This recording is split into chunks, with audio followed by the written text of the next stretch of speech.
Welcome to the Manhwa world. It was a bright, cloudless day in the countryside of Istanbul. The sky stretched out in an endless canvas of blue above a stately stone house, where a family stood by a waiting vehicle, lingering in the midst of a difficult farewell. "Are you sure about this, darling?" The taller parent, dressed in a sharp suit, looked toward the young woman standing near the entrance. "You don't have to stay here just because your uncle wants you to." Beside the speaker, the mother, whose eyes held a deep concern, stepped forward. "I know you want to respect his will, but living alone here is quite harsh." Evangeline Griffon stood firm, though the expression on the young face was gentle. "It is all right, mother," Evangeline reassured, offering a small, confident smile. "I have decided. I am going to stay here." The father checked a pocket watch, the metal glinting in the sunlight. "It is time. We should depart soon." The mother, however, seemed reluctant to let go. "Oh, darling, why don't you reconsider your choice? Do not forget to meet the mayor tomorrow, Eva," the father reminded, guiding the mother toward the vehicle. Then, turning to the spouse, the man added with a pragmatic tone, "Oh, come on, dear. You don't want to stop our precious daughter living here by herself? Eva will be fine. She's not a little girl anymore." Evangeline watched as the parents boarded the open-top car. "Take care of yourself, darling," the mother called out, leaning over the side of the vehicle. "If you can't stand it anymore, just come back home, okay?" "Don't worry, mother," Evangeline replied, raising a hand in farewell. "Drive safely too, father." As the engine roared to life, the mother's voice carried over the rumble one last time. "Eat lots of nutritious foods. And always send letters to me, okay?" "Okay, mother," Evangeline murmured, watching the car disappear down the tree-lined road until silence returned to the solitary estate. The heir to the Griffon family stood alone before the looming structure. "My name is Evangeline Griffon, the sole daughter from the Griffon family," the solitary figure thought, turning toward the heavy front door. But the door clicked open, revealing the quiet, dust-moted interior of the main hall. "This place still looks the same. After receiving news about my uncle's will, I decided to stay in his house located in the countryside of Istanbul." Evangeline walked through the furnished living room, observing the familiar green armchairs and the grand-grandfather clock ticking away the silence. "Although there is another reason why I want to live here." The new resident climbed the stairs, footsteps tapping rhythmically against the wood, eventually reaching a specific door. The handle turned with a soft click, and the door swung open to reveal a bedroom that had been preserved in time. This place. A memory washed over Evangeline, vivid and warm. In the mind's eye, a younger version of the Griffon heir held up a crude but spirited drawing. "Look, uncle!" The child's voice echoed in the memory. "I draw you with a sunflower." The uncle, a kind-faced man with a mustache, beamed at the artwork. "Oh my, Eva! This is beautiful. You do really have a talent. When you become an artist later, would you draw me again?" "Of course," the child had chirped. "I am going to make Uncle prettier." "Eh? So you mean I'm not pretty right now?" the uncle had teased, feigning hurt feelings. "You're cool, uncle. Not pretty." "Ah, but I want to be pretty like Eva." "Ha ha." The laughter faded, leaving only the quiet of the present day. Evangeline approached the bed, reaching out to smooth a wrinkle in the dark coverlet. The hand lingered on the fabric, a gesture of grief and remembrance. "I'm sorry, uncle," the new master of the house whispered into the empty room. Later, in the study, Evangeline sat at a heavy wooden desk, surrounded by tall bookshelves filled with bound volumes. A quill scratched against parchment as the writer finished a letter. "I guess that's all for today," Evangeline murmured. As the writer moved to set the quill back in the inkstand, the pen slipped from the fingers. "Ah!" Evangeline lunged to catch the falling quill. Catch! The pen was saved, but the sudden movement knocked into the antique globe sitting on the desk edge. That was close. Evangeline sighed, relieved, before realizing the consequences of the fumble. The globe wobbled and rolled off its axis, tumbling onto the floor. "Ah!" The sphere came to a rest on the floorboards.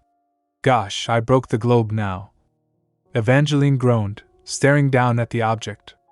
"Hopefully I can attach it back." Kneeling to retrieve the globe, the new resident noticed something odd about the metal stand that remained on the desk.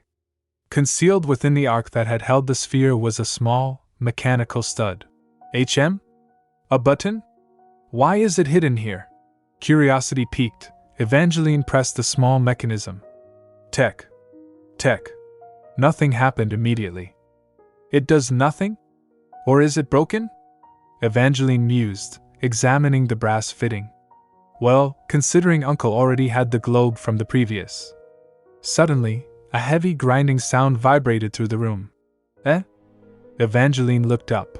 The large bookshelf against the wall shuddered and began to swing outward, revealing a dark, hidden space behind the rows of books. The bookshelf. It moved? The resident stared into the gaping void. Cool air drifted from the darkness. Is this a secret passage? Evangeline leaned closer, peering into the shadows. But since when did Uncle?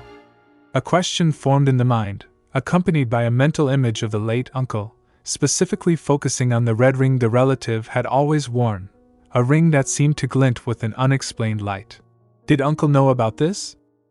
The darkness of the passage waited, silent and inviting, offering secrets that the Griffon family had kept hidden for years. In the quiet solitude of the study, Eva stands contemplative, a finger resting gently against the cheek while staring at an antique globe. The mystery of the hidden mechanism has just been solved. So the button on the globe opens the secret passage. A bookshelf has swung open, revealing a dark, stone-lined corridor descending into the shadows. I guess it leads to the basement. Uncertainty clouds the young woman's expression while standing at the threshold of the unknown. What should I do? Maybe I'll tell Father? The darkness below seems daunting, causing a moment of hesitation. Oh gosh. I don't know if this is a good idea. Despite the apprehension, curiosity wins out, and the explorer retrieves a lantern to light the way. Footsteps echo softly against the cold stone steps as the descent begins, the lantern casting long, dancing shadows against the walls. So, what do we have here? The staircase eventually levels out, revealing a stone floor. Ah, that's the end of the stairs. The lantern light falls upon a large, ominous object in the center of the room. Wait, is that? Fear begins to prick at the back of the mind. Keep calm, Eva. Keep calm. The object resembles a casket, but denial offers a brief shield. It might look like the thing, but maybe it's not the case. Stepping closer, the lantern illuminates the interior through a glass cover, and the reality becomes impossible to ignore. Why is there someone here? The explorer looks around the confined space, searching for answers in the shadows. There's no other passages here. And the room is quite small. The gaze returns to the figure resting peacefully within the container. But this man here? The stranger lies utterly still, hands folded over the chest. Is he dead? There's no movement at all. The clothing is archaic, regal, and unfamiliar. That outfit. He is not from here, I guess. But why would someone be down here? Did Uncle know about this? Despite the morbidity of the situation, the aesthetic beauty of the sleeper is undeniable. But looking at him like this, he sure is beautiful. A decision is finally made to leave this strange crypt. What a mysterious discovery. Either way, I need to report this to Father. As the young woman turns, a hand presses too firmly against the glass lid. The sound of shattering glass explodes through the silence. What have I done? Panic sets in as jagged shards rain down upon the motionless figure. Oh no, the glass shards. The explorer reaches in frantically to clear the debris before it can cause damage. I should clean this up. A sharp pain suddenly flares in a finger. Ouch. A shard has sliced the skin, drawing blood. Arg, I didn't see it there. The wound is ignored in favor of the task at hand. I'll treat it later after I clean these up. Suddenly, the stillness of the crypt is broken. The sleeper's hand shoots up, grabbing the explorer's bleeding wrist with terrifying speed. A golden eye snaps open, peering out from beneath dark locks. Peek. Terror freezes the young woman in place. He's actually alive? Confusion swirls as the grip tightens, pulling the bleeding hand downward. What's going on? What is he doing? The stranger exhales a soft breath against the skin. HAA. Then, without a word, the figure begins to lick the blood from the wound. A scream of pure shock tears through the air. Jaya AAA HP. Revulsion hits the explorer like a physical blow. He's a freak! Wrenching the hand free, the young woman scrambles backward, desperate to escape the predator. He's definitely a freak. The instinct for survival takes over completely. Run. Feet pound against the floor, scrambling back toward the stairs. Run! Someone please save me! Just as the escape seems possible, a dark presence overtakes the fleeing figure. A hand clamps firmly over the explorer's mouth, stifling the scream. In the final moment of terror, a desperate thought cries out to the only family member who might understand. Uncle! The memory drifted through the haze of a dream, vivid and aching with the innocence of childhood. A small hand clutched tightly onto a sleeve, the grip desperate and trembling. Don't go, Uncle! The child pleaded, voice thick with worry. The older figure paused, looking down with a gentle, confused expression. Eva? What's wrong? I'm just going outside for a bit. But the fear of abandonment was a heavy weight in the child's chest. Please stay here, Uncle. The small voice cracked. I'm scared you'll go away. A warm presence leaned closer, offering reassurance. It's all right, Eva. I won't be far from you. There's nothing to be afraid about. The voice was a soothing balm against the anxiety. Just call me when you need me, and I'll be there for you. The comforting promise faded into the silence of the waking world. Sighing, the soft, ringing silence of the room brought Eva back to consciousness. The young resident sat up slowly on the green-cushioned window seat, blinking against the dim light. Outside the large window panes, the night was dark and still. Did I fall asleep? Eva murmured, rubbing a temple. I don't remember sitting down here. The gaze shifted across the room and froze. There, standing by the tall bookshelves, was a tall figure with long, dark hair, clad in a deep red coat. The intruder was casually reading a book, the posture elegant and unbothered. Panic surged instantly. The internal thought screamed, he's that freak man from earlier. The figure turned, golden eyes locking onto the person by the window. He noticed me. The heart hammered against the ribs. Why is he coming here? Footsteps echoed softly, tap, tap, tap, against the wooden floor. The stranger closed the distance with a calm, predatory grace. Eva curled inward, knees drawn up, trembling violently. I'm scared. I'm scared. I'm scared. I'm scared. The internal chant was a frantic rhythm. I'm scared. I'm scared. I'm scared. The footsteps stopped. Tap. With a rustle of fabric, the tall figure lowered to the floor, kneeling to be at eye level with the frightened resident. There is no need for thee to lower thy head, the stranger spoke, the voice deep and laced with an archaic cadence. Eva blinked, the trembling pausing momentarily in sheer confusion. What? The stranger's expression softened, golden eyes narrowing slightly. Please. Rest assured, I meant thee no harm. Eva stared, baffled not just by the presence of the intruder, but by the words being used. The way he speaks. The figure tilted the head slightly, sensing the bewilderment. Thou didst not understand me?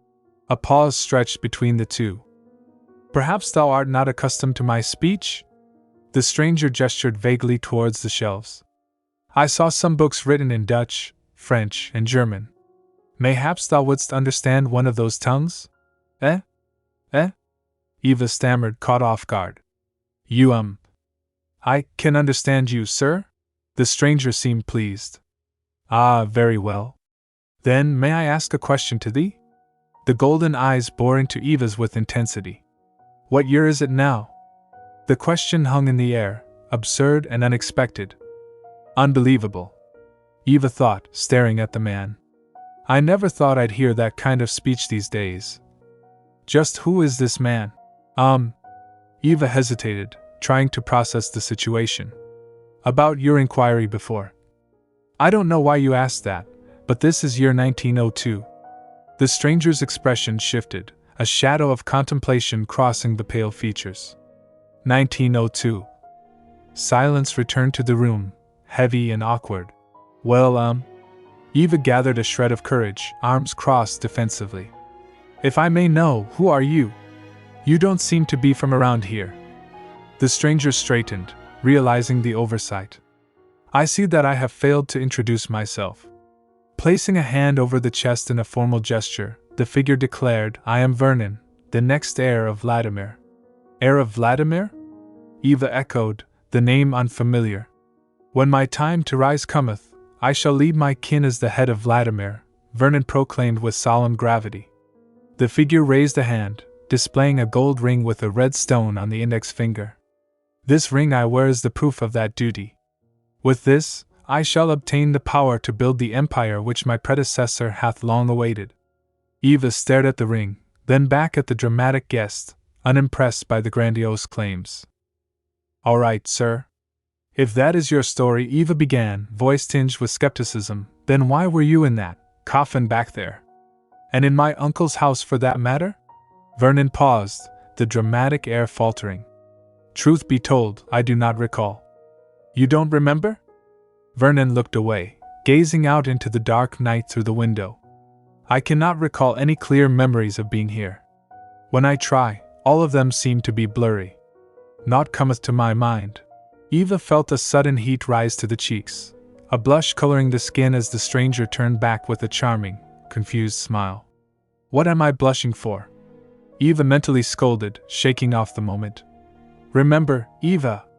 He's suspicious. But where are my manners? Vernon asked, the tone smooth. May I have thy name? And my name is Evangeline Griffon, Eva replied, stuttering slightly. I see. Then, Miss Griffon. Vernon looked around the room with a sense of finality. I shall compose here my resting chamber. Resting. Eva's eyes went wide. Wait, you want to stay here? I want to regain mine energy after our encounter earlier, Vernon explained casually. Meanwhile, wouldst thou mind taking me around thine uncle's house? Wait. Eva stammered, standing up in protest. There is no way we can do that. I cannot? Vernon asked, sounding genuinely surprised. I mean, Eva gestured helplessly. You just suddenly said all of that, and then decided to stay here yourself? You are a trespasser in this house. Please leave. A sly smile curled on Vernon's lips, the golden eyes gleaming with a secret knowledge. Yet, Vernon said softly, thou and I have already bound the contract. Eva froze. What? The word hung in the air, heavy with implication. What did you say? Eva whispered, fear creeping back in. The contract?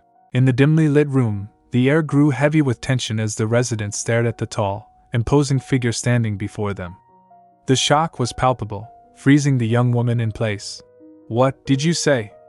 The resident stammered, the words trembling as they left their lips. The dark-haired stranger, clad in deep red and elegant finery, gazed back with golden eyes that seemed to pierce through the gloom. Bound by a contract? The noble asked, their voice calm and resonant. The resident's breath hitched. Indeed, the figure confirmed, their expression unreadable. 'Tis an unbreakable bond formed between us. Panic began to rise in the resident's chest, a cold flush spreading through their veins. They clutched their chest, trying to make sense of the absurdity. Wait, this doesn't make any sense. The stranger remained impassive, watching the reaction with a detachment that only fueled the resident's frustration. What kind of nonsense are you talking about? The resident demanded, voice rising in pitch. Nonsense? The noble tilted their head slightly. I am saying the truth. Please stop this madness. The resident squeezed their eyes shut, overwhelmed by the situation.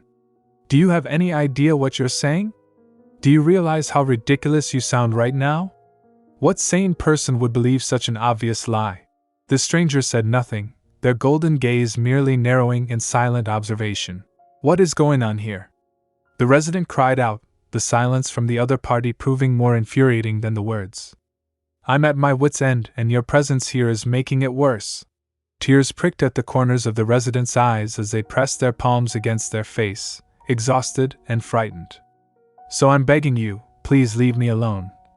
As the resident lowered their hands, a flash of white fabric caught their attention. They paused, staring down at their own wrist.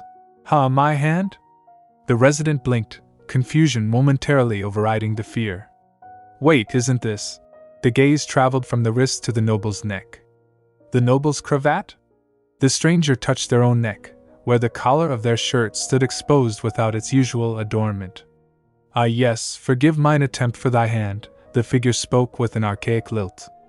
I did not see anything here that can be used to heal thy wound, thus I used my cravat for now. Wound? The resident stared blankly. What kind of wound?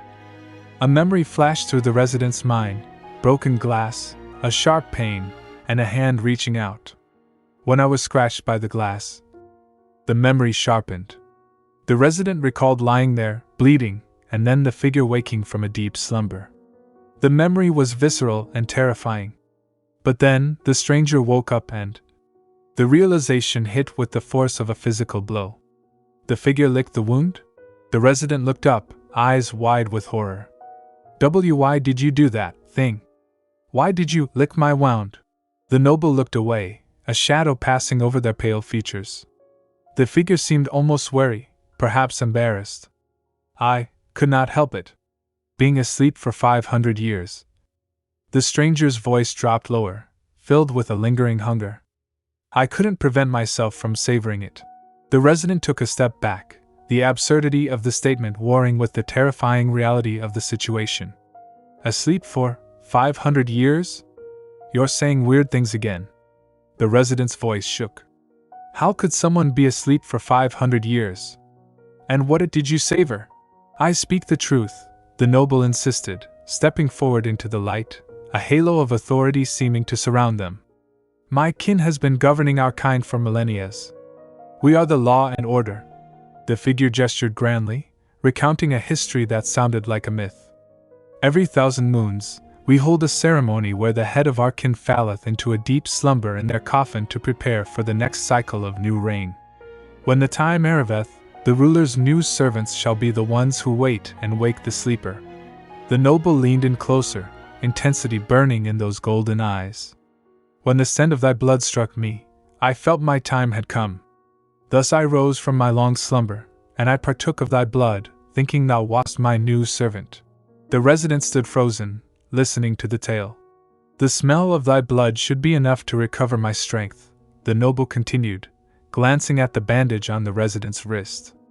And when I learned from thee that I had slept for 500 years, it explained this great thirst I have never felt before. Yet I could not resist the urge to savor the taste of it. A heavy silence fell between them. The resident stared, processing the confession. The noble's expression softened slightly. Now, seeing that thou art not the one meant to be my servant, I must apologize to thee for my misjudgment. The figure adjusted the cuff of their red coat, looking down at the ruby ring upon their finger. Yet there is naught I can do about our established contract, yet I can make some amends for it. The noble placed a hand over their chest and bowed slightly. Thus I, Vernon, shall be thy guardian for the time being. The resident felt their heart pounding against their ribs. His story just now. The room seemed to spin. All this talk about coffins and blood. The resident's heart hammered a frantic rhythm. No way, it's not possible, right? Vernon stepped closer, sensing the physiological change in the room. The noble looked down at the resident with concern. You, beateth fast. The resident looked up, fear trembling in their eyes. You're not that blood-sucking monster, right? Vernon's face remained impassive, but a hint of melancholy touched their features. Is that how we are regarded now? The resident's breath caught in their throat. The figure didn't deny it? Vernon reached out a hand, palm open. Miss Griffon. The resident recoiled internally, the realization crashing down like a tidal wave. Then, if the figure is indeed that monster, what will happen to me? As the shadows lengthened in the room, the resident stared into the golden eyes of the ancient being, a single terrifying thought consuming their mind. Is this my end? Miss Griffon? Miss Griffon! The voice called out in urgent alarm as the young woman collapsed, her consciousness slipping away into the dark. She had passed out completely. A tall, elegant figure moved quickly to catch her before she hit the floor, but the sudden exertion sent a jolt of pain through the rescuer's body. Ugh! The stranger winced, clutching a hand to a pale face while supporting her weight. This is bad. My power is not fully returned yet. Looking down at the unconscious woman, the figure realized the toll the recent revelations had taken. Learning all of this at once must have overwhelmed her. Despite the magical exhaustion pulsing through the stranger's veins, there was no time to rest. But I need to lay her down somewhere. With a grunt of effort, the figure lifted her, determined not to falter. No, I will not yield, the entity resolved, eyes glowing with faint energy in the dim light. I shall save up my remaining power for now.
Swinging her legs off the mattress, she padded barefoot across the wooden floor toward the door.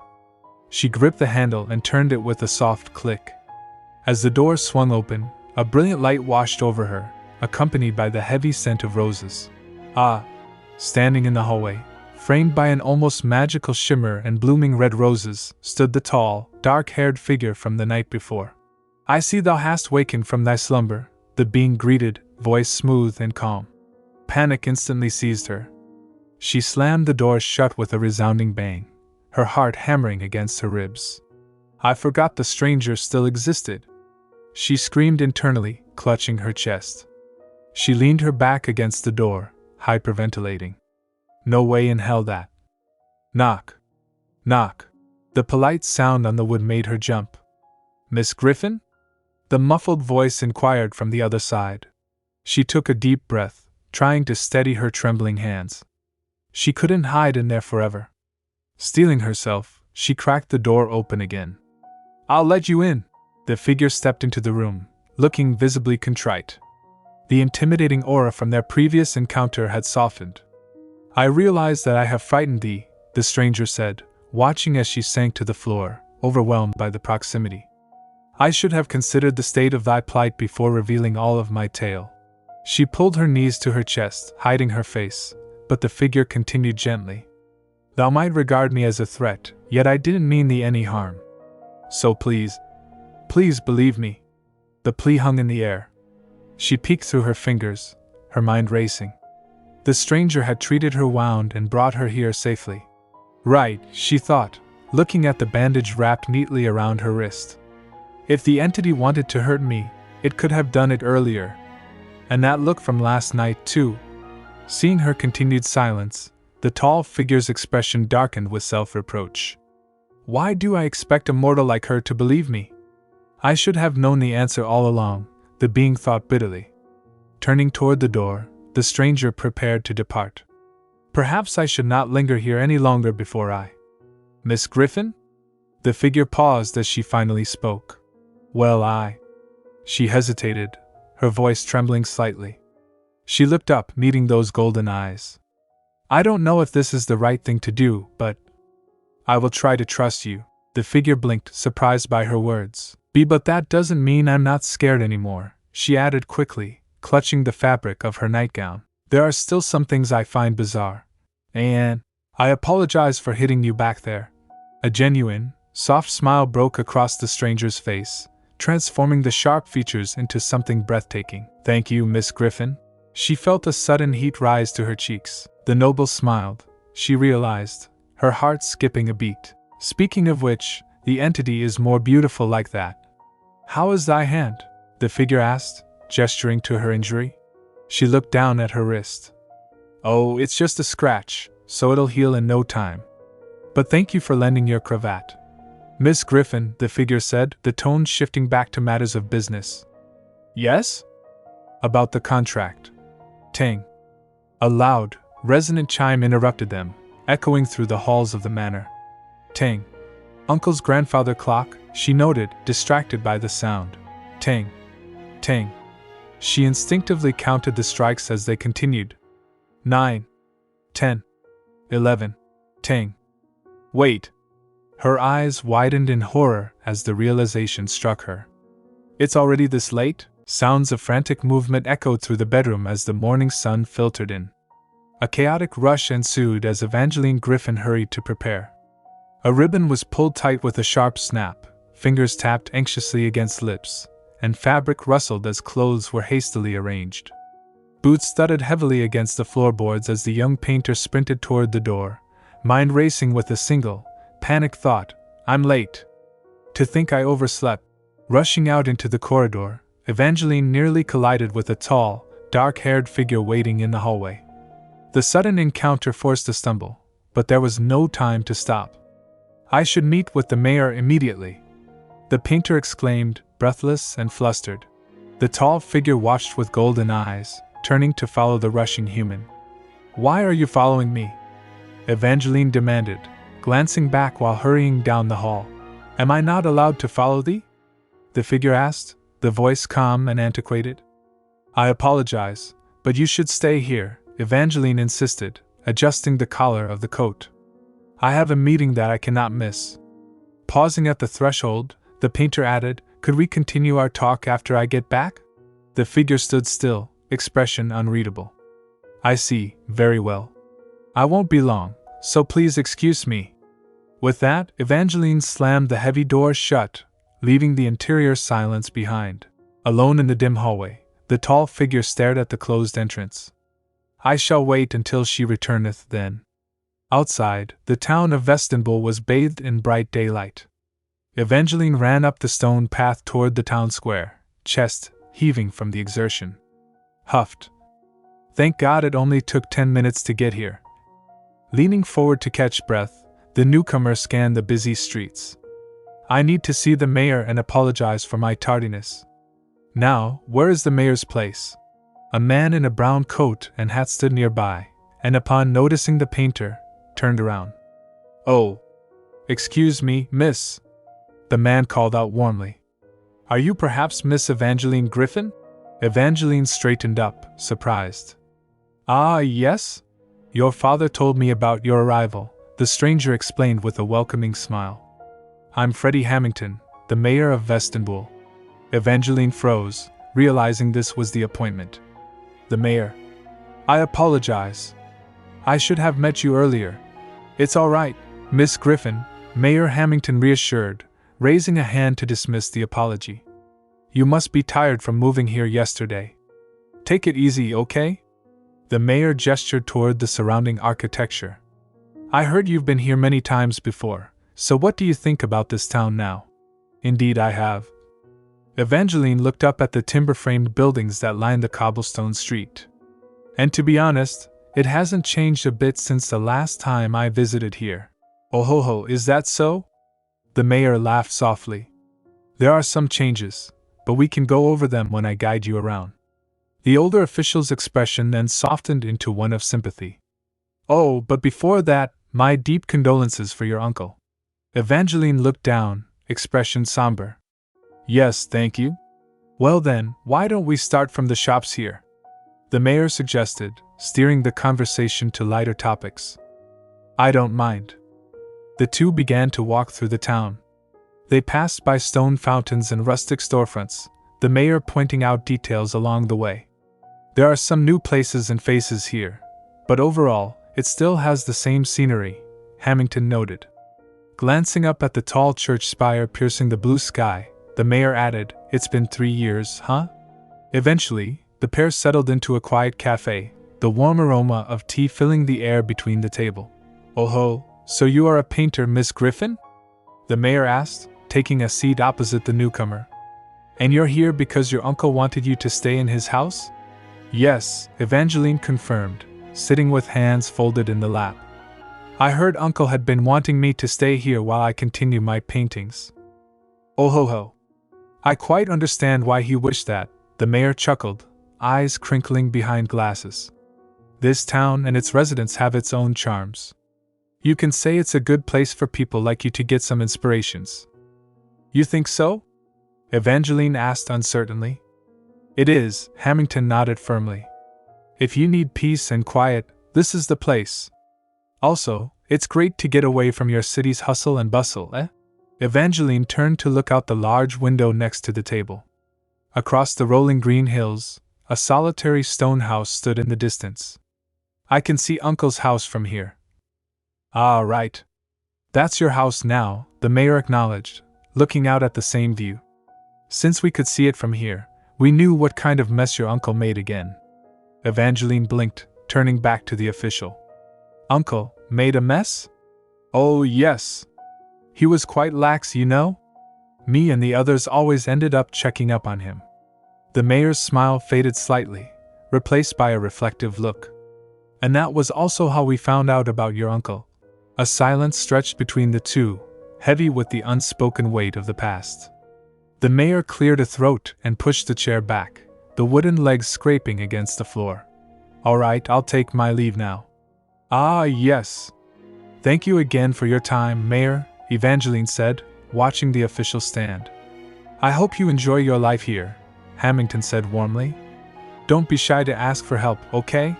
As the mayor walked toward the exit, a voice called out from the counter. "Leaving already, Hamilton?" "Yup, thanks for the tea, Liza," the mayor waved to the shop owner before stepping out. Evangeline remained seated alone at the table, gaze drifting back to the window and the distant house. The hand resting on the table clenched tight as a dark thought surfaced in the silence. Living in that big house alone until your last breath. The sound of the mayor's departure faded, leaving the painter in solitude. "Oh, leaving already too?" The shop owner's voice cut through the reverie.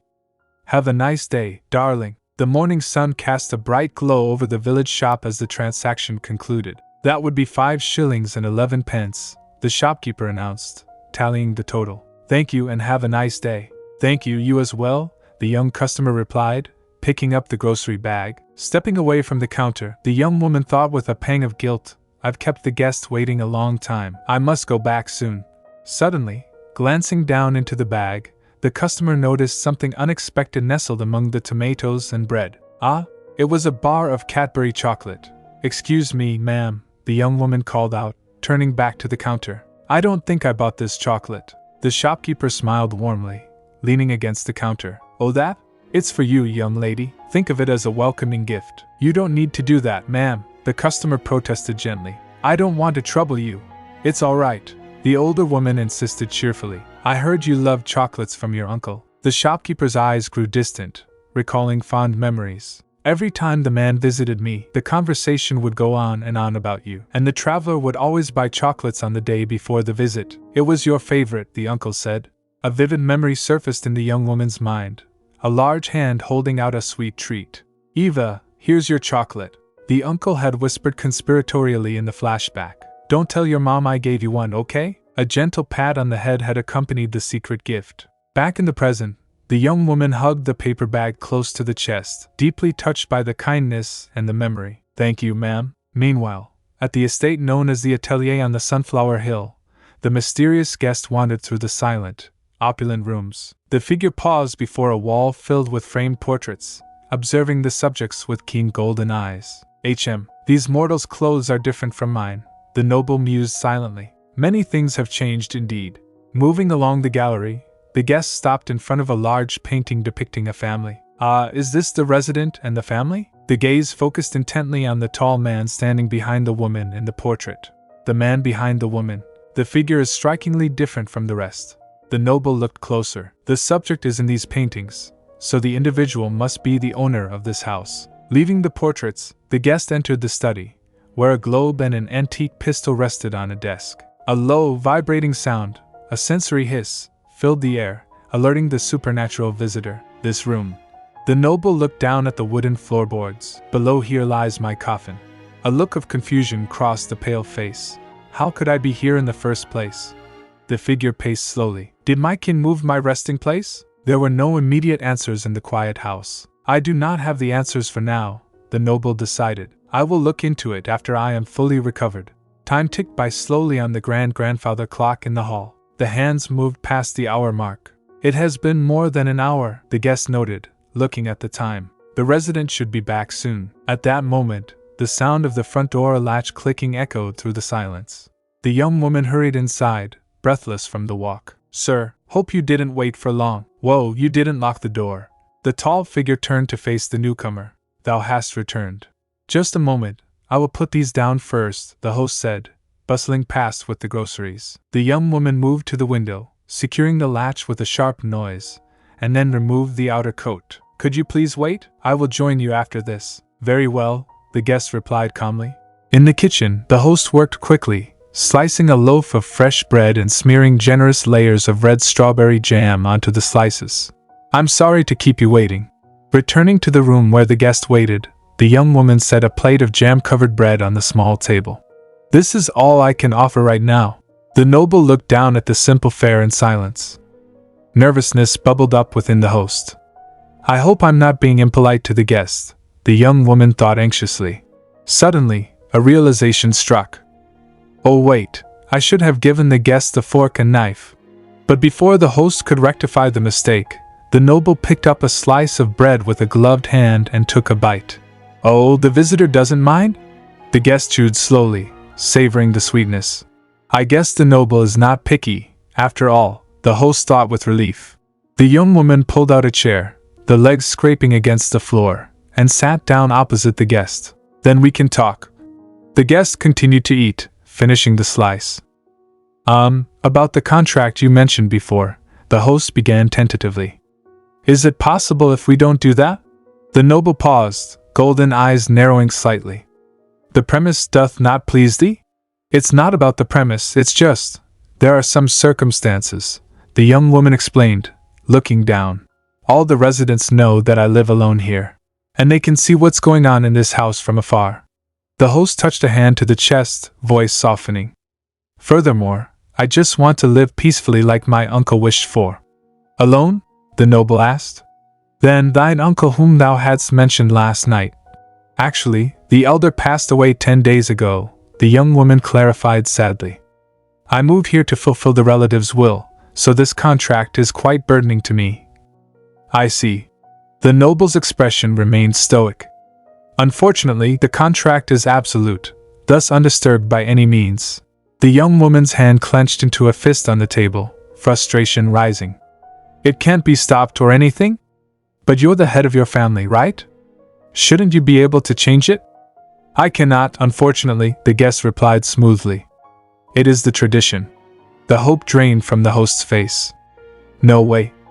I guess it can't be helped then. The silence stretched between the two, heavy with disappointment. Then, the noble spoke again, voice softer this time. Howbeit. The figure closed the golden eyes for a brief moment, then looked directly at the distressed host. If thou wishest it, then I shall disrupt thy tranquility no more. Eh? The young woman looked up, surprised. The noble clasped the gloved hands together respectfully. We are bound by the contract, yet thy wish is mine utmost precedence. The gaze was intense and solemn. Grant me 10 days.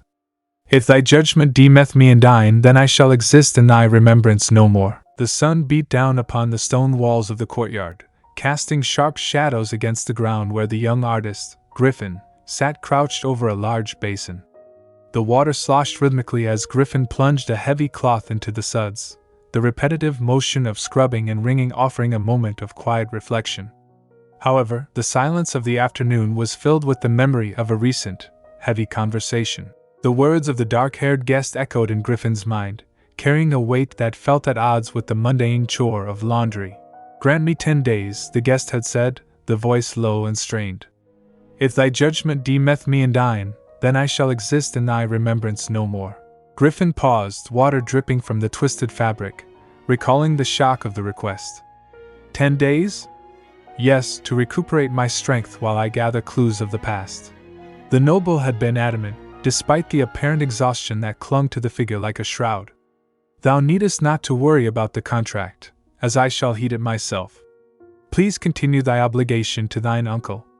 Thou may pretend that I never existed in the first place." Back in the present, Griffin sighed, dropping the ring cloth into a bucket. The guest did tell the artist to pretend the visitor was not there. But isn't that a bit rude? Griffin thought, brows furrowing slightly while wiping sweat from a flushed forehead. "I mean, it's not like I want to kick the guest out of here. I just want the figure to be careful." The artist stood up, brushing off the dust from the apron. "I should clear up this misunderstanding with the noble later." With the laundry finished and hung to dry, Griffin stepped inside the atelier, the cool air of the house a relief from the outdoor heat. Stretching weary arms toward the ceiling, the artist took a deep breath. All the laundry's done for today. As Griffin lowered the arms, a sight in the living area caught the artist's attention. There, sprawled somewhat uncomfortably on the chaise, lay the dark-haired guest. The figure was fast asleep, chest rising and falling in a slow, deep rhythm. "Ah, the guest is sleeping," Griffin observed silently, stepping closer with soft, careful treads. The sleeper looked peaceful, yet the signs of fatigue were etched deep into the pale features. The noble must be exhausted. The figure didn't even take off the coat. A gentle smile touched Griffin's lips. "Oh well, I should let the sleeper rest there for a while." Leaving the guest to slumber, Griffin walked over to a dark wooden cabinet on the other side of the room. The sound of shoes tapping against the floorboards was light and deliberate. "Oh, right. I think I store it there." Griffin pulled open a drawer and retrieved a small, rectangular box. On the lid, the word Cadbury was embossed in gold lettering. It was a simple treat, but one that held immense sentimental value. "The chocolate that my uncle used to give me." Taking a small, round piece from the box, Griffin popped it into the mouth. The rich, sweet flavor melted on the tongue, instantly transporting the artist back to days gone by. "The taste is still the same as I remember." "Uncle." Griffin gripped the edge of the table, steadying the sudden wave of emotion. The connection to the past felt strong today, fueled by the chocolate and the strange contract with the guest. Taking a deep breath, the artist's expression hardened with resolve. "I think I'm ready now." Moving to the work desk, Griffin picked up a pencil and opened a sketchbook to a fresh, blank page. The paper was smooth and inviting. "I should be able to sketch for my next piece." The pencil touched the paper. A curve, then a circle. The sound of graphite scratching against the surface filled the quiet room. But as the lines formed, dissatisfaction bubbled up. "No, not like this." Griffin turned the page and started again. The strokes became faster, sharper. The gentle scratching turned into the aggressive sound of friction. Srack. Srack. No. Another page turned. More frantic lines. The sketch was a mess of jagged edges and heavy shading. "Not this. Not even close." Griffin's hand moved with a desperate intensity, the pencil nearly tearing through the paper. "Why? Even though I have thought so much about this." The artist hunched over the desk, beads of sweat forming again. "I need to make this perfect. For our memories. For our precious time together. For Uncle's sake." The scratching sound became a continuous noise of frustration, filling the room and disturbing the peace. "Miss Griffin." The voice cut through the haze of concentration like a knife. Griffin jumped, the pencil skidding across the page. "Ha!" Turning around, the artist saw the guest sitting up on the chaise, golden eyes open and alert, though the face remained calm. "Art thou well?" Griffin straightened up, panic flaring at the realization that the noise had woken the sleeper. "Sir, forgive me. I didn't mean to wake the guest up." The noble raised a hand gently, cutting off the apology. Do not fret about me. The gaze shifted from Griffin's face to the hand still clutching the pencil with a white-knuckled grip. Thou should calm thyself, or thy hand will get hurt. Griffin blinked, the adrenaline fading into confusion. Yeah? What do you mean what? The guest leaned forward slightly, the expression unreadable but the tone laced with a strange perceptiveness. Thou seemeth to be in distress. Is there something amiss? Griffin looked down at the trembling hand, then back at the guest, bewildered by the sudden concern from someone who had asked to be treated as a ghost. But why? The artist sat hunched over the wooden desk, hands clenched tight around the edges of a sketchbook. Dark, chaotic scribbles filled the open pages, a mess of graphite that reflected the inner turmoil of the creator. The silence of the room was broken only by a frustrated whisper. Why? Why has it become this? I was going to draw Uncle, but a shadow fell over the desk. The artist stiffened as a deep voice resonated from behind, carrying a tone of formal concern. Thou art aghast. The dark-haired figure stood close, observing the chaotic drawings with golden eyes. Let me try to help thee. I'm sorry, the artist interrupted, voice tight. The book was shut with a sharp motion. The artist stood up abruptly, unable to face the scrutiny or the failure on the page. I need some time to think. Excuse me? Without waiting for a response, the artist moved past the figure, stepping out of the room and into the hallway.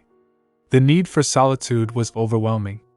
Finding a quiet corner in a sitting room, the artist collapsed onto a beige sofa, pulling a green pillow close to hide a weary face. For a moment, there was only silence. Then, the sound of footsteps approached, steady, deliberate taps against the wooden floor. The artist remained still, face buried in the cushion, hoping the visitor would pass by. The footsteps stopped. The presence lingered. Slowly, the artist lifted their head from the pillow, glancing toward the doorframe. The dark-haired figure stood there, watching with an unreadable expression. Is there something you need, sir? You've been standing still there for quite a while. The figure's gaze remained fixed, piercing yet calm. Thou looketh weary.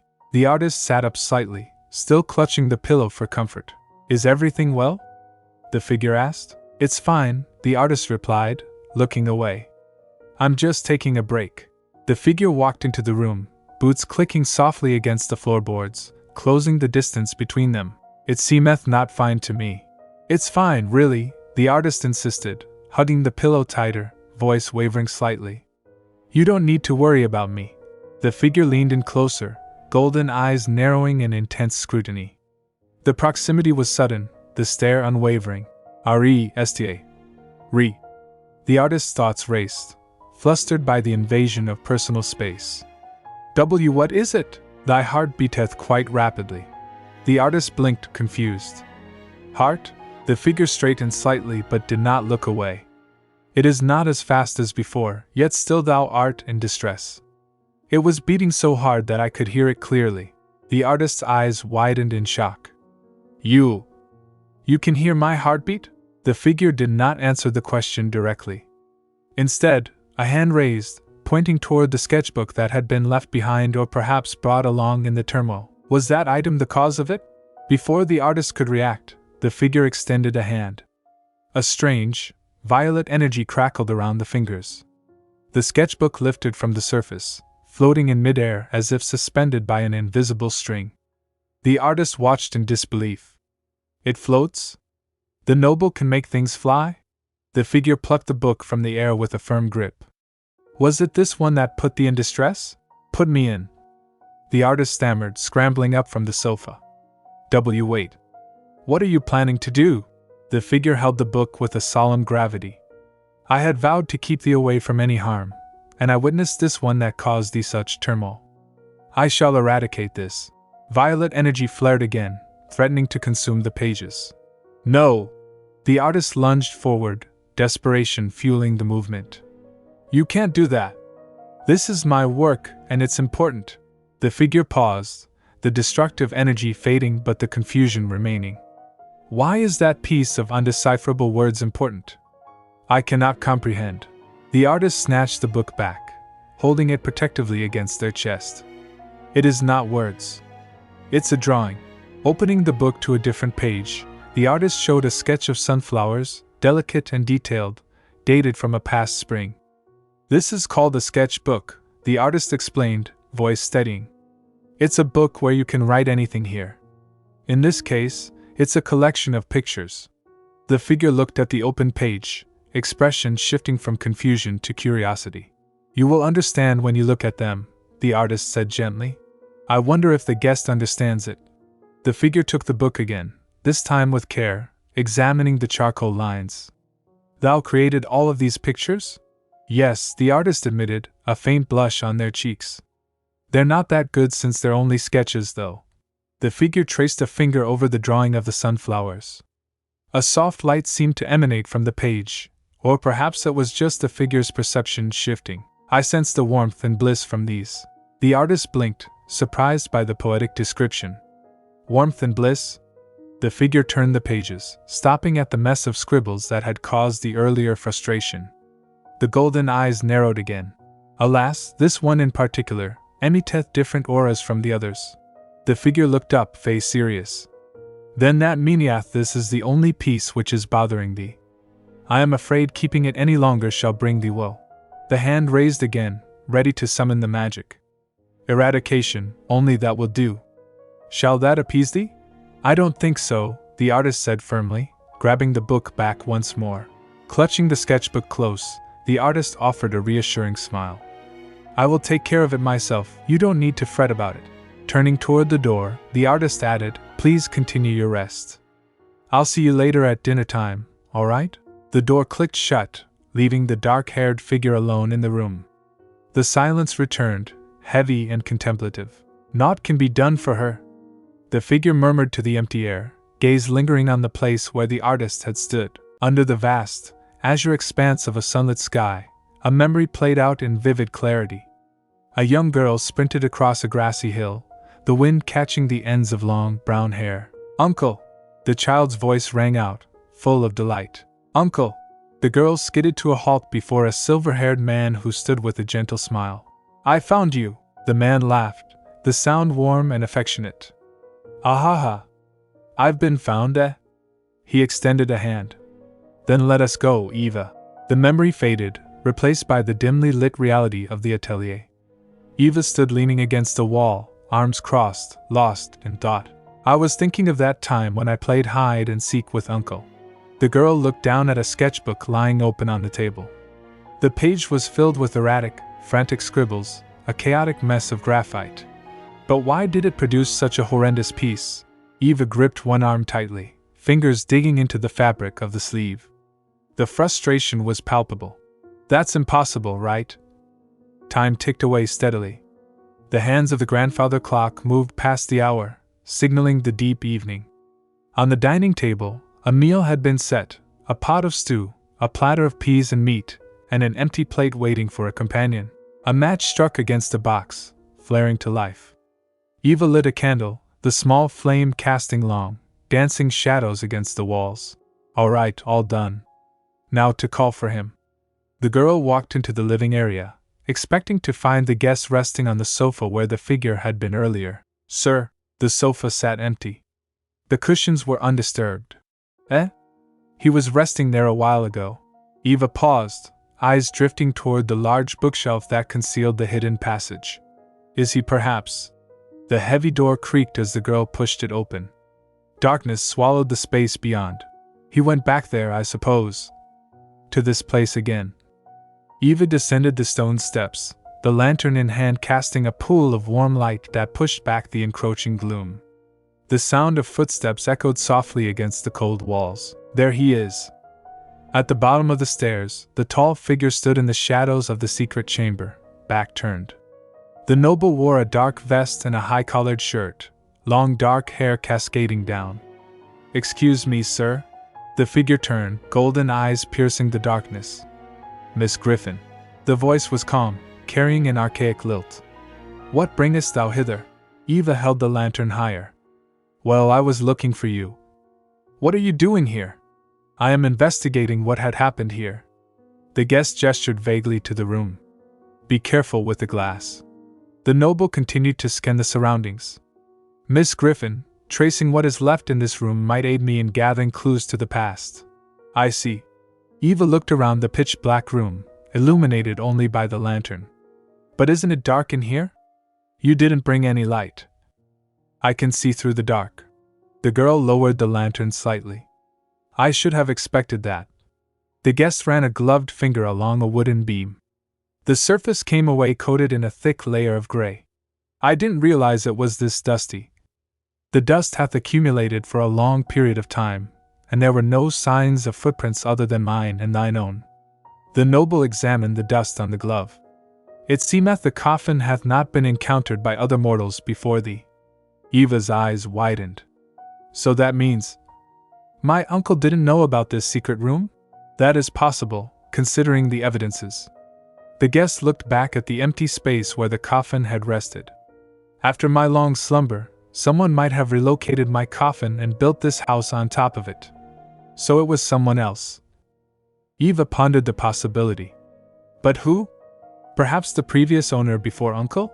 The girl shivered, rubbing bare arms against the chill of the underground room. But it's been 500 years, so it's impossible. Speaking about owners, the mayor probably knows. A heavy weight suddenly settled over Eva's shoulders. The guest had removed the dark red jacket and draped it carefully around the girl. It shall be colder during the night.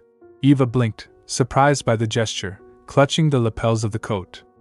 Ah, I see, thank you. The girl looked down at the garment. His jacket. Inner thoughts raced. Calm down, Eva. He's just being polite. The guest turned back to the investigation. No mortal could have done this. Which leaves only those who are akin to me. Akin to you? Eva looked up. You mean, someone from your family? The noble's expression grew somber. Only our kin know about this coffin. Yet to doubt mine own kin. I know not if that is possible. It is quite hard to believe. Eva stepped closer. I think you can continue your search after dinner. How about it? The guest paused, looking genuinely surprised. Dinner? Art thou inviting me to dine with thee? Yes? Since I have prepared it for both of us. The noble turned away, eyes downcast. I do not crave to disturb thee again. Since my presence only bringeth turmoil to thee, the figure looked back with a solemn gaze. Please regard me as though I do not exist at all. That way thou canst continue living in tranquility. Eva stared back, unwavering. I cannot do that. The girl stepped forward, voice firm. You are my guest now, and I will treat you like one. The noble watched silently as Eva continued. I know there are some misunderstandings between us, so I want to clear them up. So please don't say disheartening things like that about yourself, all right? A faint, almost imperceptible smile touched the lips of the guest. As thou wishest. The dining room was quiet, save for the rhythmic metallic scrape of cutlery against ceramic plates. The candle flickered on the simple wooden table, casting long, dancing shadows against the dark green wallpaper. The artist ate slowly, eyes downcast, nerves manifesting as a rapid thrumming in the chest. Across the table, the dark-haired figure ate with elegant, silent precision. Her heartbeat half stabilized, the figure noted silently, golden eyes briefly lifting. It appeareth my presence doth no longer distress her. The artist glanced up, noticing the guest had ceased eating and was waiting patiently. I guess the visitor is finished, the artist thought. Breaking the silence, the artist spoke softly. Shall we talk after I tidy up these plates? Very well, the figure replied in a smooth, low voice. The artist gathered the dishes, the mundane task of washing up providing a moment to collect scattered thoughts. The water ran, plates were dried, and the artist took a deep breath. All right, all's clean, the artist murmured. Now's the time. Returning to the table, the artist sat down opposite the pale figure. The air was heavy with unspoken words, but the tension had shifted into something more contemplative. Regarding our contract and why I didn't want it, with my condition and all, the artist began, fidgeting slightly with a lock of hair. The main reason was that I didn't want the visitor to be my guardian. I didn't need one, so the visitor didn't need to act like one. The artist paused, looking earnest. Also, I didn't want people to notice the visitor here, so I wanted the presence to stay out of sight. We couldn't risk having your identity known, as it would cause an uproar in town and you might get in trouble. The figure's eyes widened slightly, a flicker of surprise crossing the pale features. Thou wast concerned for my sake? Well, I mean, the visitor said there was a need to regain strength and all. The artist looked away, cheeks flushing slightly. And I did say I wanted to try to understand the visitor, but my words and actions might have made the guest think I was pushing away. I have to apologize for that. The artist looked up, meeting the golden gaze with determination. And the visitor is free to stay here as long as needed. I will try my best to assist, so please make yourself at home. The figure's expression softened into a gentle, genuine smile, eyes closing briefly in acknowledgement. I see. The voice was warm. Thou art most kind, Gramercy. The artist felt a rush of embarrassment at the sincerity.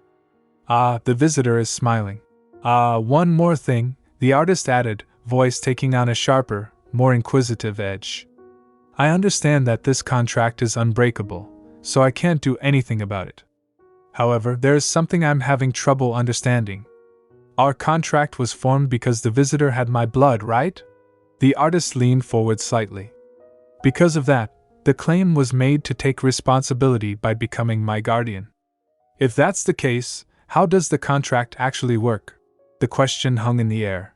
Since the visitor said it like it wasn't originally how the contract worked, I thought a lot about it, the artist continued. It made me wonder why the contract seems so one-sided. The figure's hand tightened slightly on the armrest, though the smile remained fixed. There is nothing amiss in the contract, so thou needest not to worry. The artist blinked, sensing the deflection. Also, there is something I cannot comprehend yet, the figure continued smoothly, pivoting the conversation. Did the visitor just avoid the question? The artist thought, brow furrowing. What is it? The artist asked aloud, concerning the previous event with thy sketchbook. Of course the guest is still asking about that. The figure leaned in, golden eyes intense. Why didst thou refuse mine offer to remove the horrid page when it obviously caused thee such woe? When eradicating that piece would benefit thee, why thou guardest it still?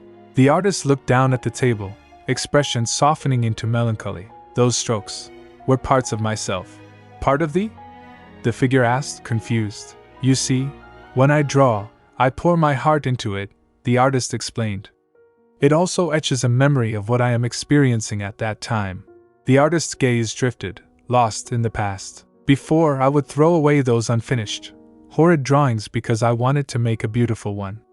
There was a time I would cry because I couldn't draw what I wanted. A memory surfaced, a wooden floor, a frustrated child crying over scribbles, and a tall, kind man, an uncle, rushing into the room. One time my uncle, hearing my lament, rushed to me, the artist recounted softly. He asked why I was crying, so I whined about the horrid drawing I did. I was frustrated that it didn't turn out the way I imagined it, and I wanted to throw it away. In the memory, the uncle smiled, holding the crude drawing with care. It's all right, Eva, he had said.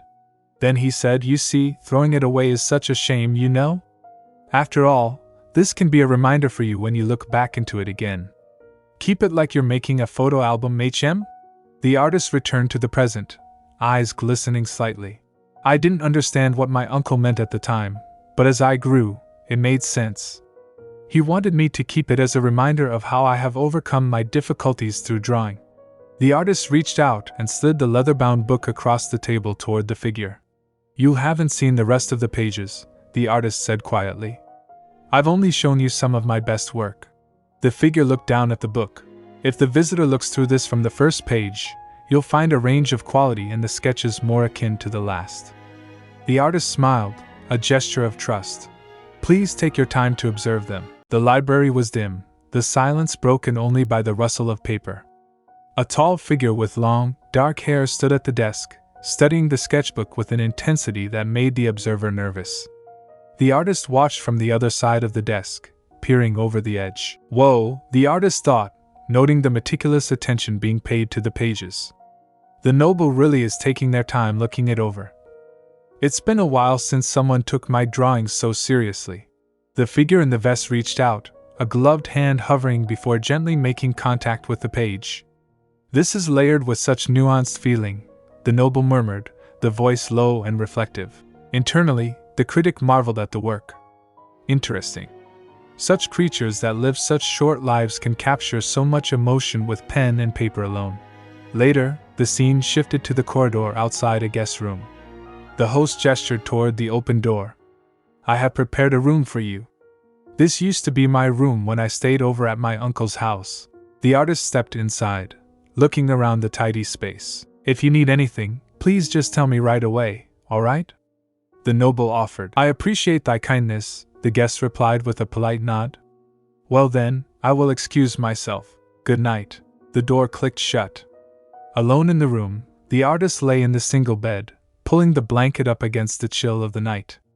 Staring into the darkness, the guest's mind wandered back to the host. Come to think of it, I don't even know if the noble sleeps at night, or at all. A pause followed. I hope that wasn't too presumptuous. The image of the figure holding the book lingered.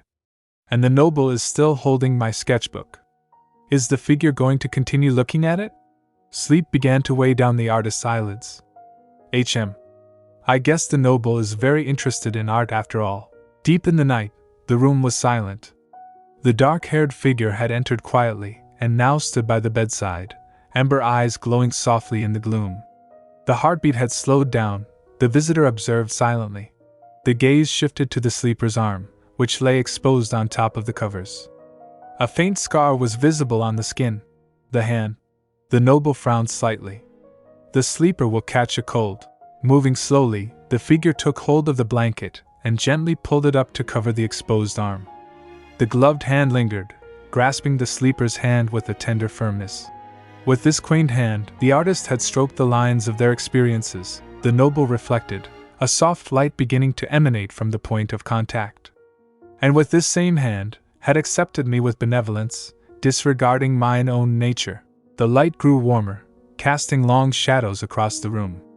The noble lowered a forehead to rest against the hand in a gesture of reverence. In thy ignorance, thou hast refused my protection and deemed it unnecessary. The figure closed their eyes, the vow silent but absolute. And yet I vow to guard thee at all costs, even from mine own self. With a final, gentle pat, the noble released the hand and withdrew, leaving the room as quietly as smoke. Morning light flooded through the window. The artist woke with a long groan, stretching arms high into the air. Ugh! The sleeper sat up, refreshed. That was the best sleep I ever had. Shaking off the last of the drowsiness, the artist smiled. Let's start the day with vigor. What should I make for breakfast, HM? Dressed in a simple blue dress, the artist walked to the door and turned the handle. The door opened to reveal the noble standing immediately in the hallway, waiting. Jaya! The artist yelps, recoiling in shock. Recovering quickly, the guest stammered, "Ah. It's you, sir, good morning." The noble smiled, unfazed.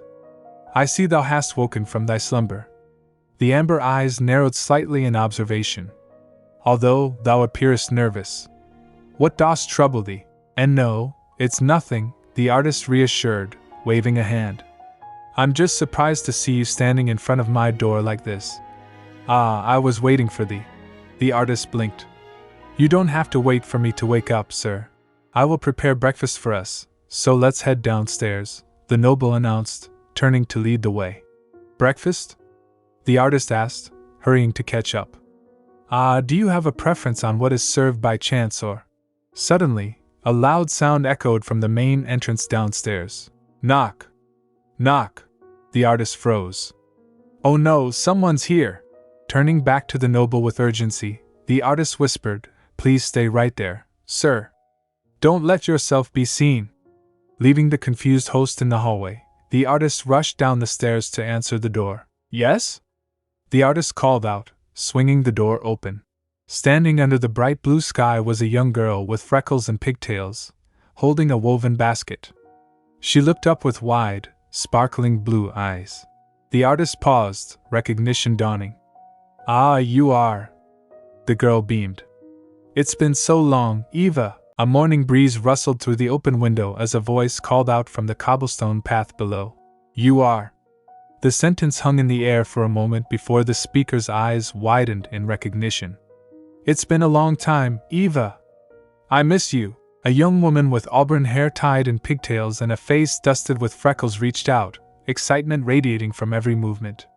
The artist, Lady Griffon, looked down from the window, surprised by the sudden reunion. "You are Tina, right? Yes, you still remember me," the visitor exclaimed, beaming. "What's it been, 3 years since I've last seen you? You've gotten so much taller, and prettier too." "It has been a tick." The artist smiled, leaning against the window frame. "I see you're still staying in Vestenbull," the freckled woman observed. "What are you doing nowadays?" Suddenly, the visitor stiffened, realizing the time. "Oh, sorry, Eva, I should go soon. But before that, I wanted to give you these before going to work." A basket covered in a checkered cloth was lifted up. "They're fresh from Mom's oven." "Ah, okay. I'll visit you again later, see ya." With a wave, the energetic figure dashed off down the street. The artist watched the retreating form. The friend is still the same. Later, inside the atelier on the Sunflower Hill, the morning light filtered through the large windows of the dining room. Lady Griffon sat at the table, lost in thought. 3 years ago was about the time I left for the academy. Yet Tina is still the same, even down to those pigtails. Across the table, a dark-haired noble with striking golden eyes sat quietly with a cup of tea. "Thou done with thy food? Ah, pardon me. I was thinking." The young woman straightened up. "How's the bread? Is it to your liking?" "This is a fine breakfast, thank you," the noble replied politely. "If I may, whom didst thou converse with earlier?" "Oh, it was Tina," the artist explained. "The person is my childhood friend." "A former playmate?" "Yes. That was the one who gave me this basket of breads.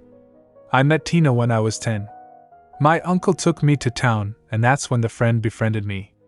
The artist smiled at the memory. "Whenever I came here on holiday, the two of us would play together. Tina would often invite me to the home to dine with the family." The noble took a sip of tea.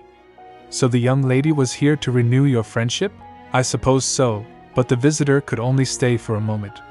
We did not have time for a proper chat." The artist looked curiously at the figure across the table. "And how about you, sir? Do you have any childhood friends?" The golden eyes lowered, a shadow passing over the noble's face. "I know not if the title of friend would be appropriate. A lonely childhood, then." Sensing the shift in mood, the young woman stood up, smoothing the fabric of the dress. "I have a few errands to run in town. Do you require anything while I'm out?" "Not presently." "Well then, I'll be going now. See you later." With the click of the door and a heavy thud, the artist departed, leaving the noble alone in the quiet manor. In town, Lady Griffon stood at the wooden counter of the post office. "For Alexander Griffon," the young woman said, sliding an envelope across the surface. "Could you please send this to my father?" "Yes, Lady Griffon," the clerk replied with a professional nod. "We will deliver it safely." "Ah, Miss Griffon!" A boisterous voice boomed from behind. Turning, the artist recognized the approaching figure. "Oh, Mayor Hamilton. Good morning, good morning. Here to send a letter to your father?" The mayor beamed, adjusting glasses. "Yes." "Are you here to send one too?" "Not really. I'm here for the daily check, you see." Seizing the opportunity, the young woman leaned in slightly. "Ah, that reminds me. Do you happen to know who left the manor before my uncle took up residence? Or any history about the house's previous owners?" The mayor stroked a gray beard thoughtfully. "Well, let me see. There have been many tenants over the years. There's a lot of history in that house." "What kind of information are you looking for exactly?" "Well, you see," the artist stammered, trying to formulate a plausible excuse. "It's just that I'm thinking about starting an art folio about the architecture of the building and the lives of its inhabitants. Especially the first family." "Ah, is that so? What a capital idea!" The mayor's face lit up. "I doubt we have full records of every family, but there should be some information in the town archives. Give me 2 to 3 weeks to gather together what I can and I'll have it sent to you." Thank you very much, Mayor. I appreciate your help." Stepping back out onto the street, the artist exhaled a long breath. "What a relief! That went smoother than I was expecting. I have to be careful not to let any suspicion fall on Sir Vladimir. Passing by a brick building with large windows, Lady Griffon noticed someone wiping the glass from the inside. Tina? The freckled face appeared behind the pane. Eva! Fancy seeing you here. Moments later, the artist sat at a table inside the establishment, watching the childhood friend in a work apron. Hello again, and thank you for the bread, it was wonderful. As a waitress? I didn't see you yesterday when I came here with the mayor, the artist noted. That's because Monday is my day off. Tina explained cheerfully, taking a seat opposite.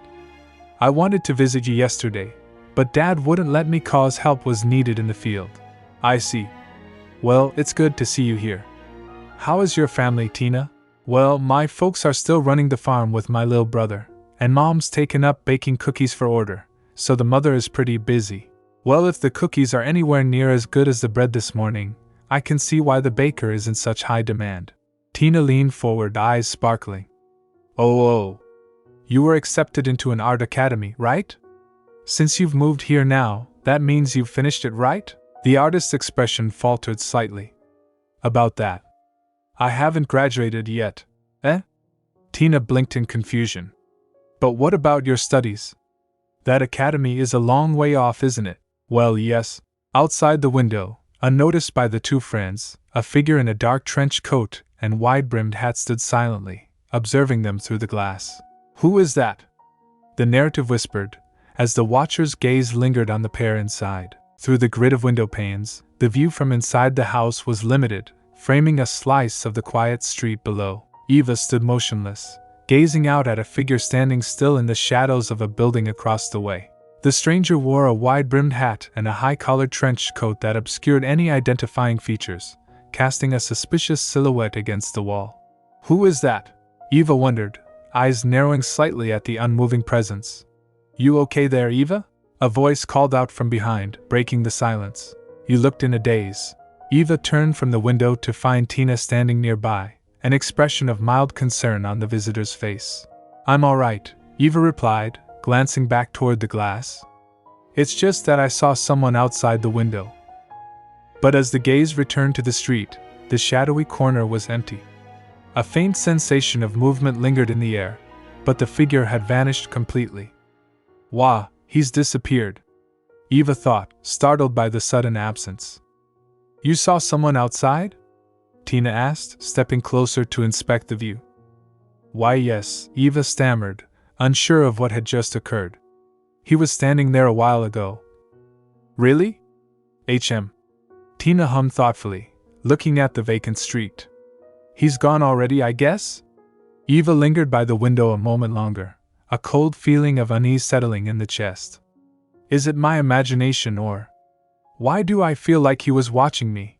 Sometime later, the two friends walked side by side along the cobblestone path of the town, leaving the quiet house behind. The sky was bright, and the fresh air provided a welcome change of pace.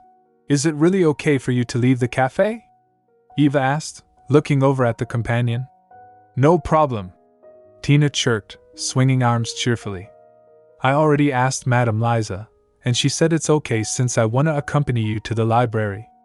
But shouldn't you be working? Eva persisted, worry evident in the tone. You were in such a rush this morning. That's because I needed to help Madame Liza earlier, Tina explained with a reassuring smile. And it's fine, Eva. Barely anyone visits the cafe during this hour. The cafe worker gestured around at the sparse foot traffic in the area. The townsfolk here mostly work out of town. That's why you seldom see them during the day. Ah, no wonder I didn't see them yesterday, Eva murmured in realization. Tina paused, eyes lighting up with an idea. Ah, want to walk a bit at the town square? For nostalgia's sake, Tina added energetically. Do you want to accompany me or just stroll around? They adjusted the route, walking past the familiar timber-framed buildings and stone walls of the neighborhood. We used to play near the clock tower, yeah? Tina reminisced, looking up at the structures. Right, Eva agreed softly. Sometimes with your little brother. Ha. He used to be a crybaby, Tina laughed. He'd constantly want to tag along. The laughter faded into a gentle smile as Tina walked a few paces ahead. To think he's all grown up now. Time flies fast. Eva stopped walking. The sight of the sunlit walls and the mention of the past triggered a sudden memory. An image of a kindly man with gray hair surfaced in the mind, smiling warmly. "Don't get too far, girls." The voice in the memory echoed. "Uncle," Eva whispered, the grief feeling fresh and sharp. Tina stopped and turned around, noticing the friend had fallen behind. "You okay, Eva?" Eva remained frozen, staring at nothing. "You didn't move an inch there," Tina observed gently. Shaking off the trance, Eva forced a smile. "I am fine, Tina. I was just reminiscing about our past." Tina walked back to stand directly in front of the grieving friend, expression turning serious and compassionate. "I know you've been hearing this a lot from others," Tina began quietly. Reaching out, Tina took both of Eva's hands, squeezing them firmly. "But I want to say sorry for your loss," Tina said with heartfelt sincerity. "And sorry for not being by your side during your hardest time." The warmth of the hands grounded Eva, and Tina offered a supportive smile. "So now that you're here, just call on me when you need a shoulder to cry on, Kay?" Eva looked at the earnest face of the childhood friend. "Tina, you remember when I said I haven't graduated yet?" "Yeah," Tina nodded. "You see," Eva began, eyes casting downward. "After I heard about Uncle's death, I took a 2-day leave from my course to attend his funeral. The memory of the somber days returned. After I came back, I decided to paint something for my uncle's sake," Eva continued. "But when I tried to draw..." Eva recalled sitting before the canvas, charcoal in hand. The hand had trembled uncontrollably, the simple act of making a mark becoming an impossible task. The tool had slipped from the fingers, clattering to the floor. "My burning passion was suddenly doused out," Eva confessed quietly. "Since that day, I couldn't draw anything for a week. My master said the shock from Uncle's death might have triggered it. She advised me to pause all of my courses so I could rest, but I didn't want to make my parents worried." Eva took a shaky breath. "Then Uncle's will came and wished me to inherit his house. Using that excuse, my parents let me stay here by myself." The artist thought of the sketchbook lying open back at the house, filled with frustrated, jagged scribbles that amounted to nothing. "After moving here, I thought I could try drawing again," Eva admitted. "However, nothing's changed. It was quite irritating, not being able to draw." Before Eva could say more, Tina stepped forward and pulled the friend into a fierce, tight embrace. "Tina?" Eva gasped, surprised by the sudden contact. "Scars? Of course it's normal, stupid!" Tina cried out, holding on tightly. "Don't heal that fast. I will be by your side from now on, so stop burdening yourself." Tears pricked at the corners of Eva's eyes as the tension in the shoulders finally released. Leaning into the embrace, Eva hugged back. "Thank you, Tina," Eva whispered. They stood together in the quiet street for a moment, finding comfort in the shared silence. Then, a small sensation broke the stillness. Tick. Tina pulled back slightly, looking up at the sky. "HM?" I felt water drip on my head. Another drop fell, then another. Eva looked up as the blue sky began to gray. "Water? It's going to rain." "Oh no, I didn't bring my umbrella," Tina exclaimed, realizing the predicament. "Let's worry about that later, we should hurry to the library." Without wasting another second, the two broke into a run, footsteps echoing rapidly against the pavement as the rain began to descend in earnest. Behind them, hidden within the deep shadows of a nearby alleyway, the mysterious figure in the hat watched silently as they disappeared into the distance. Rain fell in heavy sheets against the red brick exterior of the building as the evening storm persisted. Tina stood at the threshold and called out to the resident inside, "Auntie, could I borrow your umbrella after this?" The older woman sighed, handing the item through the doorway with a resigned expression. "Geez, I guess it can't be helped. Make sure to return it, HM?" The woman glanced past Tina to the figure waiting quietly in the rain. "By the way, who is the pretty lass there, Tina?" Tina smiled brightly, gesturing to the friend standing nearby. "My childhood bestie. The one that I'd always play with, remember?" Understanding dawned on the woman's face as the woman peered closer. Ah, I see. The lass has aged like a fine wine, eh? Outside, Eva stood under the shelter of the eaves, watching the rain cascade down. Thank you for today, Tina, Eva said warmly. Are you going to be fine walking back to the cafe? Tina hoisted the borrowed umbrella, checking the mechanism. It's okay. I have Auntie's umbrella with me. You better go in and clean up. Tina began to walk away into the downpour, waving back. See you later, Eva. I'll visit you again after this. Eva waved in return. All right, Tina. Take care. Alone in the quiet apartment, Eva looked toward the window where the rain beat rhythmically against the glass. I wonder what the guest was doing while I was away. The door clicked shut, sealing out the noise of the storm. Sir? Eva called out softly. Oh, you're here. I'm back. The tall, dark-haired noble stood in the hallway, expression unreadable and posture rigid. Thou hast returned, the noble stated in a deep, formal tone. I saw the rain had cascaded. Didst thou get hither safely? Eva nodded, brushing water from the coat. Yes. My friend Tina escorted me. Eva hesitated, glancing toward the kitchen. Are you hungry? I hope I didn't make you wait too long for lunch. Ah, thankfully I'm not that soaked. Eva thought with relief. The noble stepped forward, extending a hand with grace. Allow me to ease thy burden. Eva blinked in confusion, looking down at the arms full of items. Burden? Ah, you meant these books. Eva carefully passed the heavy stack to the noble. Thank you. They're quite heavy, so please be careful, sir. The noble accepted them with ease, the weight seemingly negligible. I too shall assist thee with thy coat.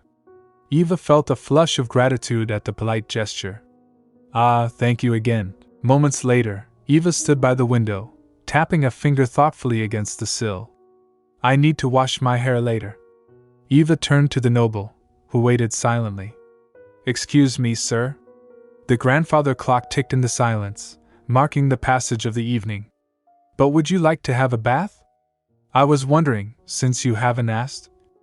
The noble moved suddenly, closing the distance until looming over Eva, a strange intensity in the golden eyes.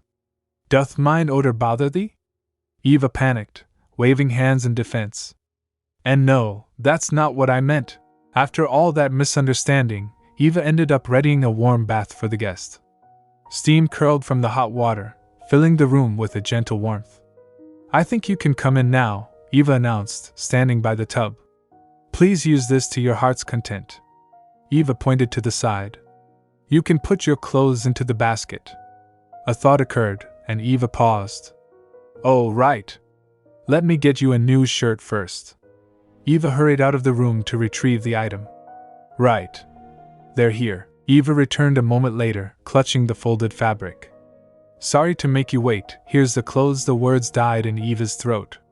The door creaked open to reveal the noble standing by the window, torso bare, the pale skin catching the dim light. The noble turned slowly to face the intruder. Miss Griffon. Eva's face heated up instantly. I apologize. I thought you hadn't changed yet. Eva held out the garment with trembling hands, averting eyes from the guest's form. This. Here's the shirt, by the way. It was my uncle's. The noble took the shirt, fingers brushing the fabric with a delicate touch. Am I allowed to wear this? Eva nodded, confused by the strange question. Yes? Is there something wrong?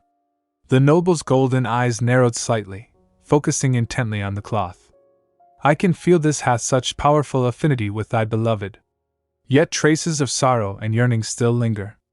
Eva stared, stunned by the specific insight. How?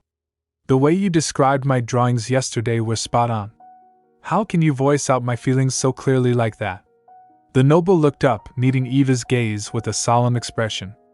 All things that I touch with my hand, I can see and feel their emotion. The memory was a suffocating tapestry of noise and insincerity, woven from the darkness of Vernon's past.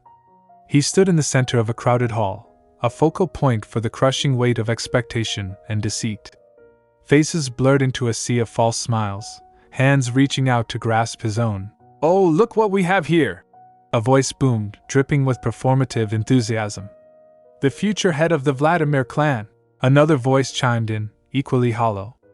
To think our Vernon was elected, what a surprise! A hand grabbed Vernon's, the physical contact sending a jolt of sensory information flooding into his mind. I hope you keep us entertained with your abilities, the noble said, his eyes gleaming with a predatory curiosity. Vernon stood rigid, his hand trapped in the grip of the older man. The man thought his praises would placate the young heir, but Vernon's gift allowed for no such illusions. Beneath the veneer of celebration, beneath the clinking glasses and the laughter, the emotion that radiated from the man's touch was unmistakable. It was not admiration. It was revulsion. Standing between these people, surrounded by the elite, Vernon felt utterly isolated. Knowing their true feelings toward him, the disgust masked by etiquette, was a heavy burden. The question that had plagued him for years surfaced once more in the darkness of his recollection. I wonder why I was born with this. The cold memory faded, replaced by the sterile, quiet reality of the present. Vernon sat in a bathtub filled with warm water, his knees drawn up to his chest. The white tiles of the bathroom offered a stark contrast to the shadows of his mind. He stared blankly at the wall, the water still and silent around him. She did not say anything after he told her. After he had revealed the truth of his nature, Eva had simply paused. She just... I see, she had said, her voice unreadable. Then she had turned away. Then I should leave you be. Please use the bathroom as long as you like. Vernon listened to the silence of the house. Now that she knew, the silence felt heavy with judgment. Now that she knoweth it, what will she think of me?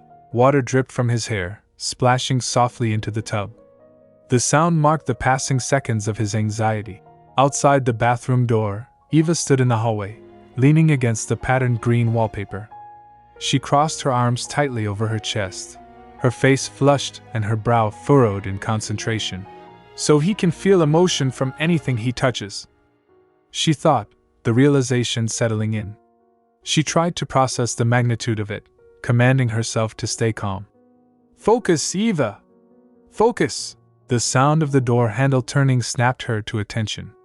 The door creaked open, and Vernon stepped out, dressed in a loose shirt and trousers, a towel draped around his shoulders. He looked down at her, his golden eyes guarded. You're done, sir? Eva asked, her voice jumping slightly. Vernon nodded, his posture somewhat stiff. Yes, thank you for the bath, Miss Griffon. Eva looked at him, noting the way his dark hair clung to his face, heavy with water. Droplets fell onto his collar. Why, your hair is still wet, she stammered, instinct taking over. Vernon blinked, unsure of her intent. Could you lower your head a little? Eva requested, stepping closer. He hesitated for a fraction of a second before complying, tilting his head down. Eva reached up with a fluffy towel, draping it over his wet locks. She began to rub gently, drying his hair with a rhythmic, caring motion. Vernon froze. The physical contact was immediate and undeniable. He could feel her hands through the towel, busy and efficient. There was no hesitation in her touch. Thou, Vernon murmured, his voice low and laced with disbelief. He turned his head slightly to look at her through the folds of the towel. Thou art not afraid? Eva paused in her ministrations, looking confused. Thou art not afraid of making physical contact with me after knowing my capability? Vernon asked, his golden eyes searching hers for the revulsion he was so used to finding. Eva blinked, her purple eyes wide and clear. She lowered the towel, resting her hands near her chest. Rather than frightened, I was astonished, she admitted, a small smile touching her lips. Moreover, it was like an answer to my curiosity about you. She looked up at him with a frank, open expression. Like a so that's how it is kind of feeling? Vernon stared at her. She is okay with it? The realization hit him with the force of a physical blow, leaving him momentarily speechless. Shall we go downstairs? Eva suggested, breaking the tension as she turned toward the hallway. I have made some soup for us. Let's eat while it's still warm. They descended the stairs, the sound of their footsteps tapping against the wood. They settled at the wooden dining table, where simple bowls of soup steamed gently. Vernon touched his hair absent-mindedly, still processing the interaction upstairs. I see, he whispered to himself. It was a pure, genuine reaction, he thought. The relief was palpable. Eva took a seat opposite him. She wasn't done asking questions. Her curiosity was merely piqued, not satiated. So, she began, that means you can feel all emotions from anything you touch, including things like these bowls, cups, and plates? Vernon nodded, looking at the tableware. Yes, with the condition that a living being hath a direct contact with it. The majority of them only stay for an instant, while some are able to preserve powerful emotions for years. Eva leaned forward slightly. That's impressive. That's why you could feel my emotions in my drawings even though they're from weeks ago. That is correct, Vernon confirmed. I also see them in colors, yet with my current strength I couldn't visualize them as clearly as usual. Like usual? How do you see them exactly? Eva asked. Vernon paused, searching for the right words. One would form itself into an image, be it a fragment of remembrance, or the true face of the bearer. Yet doing that requires mine entire focus, thus I opt out of draining my strength for it. Ah, I see, Eva murmured, looking down at the table. Vernon watched her for a moment, the lamplight casting soft shadows on his face. Say, I noticed you still had my sketchbook last night, he said, shifting the topic. I also saw how interested you were, checking every page of sketches I made. Did you find something interesting when you observed them? I'd like to hear your thoughts about them. Eva looked up, surprised but attentive. Internally, Vernon's mind wandered back to the dark question that haunted him. Sometimes I wonder why I was born with this ability. He looked at Eva, who accepted him so easily. There is one thing that I am inquisitive about, he said aloud. Is that so? Which one is it? Eva asked. Vernon fell silent, his internal monologue cutting off the conversation before it began. Yet this time, I do not want to question mine own self about it. He chose to let the moment be, savoring the peace of the dinner and the company of someone who did not flinch away. Outside, the rain fell in sheets against the stone walls of the house. Under the shelter of a black umbrella, a figure stood in the darkness.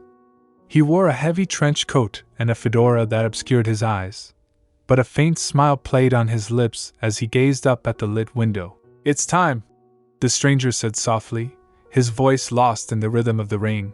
The rain had finally ceased, leaving behind the fresh, damp scent of wet earth. Eva finished drying her hair with a towel, sighing in relief as the heavy gray clouds began to part outside the window. Finally, I washed my hair, she murmured to herself, draping the towel over her shoulder. Looks like the rain has subsided, too. Maybe I can do some laundry after this. She busied herself with the task, shaking out the wet garments before pinning them up to dry. Among the pile was the heavy, dark coat belonging to her guest. She held it up, inspecting the fabric. Sir Vladimir's jacket, she noted silently. It felt sturdy and remarkably well preserved in her hands. He slept for years, but despite that, his clothes are still in good condition. Maybe some kind of magic was used on them? Leaving the coat to air dry, she made her way back to the living area. To her surprise, she found Vernon seated at the wooden table, his attention once again fixed on her open sketchbook. The sight brought a faint smile to her face. Ah, I see you're checking the sketchbook again, Eva said, approaching him. Vernon looked up immediately, his golden eyes attentive. Ah, Miss Griffon. Dost thou want mine assistance? It's all right, sir, Eva replied, waving a hand dismissively. She reached into a nearby pile of books and pulled out a volume with a bright yellow cover. In the meantime, why don't you read the yellow book I brought along today? She placed the book on the table between them. The title Dracula was emblazoned on the front. Vernon picked it up, examining the cover with mild curiosity.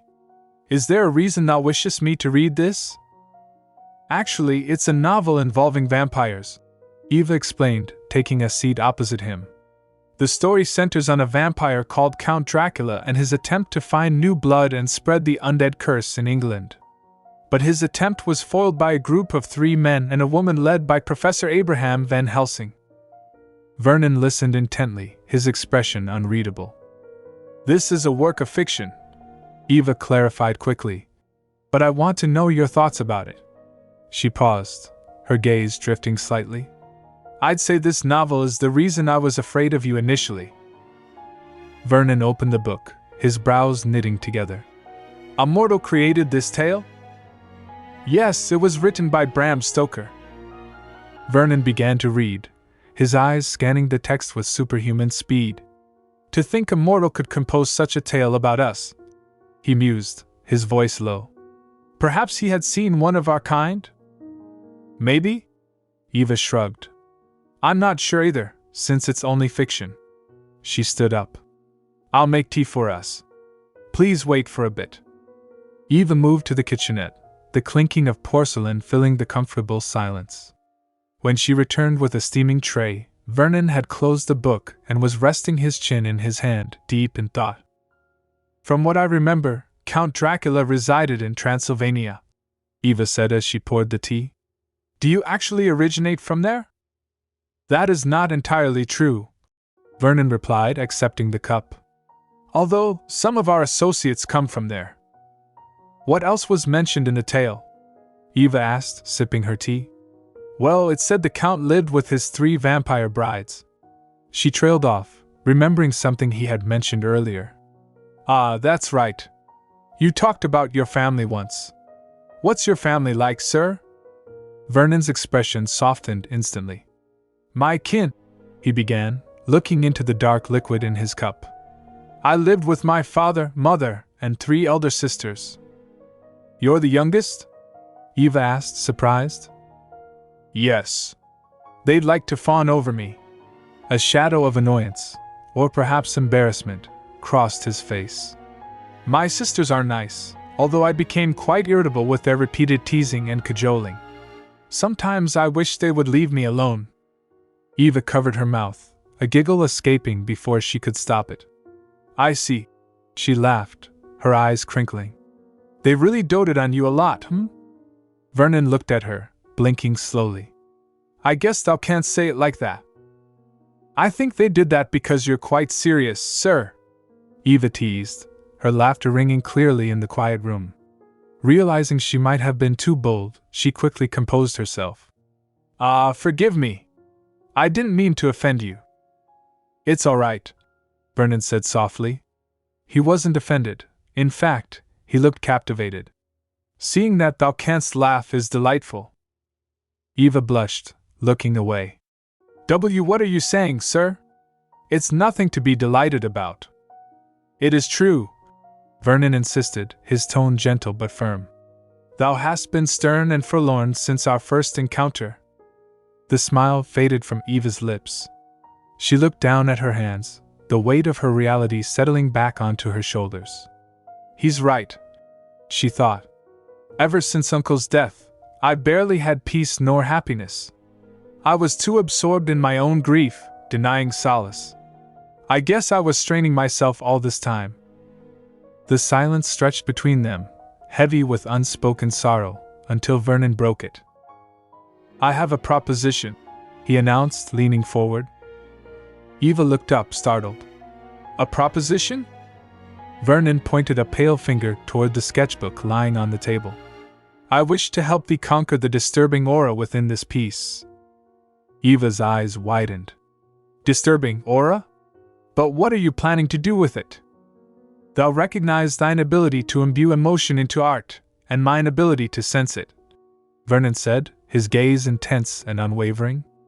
I shall venture into what dwells within this paper, and see thine emotion. 6 hours ago, the atmosphere in the room had been heavy with anticipation and worry. Are you sure this is going to do what you think it is? Eva asked, her brow furrowed as she looked from the sketchbook to the man standing before her. But you said it consumed a lot of your power, right? Vernon stood tall, his gaze fixed on the drawing with a calm intensity. For thee, this is nothing, he replied, his voice low and resonant. He turned his golden eyes toward her, offering a reassurance that felt deeper than mere words. I wish to help set thee free from anguish. I shall do my all for thy sake. For my sake? Eva murmured, taken aback by the gravity of his promise. Vernon did not hesitate. He reached out, his pale fingers brushing against the rough texture of the paper. Instantly, the world around him dissolved. The sensation was immediate and overwhelming, a sudden plunge into a vibrant reconstruction of the past. Is this her recollection? Colors burst into existence, a vast, brilliant blue sky stretching endlessly overhead. The air in the memory was crisp and warm. "Uncle!" a young voice cried out, filled with pure, unadulterated joy. Vernon's consciousness floated through the scene, observing the figures that manifested within the memory. A tall man with silver hair stood there, turning at the sound of the voice. "I've found you!" the young girl shouted, running toward him. The man laughed, a rich, warm sound. "Ahaha! I've been found, eh?" The memory was vivid, but unstable. Vernon felt the strain tearing at his weakened core.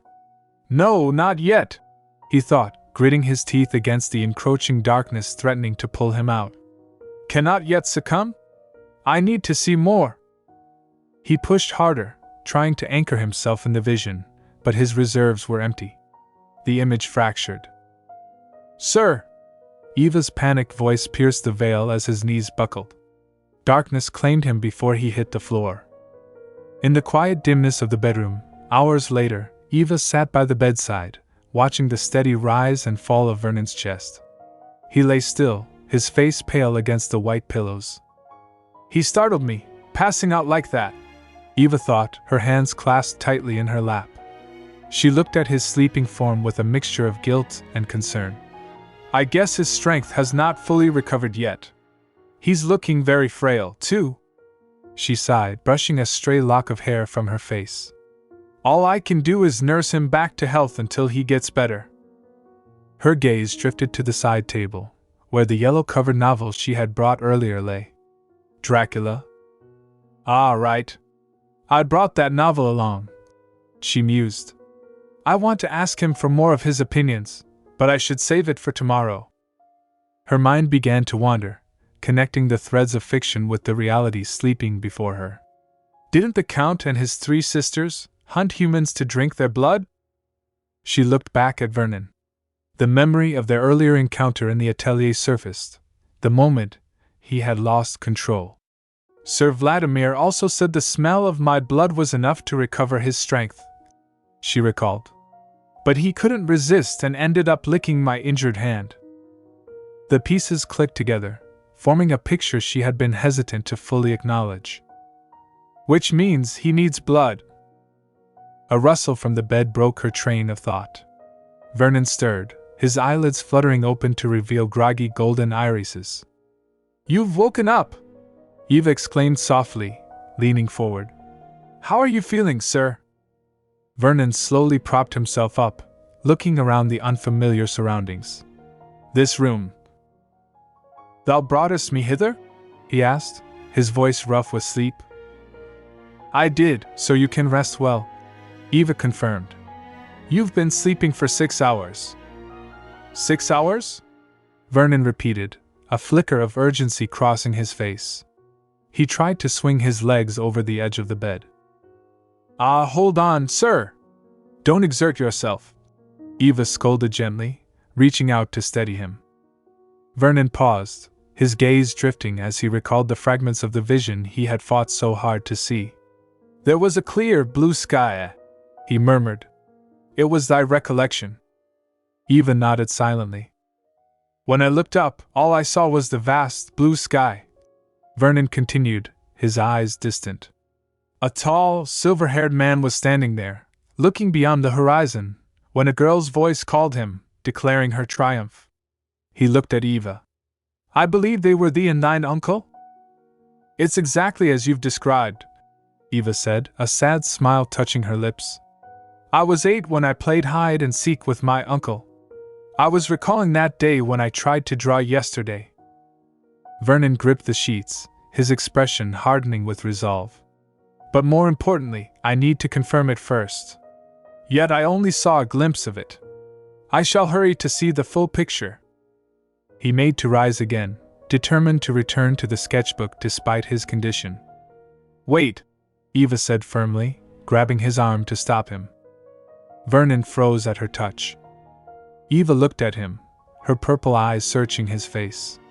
She felt a distinct sensation, a realization that washed over her with sudden clarity. This feeling. "I just realized something." She didn't let go of his arm. The hesitation hung in the air between them, heavy and significant. She took a breath and voiced the truth she had deduced. "You need blood to recover your strength, right?" Vernon stared at her, silence stretching in the room as the question hung suspended between them. The spoon scraped softly against the bowl as Eva stirred the porridge, the steam rising in thin, white wisps. In the quiet bedroom, the tension was palpable. She had tried, once again, to get answers, but the response was the same as always. "Forgive me, Ms. Griffon," Sir Vladimir said, his voice low and weary. "I think I need more rest." He sat in the bed, looking away from her. "My power really took a toll on me, more than I expected." Eva lowered the spoon, a sigh escaping her lips. "Ah, all right." Inside, she felt a surge of frustration. He didn't answer me again, she thought bitterly. He avoided it like last time and said he'd rest more. It's quite frustrating, though. I asked him because I'm worried, but he refused to tell me the truth. A sharp knock at the front door shattered her thoughts. "Who is it?" Eva called out, setting the bowl down. "Coming!" She hurried out of the room and down the hall. When she opened the door, a familiar face beamed back at her, framed by the bright daylight. "You really came, Tina," Eva said, surprised. Tina grinned, her freckled cheeks flushed with excitement. "'Cause I miss you, we need to catch up a lot." Minutes later, they were settled in the living room. 2 cups of tea steamed on the table between them. Tina looked around the atelier, her eyes wandering over the familiar furniture. "The inside's still the same," Tina remarked. "Still the same?" Eva raised an eyebrow. "You didn't visit my uncle during my time at the academy?" Tina laughed sheepishly. "I did come by plenty of times, just to give him Mom's baked cookies." She leaned back, rubbing the back of her neck. "I mean, I only visit if you're around, you know?" "Yeah, that's true," Eva chuckled. "Then feel free to come by. I'll make you dinner." Tina's eyes lit up. "You'll make me dinner? It's been so long since I've tried your cooking." Her gaze fell upon a leather-bound book resting on the table. "By the way, what book is that?" "Ah, it's my sketchbook." "Your sketchbook?" Tina gasped, reaching for it. "Could I see your drawings?" "Of course." Tina flipped it open, her eyes widening with delight as she turned the pages. "Yay! Thankies, Eva! Your drawings are so good! Still as talented as ever." She stopped at a detailed sketch of a man with long hair. "Whoa, so cool! Look how you drew this man!" Eva looked at the drawing of Sir Vladimir. As she stared at the graphite lines, the memory of her earlier confrontation with him came rushing back, vivid and painful. The memory took hold. In the dim light of the bedroom, Eva stood by the bedside, pleading. "But sir, you're still—" Vladimir cut her off, his expression solemn. "I am indebted to thee for thy kindness, and I should not hind in thy life. Never mind me." Eva felt something snap. "Of course I should mind." Vladimir looked up, startled by her sudden outburst. "You always avoid my questions whenever they're about your needs," Eva shouted, her hands clenched at her sides. "You even collapsed and made me worried sick about you. And you selfishly tell me not to care at all?" Silence hung heavy in the room. Eva breathed hard, realizing what she had just done. Vladimir stared at her, his golden eyes wide. I, Eva stammered, her anger instantly replaced by regret. "I don't mean to." She couldn't bear the look on his face. "Excuse me." She turned and fled the room, slamming the door shut behind her. Left alone in the sudden silence, Vladimir sat motionless. He brought a hand to his chest, clutching his shirt near the ring that hung from a chain around his neck. His expression was pained. I have offended her, he murmured to the empty room. What happened with this one? Tina's voice pulled Eva back to the present. Tina had turned the page to a chaotic mess of dark, scribbled lines that covered the paper entirely. Eva blinked, shaking off the memory. This one is the drawing I attempted after moving here. Oh, the thing you told me about back at the town square, yeah? What did you try to draw here? Tina asked, tracing the erratic marks. I was trying to sketch some ideas for my painting, Eva explained softly. So I wanted to draw Uncle there. But it's odd. She looked down at her hands. It seems like I can't remember something from that day. I see, Tina said sympathetically. I guess you need to rest first, like your teacher said. What are you going to do tomorrow, Eva? Tomorrow? I'm going to stay home. Tina leaned forward enthusiastically. Then why don't you hang out with me? I'll take you to Peepo's bar. Peepo's bar? Yes, we can drink freely there. Tina beamed. If you don't drink, they serve other drinks and delicious food too. There's also live music every night. How about it? Tomorrow night, yes? Eva's smile faltered. Her thoughts drifted upstairs to the man confined to his bed. But I can't leave Sir Vladimir alone. You can't? Tina's face fell. Well, I want to come, but... Eva trailed off, unable to articulate the heavy responsibility she felt. I'm not sure if tomorrow's a good time for me. Tina recovered quickly, her cheerful demeanor returning. No worries, we can go there anytime. If you want to go, just see me at the cafe at 4 so we can go there together. I'll keep that in mind, Eva said, grateful for her friend's understanding. Thank you, Tina. Later that evening, the house was quiet again. Eva sat on the edge of the bed, holding a bowl of soup. Sir Vladimir ate slowly, his movements still weak.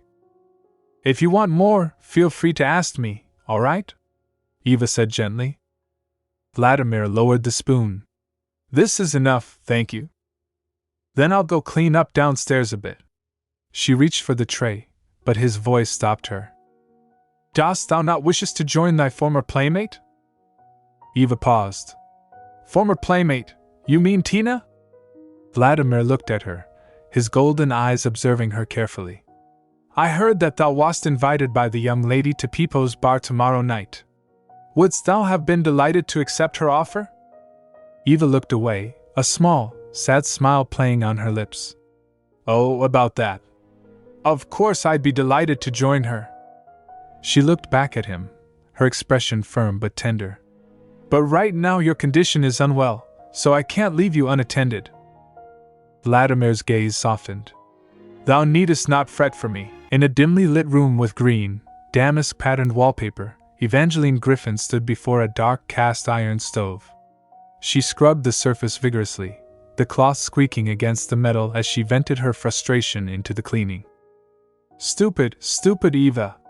She chastised herself, her internal voice screaming. Why did you have to yell at him? The memory of the outburst replayed in her mind, her own voice sharp and uncontrolled, demanding, What are you going to do now?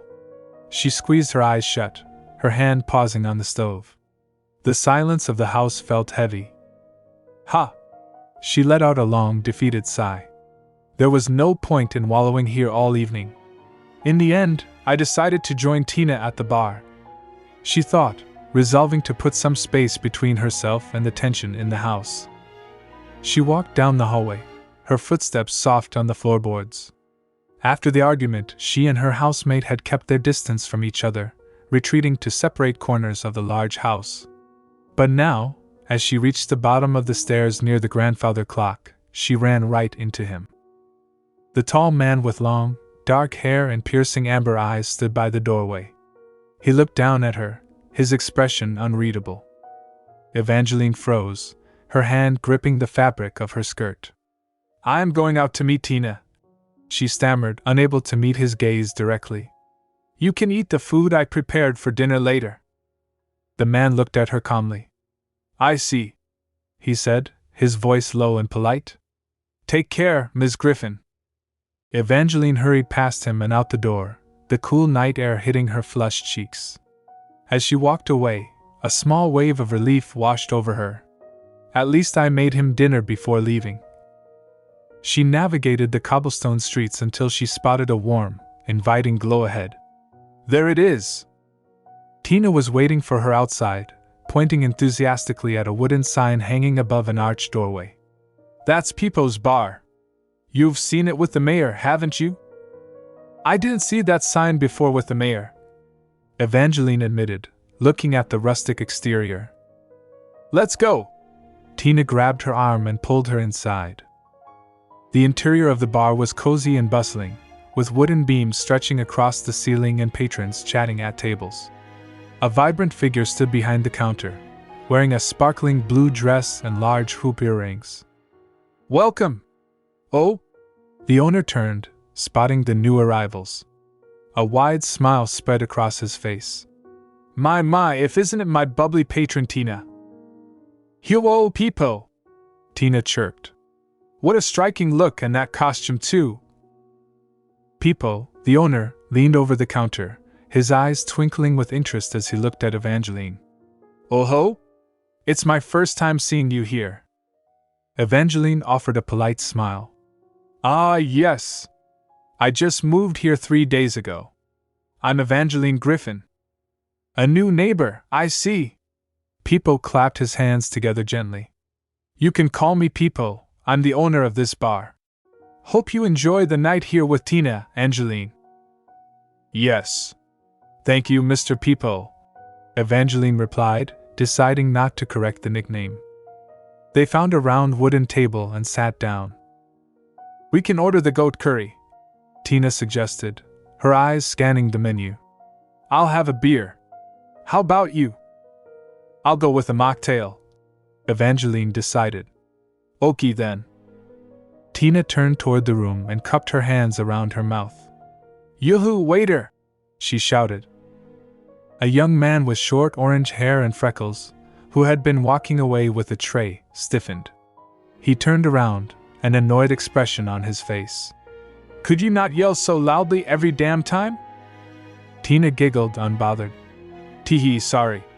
She pointed a finger at him. I'll have the usual, with 2 curries and a mocktail, please. The waiter sighed, rubbing the back of his neck. Ha! Fine. Is there anything else? Samuel? Evangeline asked, recognizing him. The waiter froze. He turned slowly to look at the woman sitting with Tina. Yeah. His eyes went wide. Miss Eva? Evangeline smiled warmly. Oh my, you've become taller since the last time I saw you. How have you been? Samuel's face turned a bright shade of red. He scratched his head nervously, his annoyance completely vanishing. I am good. Don't forget our orders, Sam, Tina teased, grinning at his reaction. Shut up, I know. Samuel snapped back, flustered, before hurrying off toward the kitchen. Evangeline watched him go. Samuel sure has changed a lot. And he works here too? Yup. He helps Peepo after working at the farm, Tina explained, leaning her chin on her hand. He's become manlier, but too bad his cocky attitude doesn't do him any justice. She glanced toward the counter. Seems like the owner knows you, too. Yup. I've been one of Peepo's regulars ever since he opened the bar 6 months ago, Tina said proudly. She then looked at Evangeline with a curious expression. By the way, I thought you wanted to stay home. Did something happen? Evangeline hesitated, fiddling with the ribbon at her collar. Well, I thought maybe I should go out more. Tina smiled firmly. You should, though. You need to take a breather from all those paints and oils sometimes. Not just paints, pencils and papers too. What do you mean? Evangeline asked. I saw you drawing and painting every time I visited you, Tina said seriously. Whenever you touched those kits, you got so engrossed that you almost missed lunch or dinner. I bet you might not have realized weeks had passed if we hadn't nagged you. Evangeline lowered her gaze. That's not true. I mean, there's nothing wrong with taking breaks and having fun like this. Tina reassured her kindly. I think that's what you need in your current state. I'm sure your uncle would have agreed with me, too. Evangeline softened, closing her eyes for a moment. I guess so. She opened them and smiled. Well then, let's start the fun.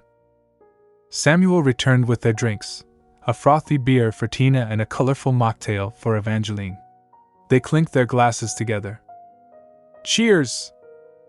The evening passed in a blur of conversation and laughter. Some time later, Tina sat slumped in her chair, her face completely flushed. Hawawan, Tina mumbled incoherently. You drank too much, Tina. Samuel sighed, standing over their table with a look of resigned sibling duty. Are you okay? Haha, I'm fine, haha. Tina giggled, swaying slightly. Don't worry, I'll take her home later, Samuel told Evangeline. You want to go first, right?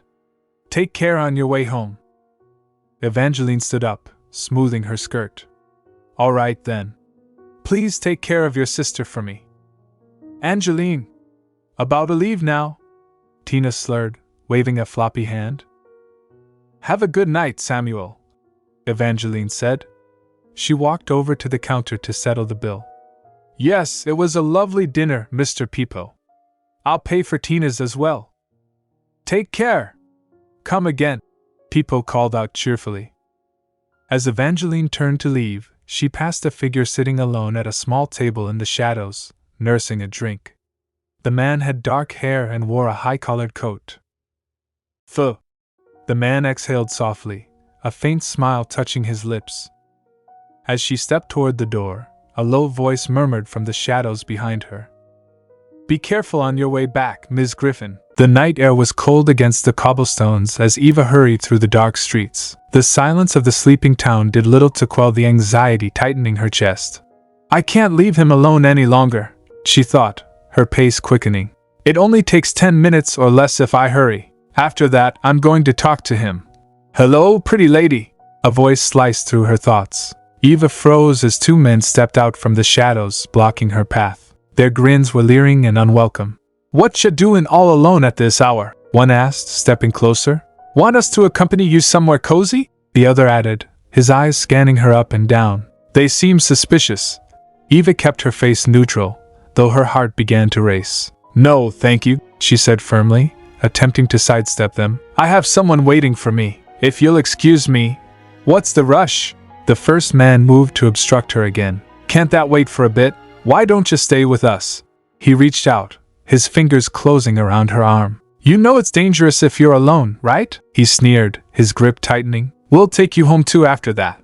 Sounds fair, yeah? Eva gritted her teeth. She didn't hesitate. With a sharp stomp, she drove her heel down hard onto the man's foot. Arg! He howled, releasing her as he hopped in pain. Shit, that woman! Don't let her get away! Eva bolted. Her boots slapped against the pavement as she sprinted down the alley, her breath coming in ragged gasps. She could hear their heavy footsteps pounding behind her. Run! Run!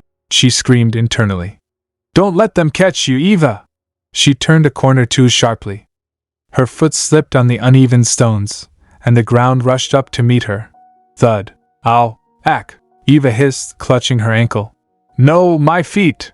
Before she could scramble upright, a hand tangled into her hair and yanked her head back. Get up, Eva! The thug roared. Jaya! She cried out, tears pricking her eyes from the sharp pain. Geez, this woman is such a handful! The man spat, looming over her. Now you can't run away. The other man caught up, panting but smirking. Relax, honey. We won't hurt ya. We're gonna have some real fun. Come on, let's hurry before we get caught, the first man urged, reaching for her again. Please, someone! Eva squeezed her eyes shut, terror washing over her. Please save me! A sudden, oppressive pressure filled the alley. The air grew heavy, static charging the darkness. Ugh! The man holding her suddenly staggered back, releasing his grip as if burned. Eva opened her eyes. A tall figure stood between her and the attackers, his long dark hair flowing in an unseen wind. Dark energy swirled around him like living smoke. What just? Eva stammered, staring up at the familiar back. Sir? The men recoiled, eyes wide with confusion and fear. Who are you? When did he show up? One shouted, backing away. And what was that thing that hit us? The figure turned his head slightly, his golden eyes glowing in the gloom. Guess we'll find out soon, Vernon said, his voice terrifyingly calm. The thug with the bruised foot pulled a knife from his belt. Take this, he yelled, lunging forward to stab the intruder. Vernon didn't flinch. He raised a hand, and the blade stopped dead against his palm. The sound of metal meeting flesh was dull and sickening, yet Vernon's expression remained bored. I praise thy bravery, Vernon murmured, the dark energy flaring around his hand. Yet thy vileness offendeth me. With a flick of his wrist, a shockwave of force blasted outward. Wag! The thugs were lifted off their feet and thrown backward, crashing hard onto the cobblestones. He used sorcery, one whimpered, scrambling backward on his hands and knees. Shit! Leave! Vernon commanded, his voice echoing with inhuman authority. Monster! Demon! They screamed, scrambling to their feet and fleeing into the night, their terrified wails fading into the distance. Vernon stood still for a moment, the dark aura dissipating. Never touch her again, he whispered to the empty street. Eva sat on the ground, trembling. He just sent them flying, she thought, staring at him. I almost forgot he's not human. Vernon turned to her, his demeanor shifting instantly from wrathful to gentle. Art thou all right? He asked softly. I'm okay, Eva managed to say, her voice shaky. But how did you show up here? Suddenly, Vernon swayed, his legs buckled. Sir? Eva scrambled forward just as he collapsed, catching him in her arms. Don't tell me he forced himself? She panicked, looking him over. Her eyes fell on his hand. Oh God, his hand! Blood dripped steadily from where the knife had struck, staining the white cuff of his shirt crimson. Sir! Eva cried, pressing her hand over the wound. His breathing is getting weaker, too. No, please don't die. Vernon! She shouted his name, desperation clawing at her throat. Eva! Miss Eva! A voice called out from down the street. Eva looked up to see two figures running toward them, a young woman with pigtails and a freckled man. It was Tina and her brother. Eva! Are you okay? The brother yelled, skidding to a halt beside them. He looked from Eva to the unconscious man in her arms. Those bastards! You were assaulted by two men? And one of them had a knife, too? Yes, but they ran away, Eva said quickly, her mind racing to construct a plausible story. This man saved me and got hurt by one of them. That's insane! We should report this to the mayor, the brother exclaimed, his face flushed with anger. You're too loud, sis. You'll wake him up, Tina scolded gently, kneeling beside Eva. Oh, right, sorry. The brother looked at Eva with concern. You two can go now. But Eva, doesn't your leg hurt? You almost stumbled on our way here. I'll be fine. I'll tend to it later, Eva insisted, clutching Vernon's arm tighter. She looked up at them with pleading eyes. But I have one request. She took a breath. Could you not let anyone know about him? His situation is quite complicated. I promise I will explain everything later. Tina and her brother exchanged a glance. The brother sighed, scratching the back of his neck. Okay then, we'll keep it a secret. But promise me you won't burden yourself, Tina added, smiling warmly. I'll visit you every day so you can get better. Thank you, Tina. You sure about this, sis? Leaving her behind, the brother muttered as they turned to leave. Let's trust Eva for now, Tina replied softly. As their footsteps faded, silence returned to the alley. Eva looked down at Vernon's pale face, her hands stained with his blood. Rain lashed against the dark, imposing trees of the forest, drowning out the frantic footsteps of two men stumbling through the undergrowth. Mud splattered their clothes as they ran, their breath coming in ragged gasps. Bro, how long do we have to keep running? One of them stammered, clutching his cap against the wind. And what about the job? Forget about the job. Zip it, the other shouted back, his eyes darting into the shadows behind them. He might come after us if we don't hurry. Suddenly, a sharp whistling sound cut through the storm. Bro? What just? The man choked, his sentence cut short as an arrow struck him from the darkness. He collapsed onto the wet grass with a heavy thud. Bro? The first man cried out, freezing in terror. Another arrow flew, silencing him instantly. Both figures lay motionless on the forest floor. From the gloom, a tall figure emerged, holding a cane. He was dressed in a long coat and a fedora that shadowed his face. He looked down at the fallen men with a solemn expression. "I apologize for doing this," the guardian murmured, his voice low and devoid of malice. "But I cannot let you spread news about what happened tonight." The storm outside contrasted sharply with the quiet warmth of the bedroom. The guardian lay resting on a plush sofa, his long dark hair fanned out against the cushions. He was asleep, or at least attempting to rest. Sitting beside him, the young woman watched his face with a mixture of guilt and admiration. To force himself like that to protect me, she thought, her gaze tracing his pale features. He even got hurt with his current condition. Her eyes fell to his hand, which rested on his stomach. A red stain was blossoming across the white bandage wrapped around his palm. Ah, his blood is seeping through, she realized, alarm spiking in her chest. I need to change the bandage. She looked around and spotted a plate of sliced apples and a small knife on the table nearby. A heavy silence hung in the room, broken only by the soft sound of rain against the window. She picked up the knife, staring at its sharp edge. Her heart began to pound in her ears. "Cease," a voice whispered. The young woman flinched, nearly dropping the knife. "Yes, sir?" The guardian's golden eyes fluttered open. He tried to sit up, wincing slightly. "Wait, don't get up yet," she insisted, reaching out to steady him. "You need to rest more after what happened." "Never mind me," he interrupted gently, his gaze fixing on the blade in her hand. "That knife, what art thou attempting with it in hand?" She looked down at the weapon, her grip tightening. I was about to give you my blood. I know you need it, right?" She swallowed hard, gathering her courage. "I mean, judging from how our contract was formed and that time. I need not divulge the truth to thee," he said, turning his face away. I sensed thy hesitation during our talk last night," he confessed, his voice tinged with a rare vulnerability. He took her hand, his thumb brushing over her knuckles. "I could not bear the thought of thy knowing the truth. I would rather keep it to myself than burden thee." The young woman stared at him, realization dawning. "Is that why you keep avoiding my questions?" He offered a faint, melancholy smile. "It is one way to keep thee from being burdened. Thou needest not worry. You fool!" she shouted, cutting him off. The guardian blinked, stunned by her sudden outburst. "It wouldn't, you idiot!" she cried, her eyes shimmering with unshed tears. "Did you really think that doing that would solve the problem? Shouldn't you face it despite the consequences?" She placed her hand over his, her expression softening. "Having this ability might have made you neglect your own feelings, but no matter how excruciating it is, I want to know the truth." She looked deep into his golden eyes. "I don't want you to bear the burden alone. After all, I promised to understand you, right?" The guardian looked at her for a long moment, his defenses crumbling before her sincerity. He sighed, a sound of resignation and relief. "What thou quoth is true," he admitted quietly. "The terms of the contract require that the mortal be our lifetime servant. In exchange for their blood, we grant them prestige and prosperity." He paused, his expression darkening with distaste. "However, I despise how it treats the humans. They are treated like cattle, deemed and dined as their only worth is to become our fuel." He looked back at her, his gaze intense. "I wish not to see thee suffer the same fate, so I altered the rules by mine own will. I shifted the roles so I became thy guardian instead. As for the blood, thou needest not yield any. I can survive since I am immortal. One long slumber shall replenish my strength." The room fell silent as she processed his words. He had changed his very nature to protect her from being used.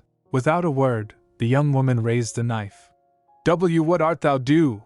the guardian started, his eyes widening. With a swift motion, she sliced the tip of her finger. A bright drop of crimson welled up. "I'm giving you my blood," she stated firmly, extending her hand toward him. "This is what I can do for you." He recoiled, trying to push her hand away. "Please stop. Thou needest not do this. I will not have thee end up." "It's fine," she said, her voice gentle but unyielding. She moved closer, pressing her hand against his. "I am doing this because I want to. Please accept this." The guardian looked at the blood, then at her determined face. Her sincerity overwhelmed him. His resistance faded, replaced by a deep, primal hunger and something softer, gratitude. "Thank you truly," he whispered. He lifted her hand to his lips. He kissed the wound tenderly, his tongue lapping up the droplet of blood. The sensation sent a jolt through her.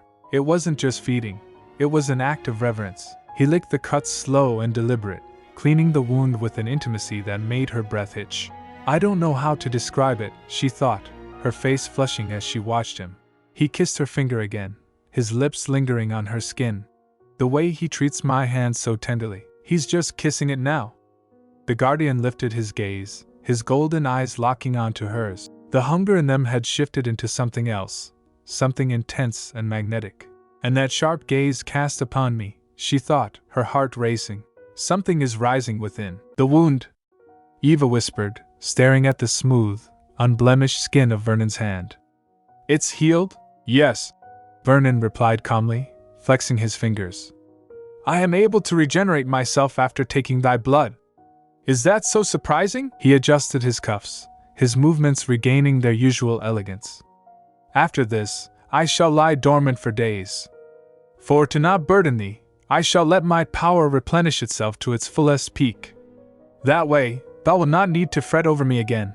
It's fine, really, Eva stammered, still processing the supernatural healing she had just witnessed. Oh, I haven't said this yet, Vernon said, pausing. He looked at her with soft, golden eyes. You saved me from those men. Thank you, Eva blinked, flustered. 'Tis fine. Thy safety is my duty. She stopped, realizing she was mimicking his speech patterns, and blushed.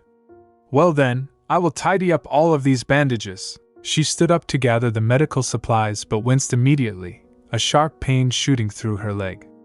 Ack, I forgot about my foot. She swayed, losing her balance. Yua! Strong arms caught her before she could fall. Vernon held her steady, looking down with concern. Sir? Eva gasped. Thou lookest to be in too much pain to walk. I shall carry thee for the time being, he declared, already scooping her up into his arms. And no need, sir! I can walk by myself, she protested, her face burning. Thou needest not worry, he said effortlessly, ignoring her weak struggles. Where desirest thou to wend?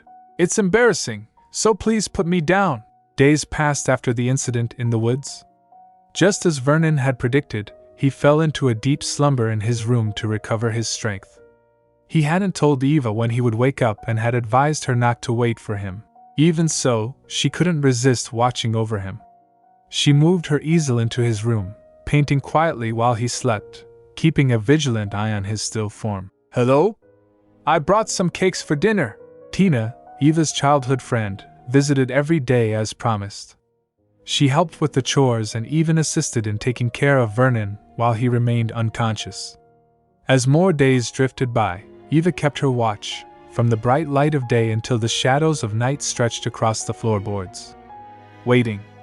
Always waiting. Darkness wrapped around him, cool and absolute. All is set, a voice echoed from a distant past. Standing before an ornate, open coffin, a figure bowed respectfully. Thou mayest close the coffin. We shall reunite after a century, Vernon. Farewell, Lord Vernon, the voice whispered as the lid descended. May ye have sweet dreams. Eva stirred, blinking against the morning sunlight streaming through the window. She sat up, rubbing her eyes, her mind still foggy. That dream earlier, she thought, the residual sadness of it clinging to her. Although I quoth not to wait for me, thou art very kind. Wait. She looked around. The familiar clutter of her own bedroom surrounded her, the messy desk, the scattered sketches. Ah, I overslept, she muttered, scratching her head. Since when did I have this pillow? She paused, gripping the soft fabric. Eh? Isn't this my room? Didn't I read in Sir Vernon's room last night? Realization hit her like a lightning bolt. Sir Vernon? She scrambled out of bed, nearly tripping over her own feet. Vernon? Vernon! She burst into the kitchen, her heart pounding in her chest. Good morning, Miss Griffon. A deep, velvety voice greeted her. Vernon stood by the stove, fully dressed and looking impeccable. He turned to her with a small smile. Didst thou sleepest well, sir? Eva cried out. She ran across the room and slammed into him, wrapping her arms around his waist in a tight embrace. I apologize for making thee wait, he said softly, looking down at the top of her head. Rest assured. She mumbled into his shirt, relief washing over her. For I am here now. A moment of silence passed before Eva realized what she was doing. She stiffened, then practically threw herself backward, her face erupting in heat. Why did I do that? She shrieked internally. I'm embarrassed about hugging him. It is all right, Miss Griffon, Vernon said, amused. I mind not. It was uncalled for. Please forgive me, she stammered, waving her hands frantically. Please forget it ever happened. To obliterate from memory such an event is a pity, he mused, tapping his chin. Moreover, 'twas a pleasant experience. I beg you, sir, please have mercy, he chuckled softly. Art thy feet all right? They've already healed? Don't worry, she managed to say, straightening her clothes. Then shall I prepare some tea? Wah? A voice called out from the hallway. Eva froze. Gah! Ah, Tina is here. Such bad timing. Vernon immediately moved toward the shadows. Then I shall not let myself be seen. Actually, you don't need to do that, Eva said quickly, grabbing his sleeve. Tina bounded into the kitchen, her eyes lighting up when she saw the tall stranger standing next to Eva. He's finally awake, Tina cheered, clasping her hands together. It's good your fever has gone away. I'm sure you're glad, Eva. Eva let out a nervous laugh. I told Tina that Vernon got a fever to avoid suspicion.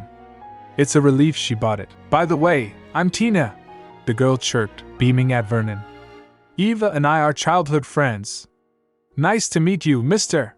Vernon observed the energetic girl calmly. I see. Eva leaned toward him, whispering urgently. Please don't tell her about your identity. Just mention your name, all right?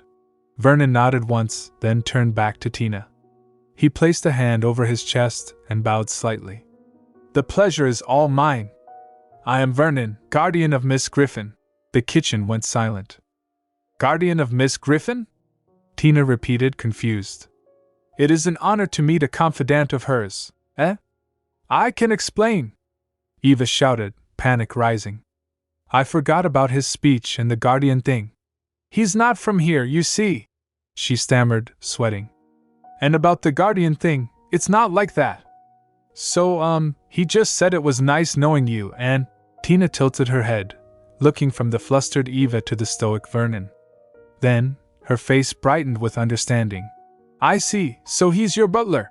That's not it, Eva cried. Finally decided to tell Tina that Vernon is her assistant. Lie. I see. Tina laughed.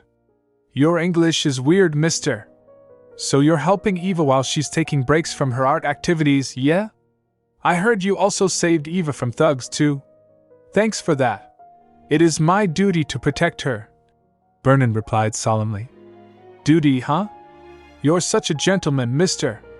Tina giggled, accepting the tea Vernon placed on the table.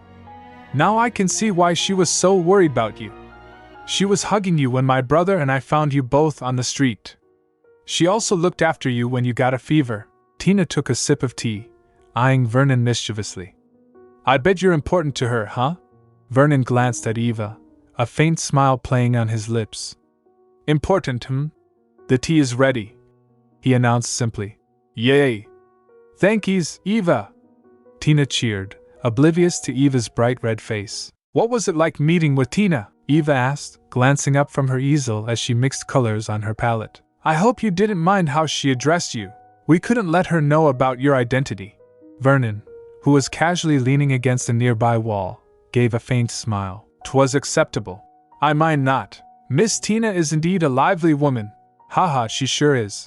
She reminded me of my second eldest sister, he added thoughtfully. Ah, really? She also mentioned something during our talk. Vernon continued, his gaze drifting to the sketchbook lying on the table. She said thee took a break from thy painting. 'Tis thy sketchbook related to it? Eva paused, her brush hovering over the canvas. A shadow crossed her face. Yes, it's quite related. My uncle's death had affected me to the point I couldn't draw. Art thou all right? Vernon asked softly, sensing her melancholy. To not be able to draw is suffocating, yes? It is, she admitted with a wistful smile. But don't worry about it. I will enjoy my new life here until my passion returns. She stood up and began organizing her paints. All right, all is clean. As she turned, Vernon suddenly reached out and gently took her left hand. What is it, sir? Eva asked, surprised. Thy left hand? He murmured, inspecting her fingers. Oh, it's fine already, she said, trying to pull away slightly. The cut was not that deep, so it healed fast. Vernon didn't let go. Instead, he lifted her hand to his lips and pressed a tender kiss to her skin. What? Eva gasped, her face flushing crimson. What are you doing, sir? Vernon lowered her hand but held her gaze with intense solemnity. I have decided, as I discover the reason I am here, and even after I reunite with my kin, I shall always stay with thee. Eva blinked, stunned by his declaration. Thank you. But sir, why did you kiss my hand? 'Twas a symbol of my vow, he stated simply. It's unnecessary, so please don't do that, she mumbled, averting her eyes to hide her embarrassment. After waking up from his 10-day slumber, Sir Vernon was back to his full health. They had discussed their plan to avoid suspicion from Tina and the others. He would act as Eva's assistant. However, Eva was still worried, especially since there was no news about the two men who had attacked them. Art thou going out? Vernon asked, noticing her preparing her bag. Ah, yes. It will be a quick trip to the shop, she replied. She glanced at the book in his hand. You seem to like reading books, sir. That is not entirely true, he said, closing the cover. I only read to pass the time. Ah, I see. Did you always spend your day reading books back then? Yes. That was all I could do in my manor. Eva stopped, surprised. Wait, you mean you had only stayed inside your home all the time? Correct. I was never allowed outside. Not allowed to go outside? But why? She frowned, confused. Is it because of the sun? But I've seen him under the sunlight and he's okay. An idea sparked in her mind. She turned to him with a bright smile. Do you want to come to town with me, sir? Vernon looked taken aback. Is that all right? Yes. But first you must change your clothes so you won't attract attention. Let me search for my uncle's clothes. Thankfully, her uncle's clothes fit him perfectly. Though, even in simple attire, he still exuded a noble aura. Well then, I'm going to do a little adjustment on you, Eva said, gesturing to a chair. Please sit here. Vernon sat down, and Eva leaned in close to fix his collar. Excuse me, she murmured, focusing on the fabric. Vernon flinched slightly as her fingers brushed his neck. I apologize. Did I startle you? She asked quickly, pulling back. 'Twas fine, he replied, composing himself. Thou may continue. There aren't many people in town during weekdays, so it will be safe for you, she explained as she worked. Although you should be careful with your speech. Not many people are accustomed to it nowadays. I see. I shall keep that in mind. All right, it's done, Eva declared, stepping back to admire her work. I'll go get ready and get your hat. It will only be a short while. She hurried out of the room, leaving Vernon alone. He sat in the silence for a moment, then slowly lifted his hand to where she had touched his neck. He brought his fingers to his nose, inhaling deeply. Such a sweet, delicate scent, he thought, his eyes half closed. Well then, shall we leave? Eva's voice called out from the doorway. Vernon stood up, adjusting his hat. Here goes. They stepped out of the house into the bright afternoon sun. Let's go, Eva said cheerfully, leading the way. Vernon paused on the porch, blinking against the light. He looked up at the sky, then around at the vibrant green fields. Sir? Eva asked, noticing he had stopped. He didn't answer immediately. He seemed mesmerized by the simple sight of the world outside. Glad to know you're fine under the sun, Eva said gently. You haven't seen the house, right? I see, Vernon murmured, looking back at the cottage. So this is thine uncle's house? Yes. And to think it has a hidden chamber. She laughed. You can look around the house after we get back. Shall we be off? Yes. They walked down the path, the wind rustling through the trees. Suddenly, Vernon stopped again, his head tilting slightly. The wind carrieth her scent. Something the matter, Miss Griffon? He asked, noticing her expression change. Eva had frozen, her eyes fixed on a specific spot in the woods near the road. No. It's just this place. Vernon followed her gaze. I see. This was the place where she was almost assaulted. I apologize, she whispered, wrapping her arms around herself. This place reminded me of when you got hurt. I'll be all right after I calm myself down. I just need some time. All will be fine, Vernon said firmly. Without hesitation, he reached out and took her hand. His grip was warm and reassuring. He didn't say another word. He simply held her hand and kept moving forward, pulling her gently away from the memories that haunted that spot. Eva looked at his back as he led her, her heart steadying. But somehow I understand why he did that, she thought, a small smile touching her lips.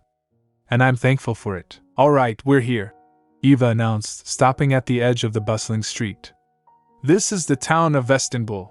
Vernon scanned the buildings with a critical eye. What do you think, sir? Eva asked. It is quite smaller than I expected, he remarked, his gaze lingering on the architecture. So this is how they build their homes now. Eva glanced down and realized he was still holding her hand firmly. A flush crept up her neck. Sir? She whispered. You can let go of my hand now. Vernon blinked, looking down at their joined hands. Pardon me, he said, immediately releasing her. I said it would be a quick trip, but... Eva stammered, smoothing her skirt. Since you're here, we can explore wherever you like. Just tell me where you want to go, sir. Vernon did not answer immediately. He turned to her, his expression serious. One thing, Miss Griffon. Yes? I have been wanting to ask. Is it time for thou to address me informally? Eva stared at him, bewildered. Eh? What? You want me to be less formal? She asked, clarifying. I would like thee to call my name, he stated simply. Eva's heart skipped a beat. He wants me to use his name? Ah, right. Since I always call him sir all the time. But still, she looked at him. He was waiting patiently, expecting it. Should I try? She took a deep breath. V. There you are, Eva! A cheerful voice cut through the moment. Tina came running up to them, waving frantically. Ah, Tina, Eva said, startled. I thought you were working. Glad you're here. I met with the mayor earlier and he asked me to find you. Tina panted, grinning. Mr. and... They found those thugs. Eva's eyes widened. She followed Tina through the crowd, Vernon keeping close pace behind her. Over here, Miss Griffon, the mayor called out as they approached the station. Is it true, Mayor? They've been caught? Eva asked anxiously. Yes, the mayor confirmed with a nod. One of our residents found them near the mountains this morning. Now we just need to confirm their crime. He glanced at the tall man beside her. Oh ho, who might this be, Miss Griffon? He's my assistant, Eva explained quickly. He's currently helping me with my work. Vernon stepped forward and bowed elegantly. I am Vernon. It is a pleasure to meet you, I see. Miss Griffon's assistant, eh? The mayor chuckled. Well then, those men are in custody right now. We'll go see them once you're ready, Miss Griffon. All right then, Eva said. She turned to Tina. Tina, would you mind accompanying him until I'm done? It's okay, I'll wait for you. Vernon assured her softly. Be careful, okay? Don't worry, mister. Tina gave a thumbs up. Eva is with the mayor and the guard, so she'll be fine there. Inside the station, Eva peered through the bars at the two men slumped in the cell. They are definitely the ones who assaulted me, Mayor, she confirmed, her voice steady. That's good, then all is confirmed, the mayor said, satisfied. Turns out they're outlaws from the city, too. We'll send them back to the city to be judged. Eva frowned slightly. It is definitely them. But their reaction. It's odd. We're going to write the arrest warrant after this. The mayor continued. Miss Griffon, we'd like your testimony for this, too. It'll be a while. It's all right. Where should I start? By the time they finished, the sun was high in the sky.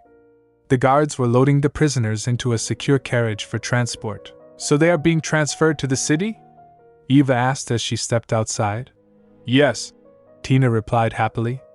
Those meanies are caught at last. You don't need to worry about them coming back again. It's a relief. Eva sighed, rubbing her shoulder. I guess I can sleep tonight. Just then, one of the prisoners was marched past them. Eva stiffened. See, sir? The guard muttered to the prisoner. Eva panicked internally. No, don't look here. If he recognizes Sir Vernon, he will cause a ruckus. She watched with bated breath as the thug's gaze slid over Vernon. The man's eyes were blank, showing absolutely no recognition of the powerful entity that had nearly killed him days prior. Huh? Eva thought, confused. His reaction. I'm gonna go back to the cafe. Visit me, Kay? Tina chirped, breaking the tension. Ah, yes. Thank you, Tina, Eva said, waving as her friend bounded away. She turned to Vernon. Shall we go, sir?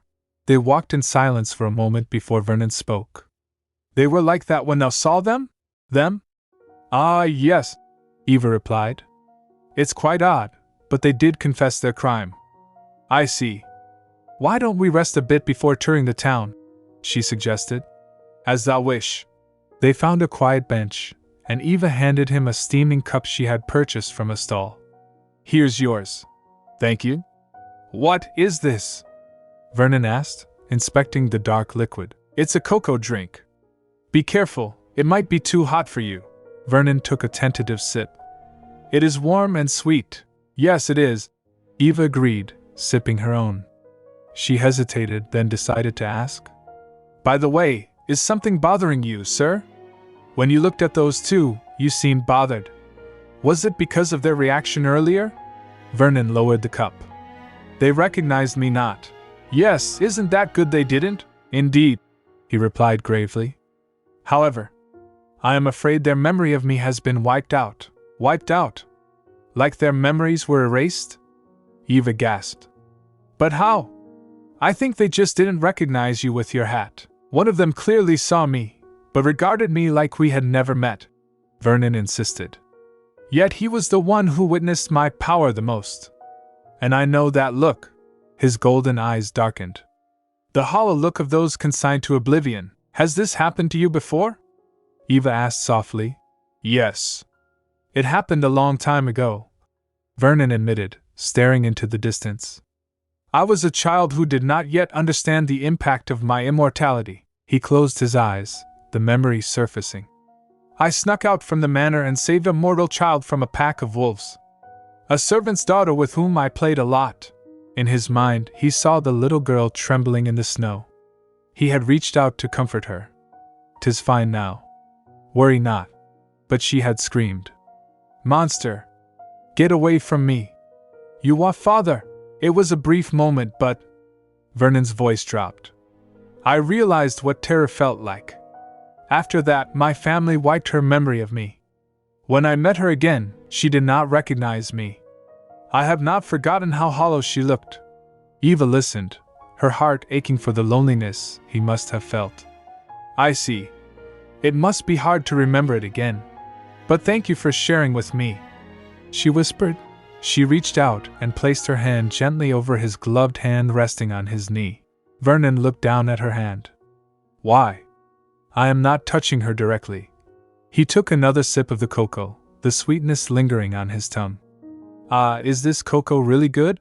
He felt a warmth that had nothing to do with the drink spreading through his chest. Yet, I can sense her through here. Oh, here, Eva said, pointing down the street as they walked through the town of Istanbul. If you walk here, you'll find the shops. There is also a clinic nearby, and I think that's everything you can find here. Vernon walked beside her, his tall figure drawing the occasional glance. Though his hat obscured most of his features, he observed the surroundings quietly. By the way, are you hungry, sir? Eva asked, looking up at him.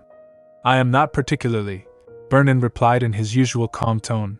Since we've walked around for quite a while, I think it's good to take a break somewhere, Eva suggested, checking the position of the sun. Maybe we can enjoy some tea and sweets? Her heart suddenly began to pound against her ribs. Be still, be still. Calm down, she told herself, taking a deep breath to steady her nerves. Oh, Tina invited us to her cafe, she said, keeping her voice even. Shall we go there, sir? Vernon agreed simply.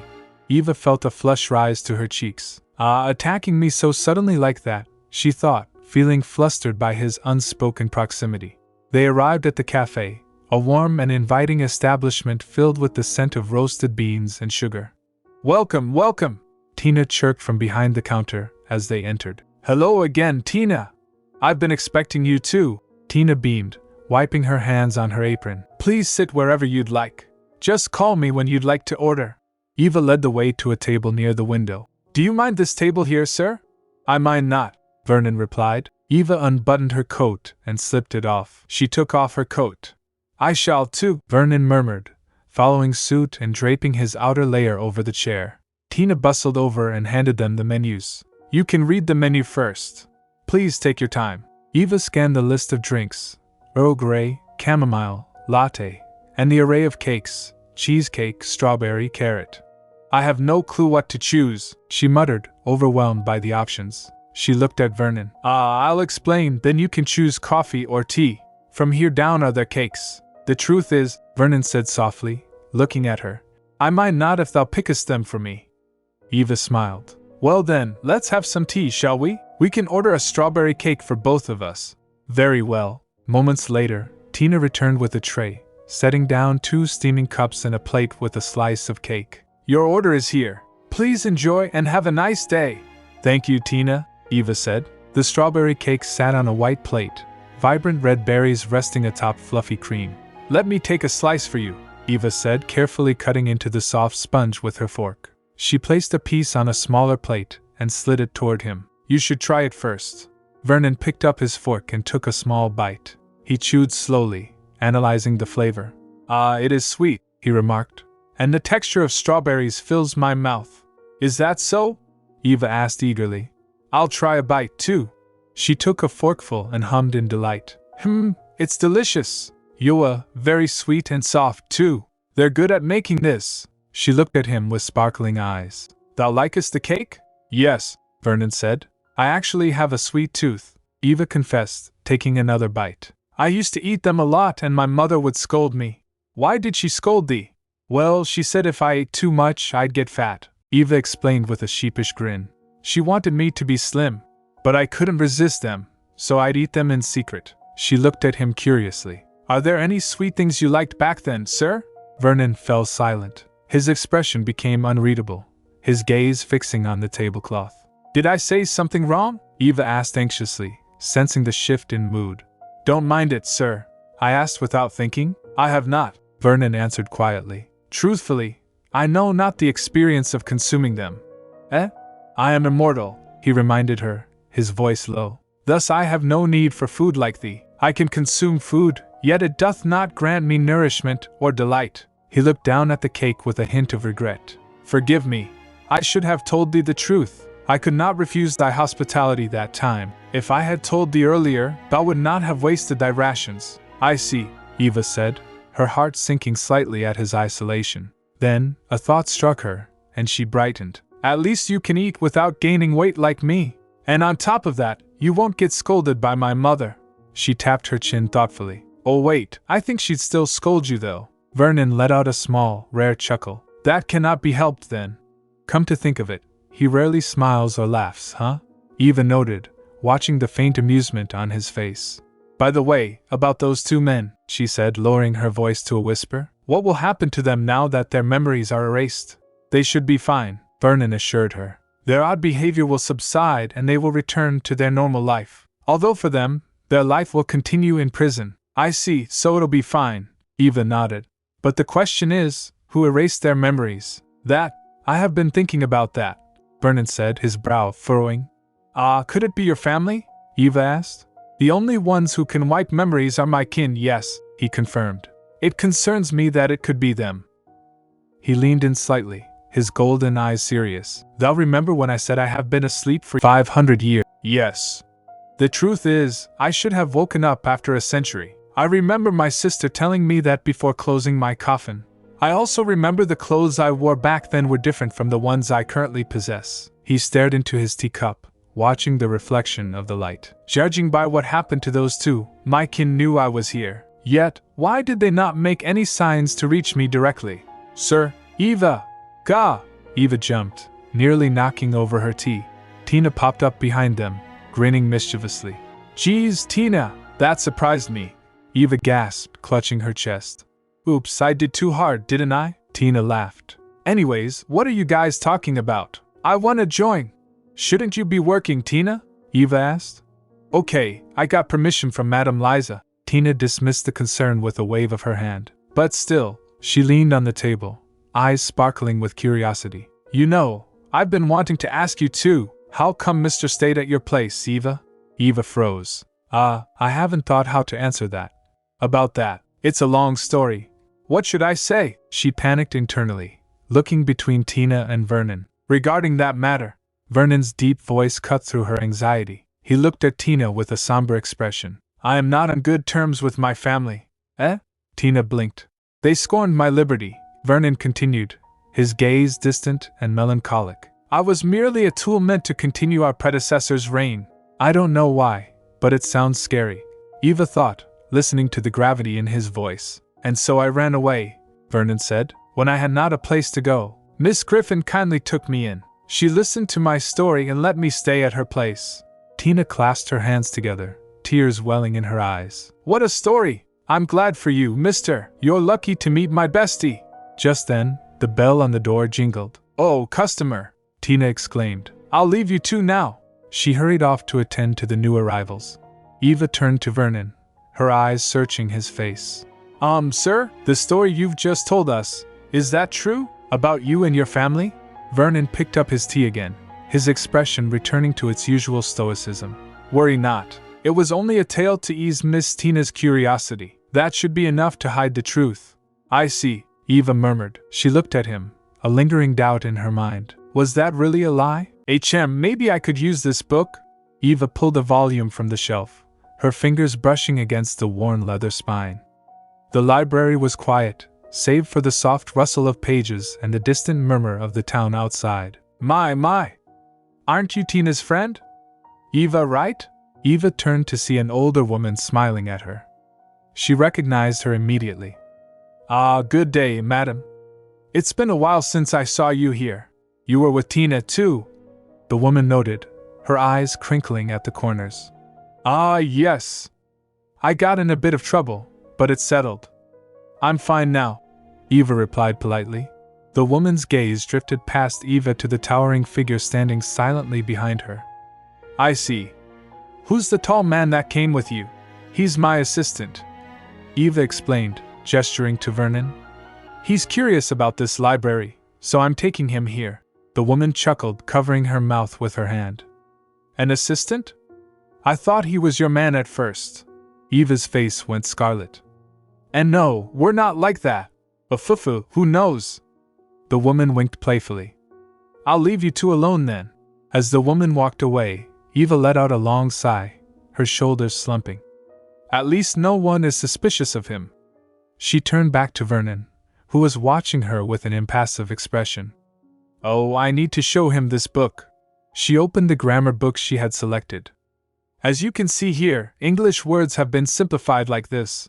Vernon leaned in, his golden eyes scanning the text. I see. Also, you is equivalent to thou or thee here. If you want to be polite, you can add their title like sir or madam. Eva instructed. Then I should say, where are you going, madam here? Yes, that will do. Eva nodded encouragingly. It might be hard for you to adapt to modern speech, so please take your time, alright? If you have any questions, please ask me. I understand. While Vernon continued to study, Eva wandered to a nearby shelf. Her eyes landed on a colorful spine that sparked a sudden wave of nostalgia. Wait, that book is… Vernon looked up from his reading. Art thou searching for another book? I'm not. Eva pulled the book out, a soft smile gracing her lips. I just found a storybook I used to read when I was little. Storybook? Yes. This one is entitled Alice's Adventures in Wonderland, she said, tracing the title. My uncle and I used to read it together before he put me to sleep. I loved how he tried his best to keep me excited. She hugged the book to her chest. Seeing this sure brings back memories. I guess this library also provides storybooks as well. Vernon watched her, his expression softening. I see that thou and thine uncle truly loved each other. How fortunate thou wast. Eva lowered the book, her smile fading into a look of concern. Are you really all right, sir? Vernon blinked. I mean back at the cafe, when you told me about your family. Eva pressed gently. Even though you said it was a lie, I don't think it was. If that story is true, then what will happen when you meet your family? Vernon averted his gaze. I am fine, Miss Griffon. Eva studied his face. That smile is the same from back then. He clearly forced his smile. She realized he wasn't ready. He is not ready to tell me about his family, then. You may not be ready to share your story now, she said, her voice firm but kind. But when you are, I'll be listening. I want you to know that you can depend on me, too. Like a friend does. She checked the clock on the wall. Oh, it's already this hour. We still have 2 hours before we meet with Tina at Peepo's. She glanced at Vernon. He was silent, shifting slightly on his feet. He seemed uncomfortable. Does he want to tell me something? Without a word, Eva reached out and took his gloved hand in hers. Of course, she whispered. Miss Griffon? Vernon looked down, startled. I apologize, sir. But I think I know what you tried to do since you can feel my emotions through this hand, she said, looking up at him earnestly. Is this enough to assure you of what I said earlier? Vernon stared at her, his composure cracking. Miss Griffon. Slowly, he lowered his head, bowing before her in the middle of the aisle. Forgive me for my rudeness. Eva flinched. I was terrible to doubt thy words, he murmured, his voice heavy with regret. Thou even sawest through mine actions. I should be ashamed for it. Please forgive me. Eva's face burned. People were starting to look. Oh God, this is bad, she thought frantically. You don't worry, sir. Let's forget it ever happened and continue your studies, yes? As thou wishest, he replied, straightening up. The evening air was cool as they arrived at Peepo's, a lively establishment filled with the sound of clinking glasses and laughter. My! Look who's here! The owner, Sir Peepo, greeted them with a wide grin. Angeline, you're back! Where have you been all this time? It's quite complicated, Sir Peepo, but I'm fine now, Eva replied, smiling. Oh ho, who's the handsome man with you? Before she could answer, a familiar voice called out. Oh, there you are! Tina waved from a booth. Why didn't you tell me you're free tonight? Eva walked over, spotting a young man sitting beside Tina. Samuel? You're not working tonight? Yeah, Miss Eva. It's my day off. Samuel beamed, his eyes bright. Perfect timing, you should join us, Tina said. She gestured to her brother. This is Samuel, by the way. He's Tina's younger brother. He's the one who helped me carry you back then. Samuel stood up and extended his hand toward Vernon. I'm Samuel. Nice to meet you. The pleasure is all mine, Vernon replied, taking the man's hand. I am Vernon, assistant of Miss Griffon. I am indebted to your... Suddenly, Vernon froze. A dark, oppressive pressure radiated from the smiling young man. It was invisible to the others, but to Vernon, it was a suffocating wave of hostility. Who are you, to be with Miss Eva? Why are you don't?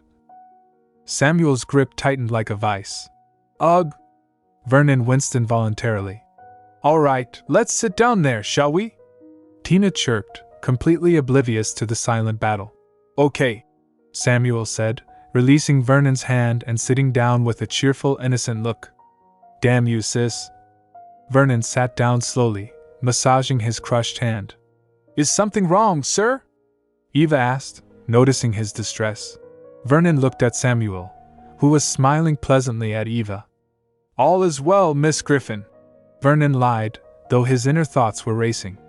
What a tremendous aura. It is just that. I will be careful from now on.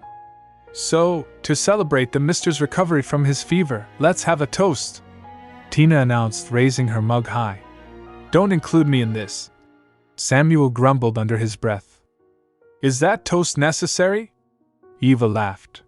Well, Tina likes doing it, so we better follow her, Samuel said, resigning himself to his sister's whims.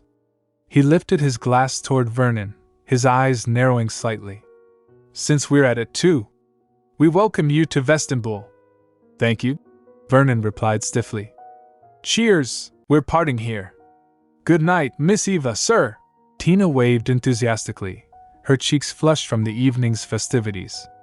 Beside her, Samuel slumped slightly, looking exhausted but content. Thankies for day, Eva and Mr. Tina slurred slightly, giggling. You better not throw up here. Samuel grumbled, hauling his sister up by her arm to keep her steady. Good night, you two. Take care. Eva watched them stumble away down the cobblestone street, a warm smile on her face. Will Miss Tina be fine? Vernon asked, watching the pair with a hint of concern. She'll be fine. Samuel is taking care of her, Eva assured him. It seemed that Mr. Samuel was irritated by everything Miss Tina did, Vernon noted. Was it good for us to leave them to their quarrel? It's fine. That's just how it is with both of them, Eva explained as they turned toward the path leading home. Samuel may act rough with his sister, but it's his way of showing he cares for her. What I'm trying to say is, you don't need to worry about them, sir. Is that so? I see. They walked in comfortable silence until the silhouette of the cottage appeared against the moonlit sky. Oh, that's the house, Eva said. Vernon stopped abruptly. Miss Griffon. Eva turned back, surprised by the sudden halt. Yes? Vernon looked down at her, his golden eyes shimmering in the dark. Thou still hast not spoken my name, Eva sighed, her shoulders dropping. You're still going on about it, sir? Is it difficult to do so? Well, it's just... Eva fidgeted with her hands. You're from a noble family and it's quite uncomfortable to drop the formalities like that. Vernon took a step closer, towering over her. Then, shall I call the Evangeline to make us equal? Eva froze. What? Equal? Wait, just now. Her heart gave a violent lurch against her ribs. The sound of her own name, spoken in his deep, velvety voice, sent a jolt through her. Why doth thy heart suddenly beateth faster than usual? Vernon wondered, staring intently at her. Evangeline. You're too close. Eva stammered, stepping back, her face burning. No, I mean... Please don't say it out like that. Vernon blinked, realizing the effect he was having. Forgive me, Evangeline. Since I can hear it clearly now, stop saying my name, too. After reaching home, Eva begged Sir Vernon not to use her given name. He eventually agreed, though he noted it would take time for them to get to a first-name basis. They spent the rest of the evening talking about his experiences in town. He was oddly interested in Mr. Peepow's identity, but when the conversation turned to his family, his mood shifted. I think I will abstain for a while, Vernon had said, his expression darkening. To not see them will be a good choice. I shall take precautions in case this event turns worse. And while I am here, I swear on my life to protect thee from them. It sounds like his family is dangerous, Eva thought as she drifted off to sleep that night. I guess he won't see them soon. The darkness of sleep shifted. An image formed, a blurry, chaotic scene. It's all right, Eva. Everything will be fine. Uncle. Suddenly, a dark shape loomed. What the? Uncle! Eva gasped, her eyes flying open. She sat up in bed, her chest heaving, sweat clinging to her forehead. What was that about? She whispered, clutching the sheets. Calm down, Eva. It's just a dream. The door burst open with a loud bang. Art thou well? Eva jumped, clutching her blanket to her chin. Wah, sir? Vernon stood in the doorway, his chest heaving as if he had run a marathon. So, in conclusion, Eva said moments later, her heartbeat slowing. You felt I was in danger and then showed up in my room like that? Forgive my force. Vernon apologized, though he didn't look sorry. Due to our contract, I can sense if something bad befalls thee. When thou wast anxious, I thought thou was in danger, so I rushed in. Eva looked at him. His usually pristine hair was sticking up in odd directions. Well, that explains how he showed up that time, she thought, suppressing a giggle. He has bed hair, too. He must have just woken up. I see. From now on, please don't do that, she scolded gently. But Miss Griffon, if thou art really in danger. I just had a nightmare, and it's still morning, she countered. If I'm in danger, I will scream for help, even if thou say that, Vernon argued. What if I be not near thee nor hear thee? I'll think about it, Eva conceded. For now, let's have breakfast. Be careful, it's still hot. She set a plate on the table. Vernon looked at it, perplexed. Miss Griffon, I told thee I need not partake of food? HM? You did, sir. Eva replied cheerfully, sitting opposite him. But I feel weird not seeing you eat anything while I do. Also, I already made some for both of us. Please enjoy it. Vernon sighed softly, picking up a utensil. If that be what thou wishest. Then after this, we're going to visit the town again to buy you clothes. Clothes for me? The bell above the door chimed as they entered Amaranth Clothing and Shoes. Welcome! An older man with a friendly face looked up from the counter. Oh, aren't you Mr. Griffin's niece? Mr. Vince!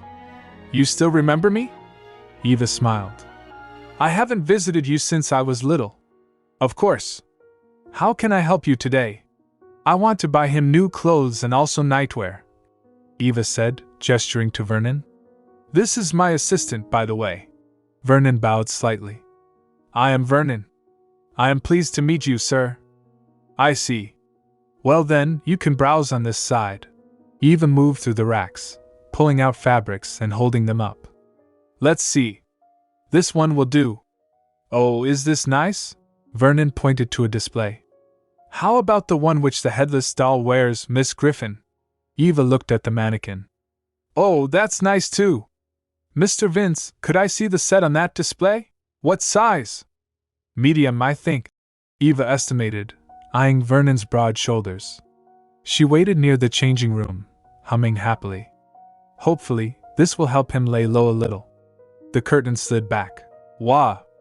Eva gasped. Vernon stepped out, adjusting the cuffs of a crisp, dark suit. The modern cut accentuated his tall, lean frame perfectly. They suit you, sir! She exclaimed, clapping her hands. Vernon looked down at himself uncertainly. They look fine on me?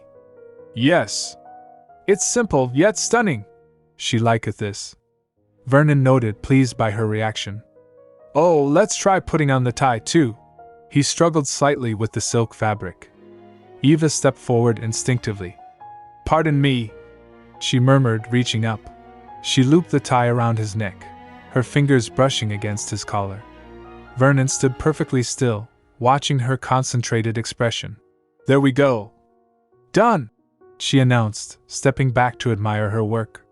She frowned. Oh wait, the back side is too long. I'll try to tie it again. She reached up again, her body leaning closer to his. I apologize, sir. She started, suddenly realizing how intimate the gesture was. It is fine, Miss Griffon, Vernon said softly. Thank you for doing this. Eva quickly pulled her hands away, her face heating up. Just realized she absent-mindedly tied it for him, she thought, mortified.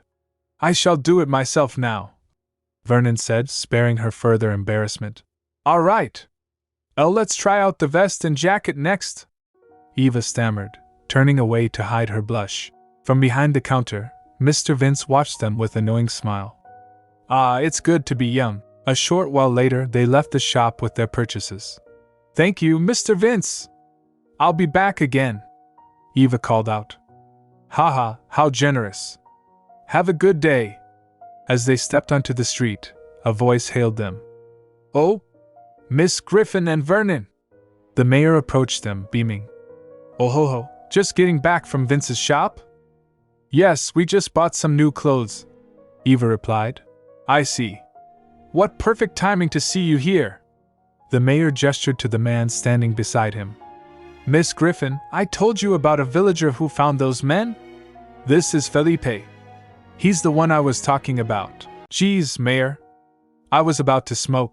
The man scratching his head had a rough, rugged look, with stubble lining his jaw and a cigarette hanging loosely from his fingers. He wore a simple shirt and suspenders, looking every bit the local worker. Oh well, just like Mayor said, I'm Felipe.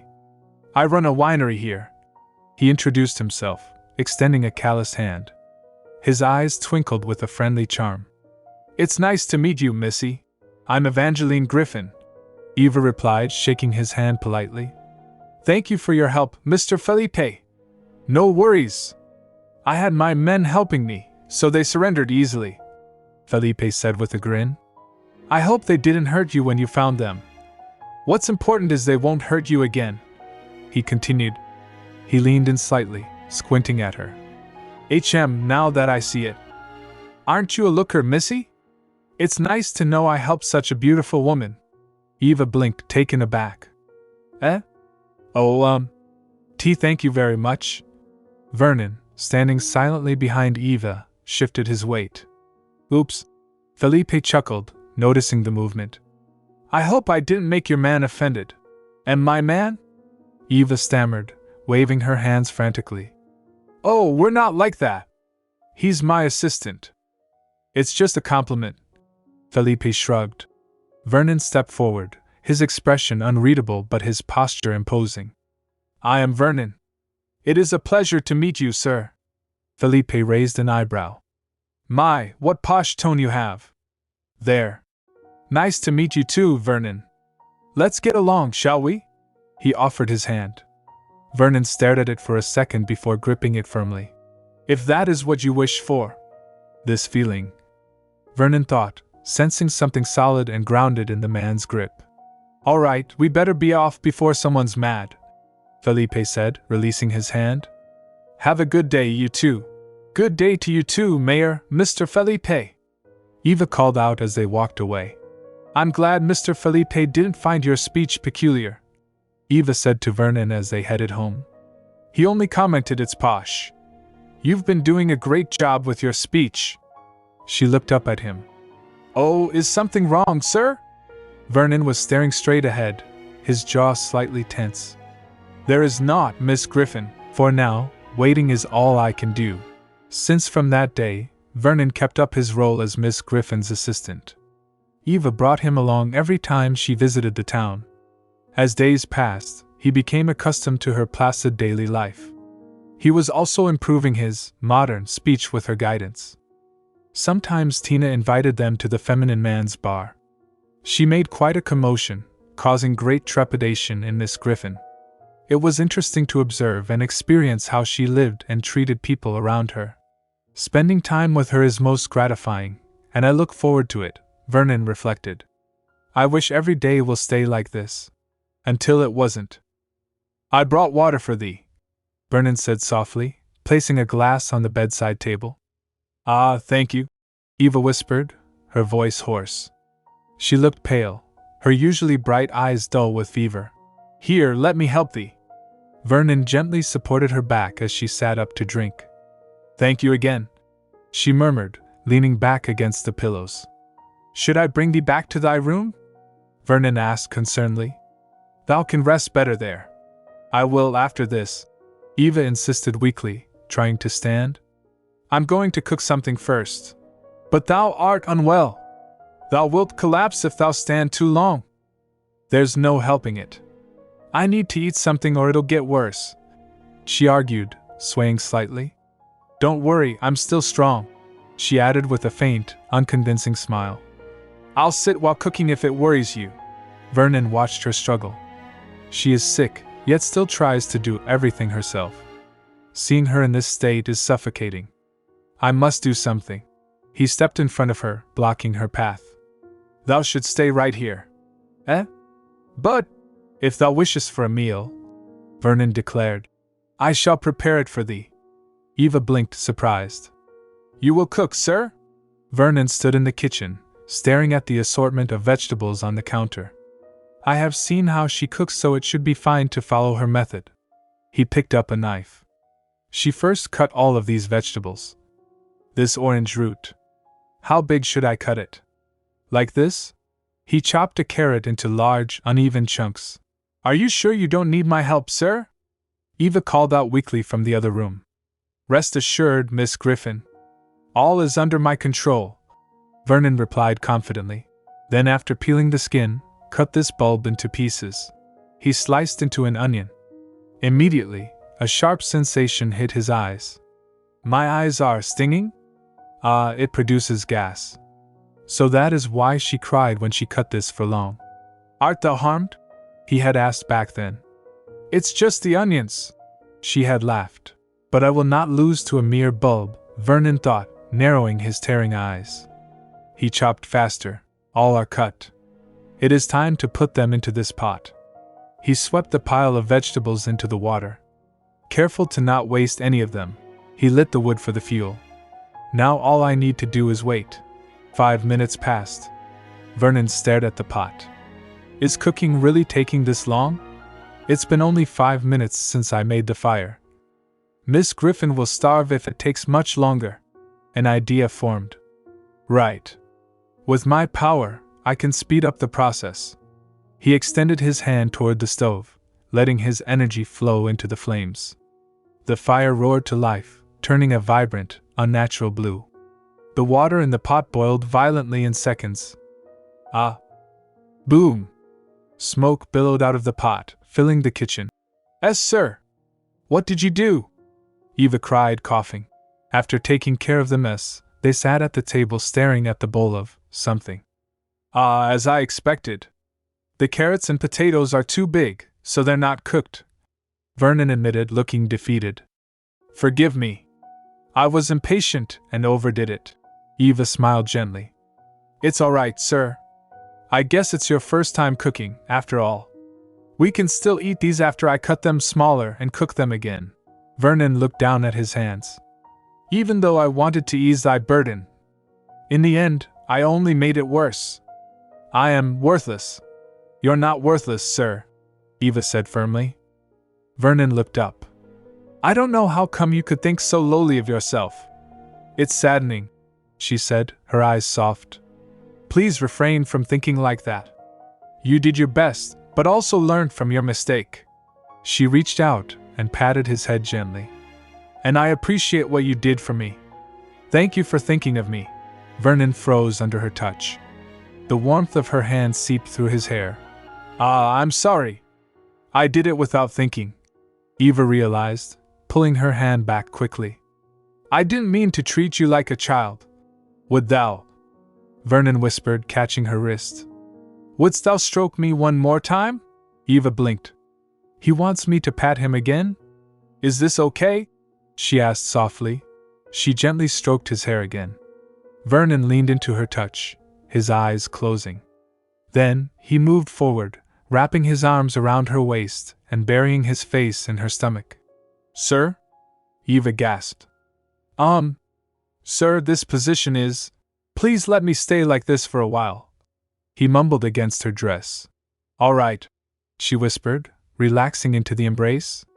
"I know not what has gotten into me," Vernon thought, listening to the steady rhythm of her heartbeat. "Is it due to her compassion? Or is it her warmth that I feel from this embrace?" He tightened his hold slightly. "But if I have to make an assumption, I might have been afflicted by her fever. After the trouble I caused, Miss Griffon completed cooking the unfinished meal. While she cooked, I stood near her in case she wavered in the process. Fortunately, she was able to complete it. I took her back to her room after she was done with her meal. She was already drowsy and fell into slumber forthwith. Her condition is getting better." While looking at her sleeping face, many thoughts crossed my mind. What would have happened if I were not here? Would she have done everything by herself despite her sickness? How would she, the only dweller in this house, have overcome this, with no one to depend on? I reached out, my fingers hovering near her cheek. "Evangeline." "I'm back, Miss Griffon." "Eva, are you okay?" Tina burst into the room, her eyes wide with worry. Behind her trailed Samuel, looking awkward but concerned. Tina. You. Eva sat up in bed, looking much better than before. "I'm sorry I couldn't greet you properly," she said, managing a weak smile. "Don't worry about it. Don't push yourself." Tina rushed to her side, fussing over the blankets. "Mr. Vernon said you had a fever. Is it going down? Are you thirsty? Water? Thank goodness it's not worse." Tina babbled. "Has she eaten anything?" "She has eaten," Vernon confirmed from the doorway. "She slept after that." Good to know, then." Eva noticed the young man standing near the door. "Oh, Samuel is here, too." "Why, yes." "Sorry for disturbing you, Miss Eva," Samuel stammered, blushing slightly. "No, not at all. I'm happy you came, too. Too bad you have to see me in this state." Geez, it's okay, Eva. Tina laughed, patting her hand. How are you doing now? Are you feeling better? I'm fine now, nothing's concerning. Okay then. Have you eaten already? Do you want something in particular? Well, I was going to do some grocery shopping. Eva started. No, not that. I meant food. Is there something you'd like? Eva thought for a moment. Well then, I'll actually make it up to you for asking. She looked at them with hopeful eyes. I want something sweet. Sweet? I mean like a cake? Tina asked. I really want to eat that cheesecake from Madame Liza's cafe. So, could I? Or I shouldn't? Tina grinned and elbowed her brother. You heard her, Sam. You want me to buy it? Samuel scratched his head. Fine then. Cheesecake, yeah? Nothing else? Maybe you could do the shopping for Eva, too? Tina suggested slyly. I don't mind. Just give me a note so I don't forget anything. Eva's eyes lit up. Would you mind taking Mr. along with you, Samuel? Mr.? Oh, your assistant, Miss Eva? Samuel looked at Vernon, his expression tightening slightly. Well, I don't mind, but why? I can do it myself. Ahaha, a little help won't be any trouble. Eva insisted. Also, it's a good opportunity for you to get to know each other. I would love to see you two be friends. You don't mind, Samuel? Samuel looked at Eva's pleading face. His resistance crumbled instantly. I don't mind at all. Leave it to me, Miss Eva. He is smitten, Vernon observed silently. I thought he despised me? But is it truly alright if I go with him? Don't worry, I'm sure you'll be fine with Samuel. Eva whispered to Vernon as they prepared to leave. He might be brash and grouchy, but he means well. She leaned closer. Just remember to speak your mind. That way he will not misunderstand you. That was what she quoth, but I hope that I do not blunder my speech. Oi, you! Stop your daydreaming and start walking faster. Miss Eva is waiting. Pardon me, Mr. Samuel, Vernon replied, quickening his pace. At the market, Samuel scrutinized a pile of tomatoes with the intensity of a diamond appraiser. Tomato, tomato. He is taking his time choosing those red bulbs, Vernon noted, watching him. Is there a difference between all of those? Hey, go get the spinach there, Samuel ordered without looking up. Choose the best one, will ya? Very well. Vernon walked over to the leafy greens. Spinach. I think this one is called spinach. He picked up a bunch of long green stalks with white bulbs at the end. Oh, what did you pick there? Samuel barked, marching over. Spinach? No, you moron! That's spring onion. Samuel snatched the vegetable from his hand. Spring onion? You didn't even know that? Geez, what's wrong with you? Where did you live until now? Forgive me, Vernon said, lowering his head. I will be careful. Samuel sighed, tossing the onions back. My sis told me about your family issues and stuff. But I didn't think it would be this bad. He glared at Vernon. On top of that, Miss Eva let you stay at her place? And you became her assistant too? Damn, that's bullshit, alright. Vernon tilted his head. Bull. Shit? I do not understand. I don't really care about how you became her assistant and stay at her place. Samuel continued, his voice dropping to a menacing growl. But you taking her for granted is pissing me off. How long were you gonna leech off her, huh? Vernon stiffened. A spark of indignation flared in his chest. No, I mean not to take her for granted, he stated firmly. I may have much to learn yet, but I am attempting to repay her kindness. Thou art misjudging me. Just remember. Speak your mind.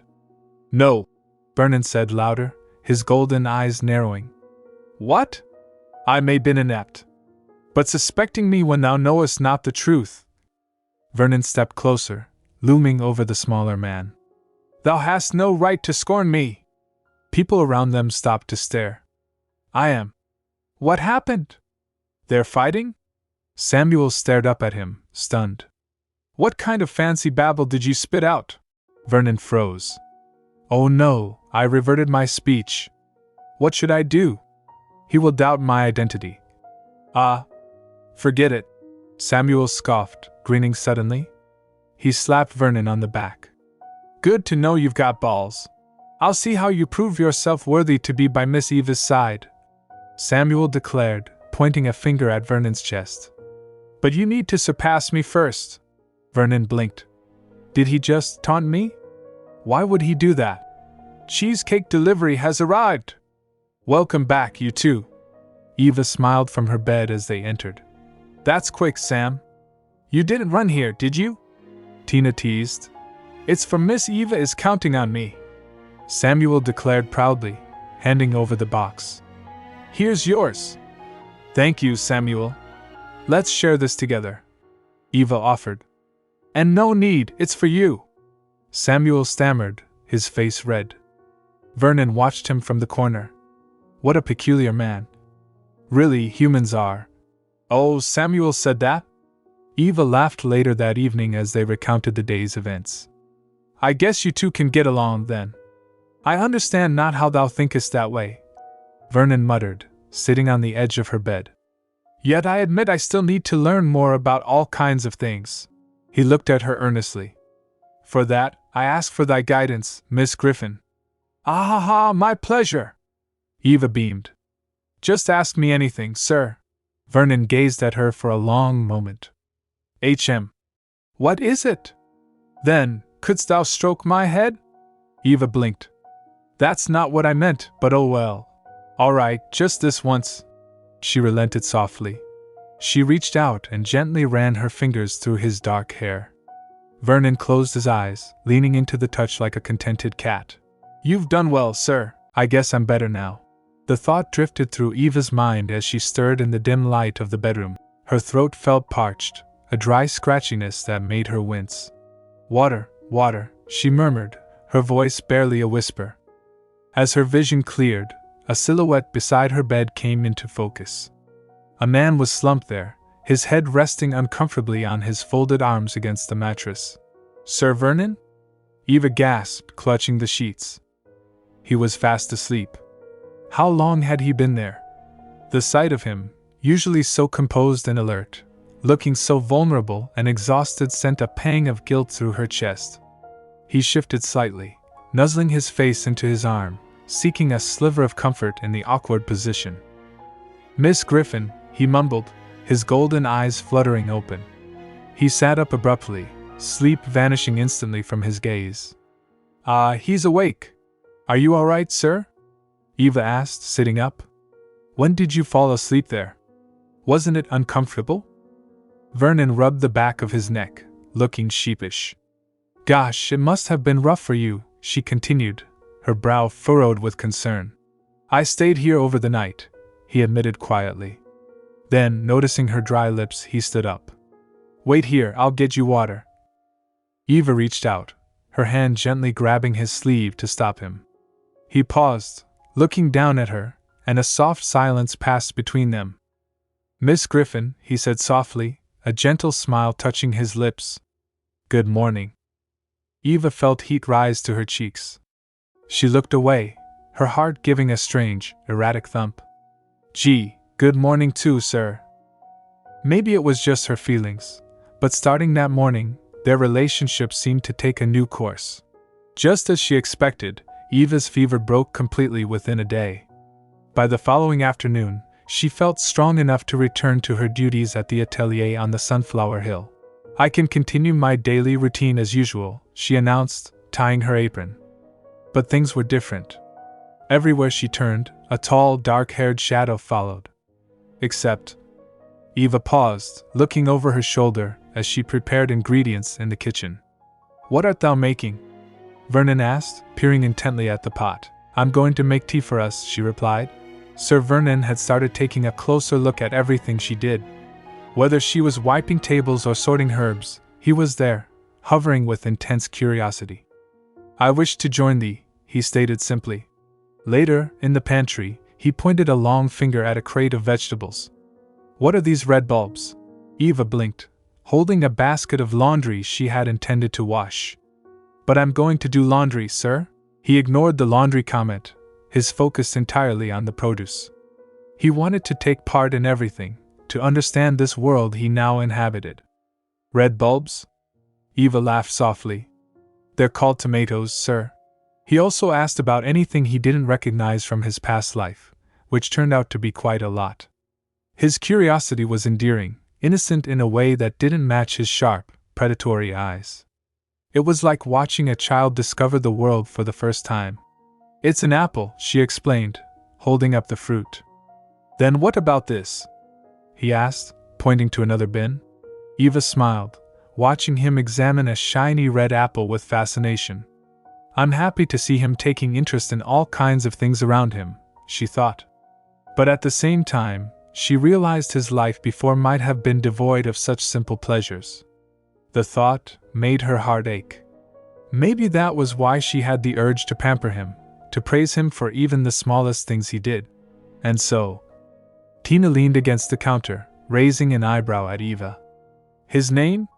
When will you call him by his name? Eva flinched. I mean Vernon.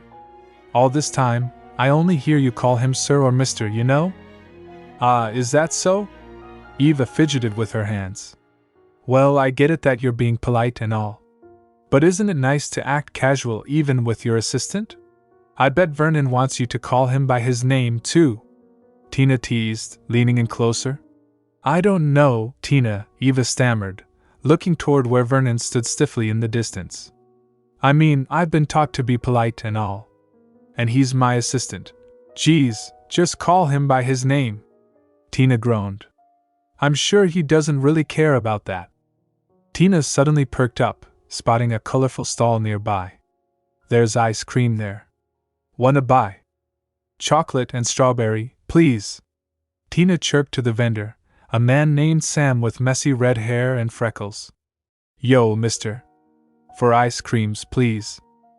I'll have vanilla, Eva said. You can choose whatever you'd like, sir, Tina added, gesturing to Vernon. Vernon stared at the array of frozen treats, completely baffled.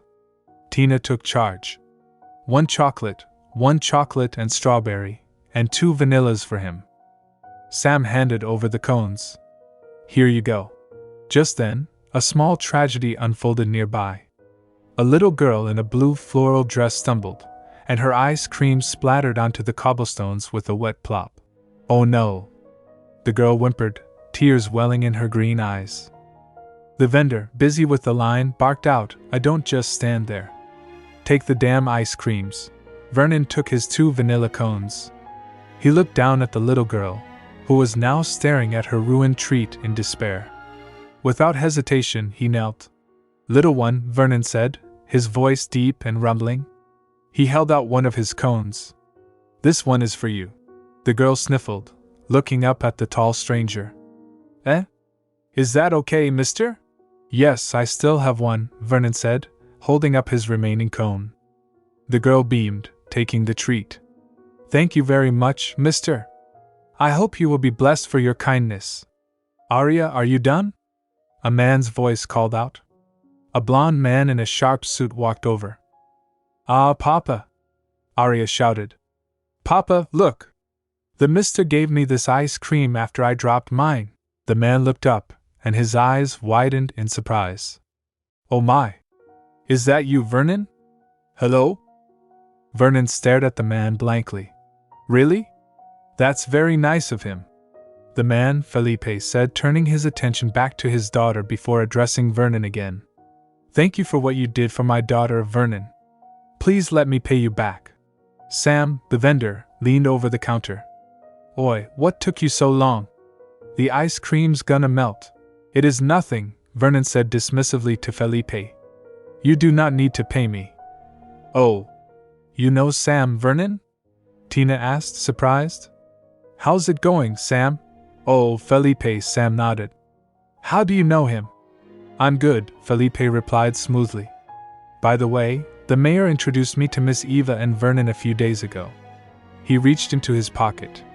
Too bad we can't talk much now. But first, here's the money to compensate you for your ice cream.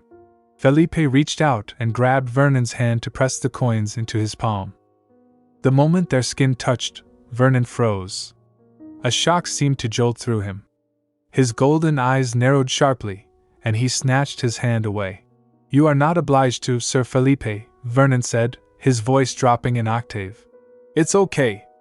Just think of this as a treat, Felipe laughed, seemingly oblivious to the tension, though Vernon stared at his own hand with a strange expression. It already changed. Vernon thought, a flicker of unease passing through his gaze. "I said it's okay, Vernon. Don't get so uptight about it, HM?" Felipe patted Vernon on the shoulder. Vernon didn't move. "If you don't want it, just give it to me." Felipe turned to leave, waving. "Let's meet again at another time."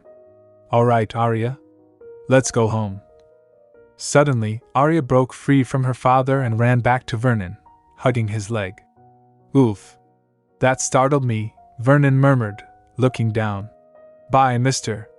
Arya waved enthusiastically. "See you."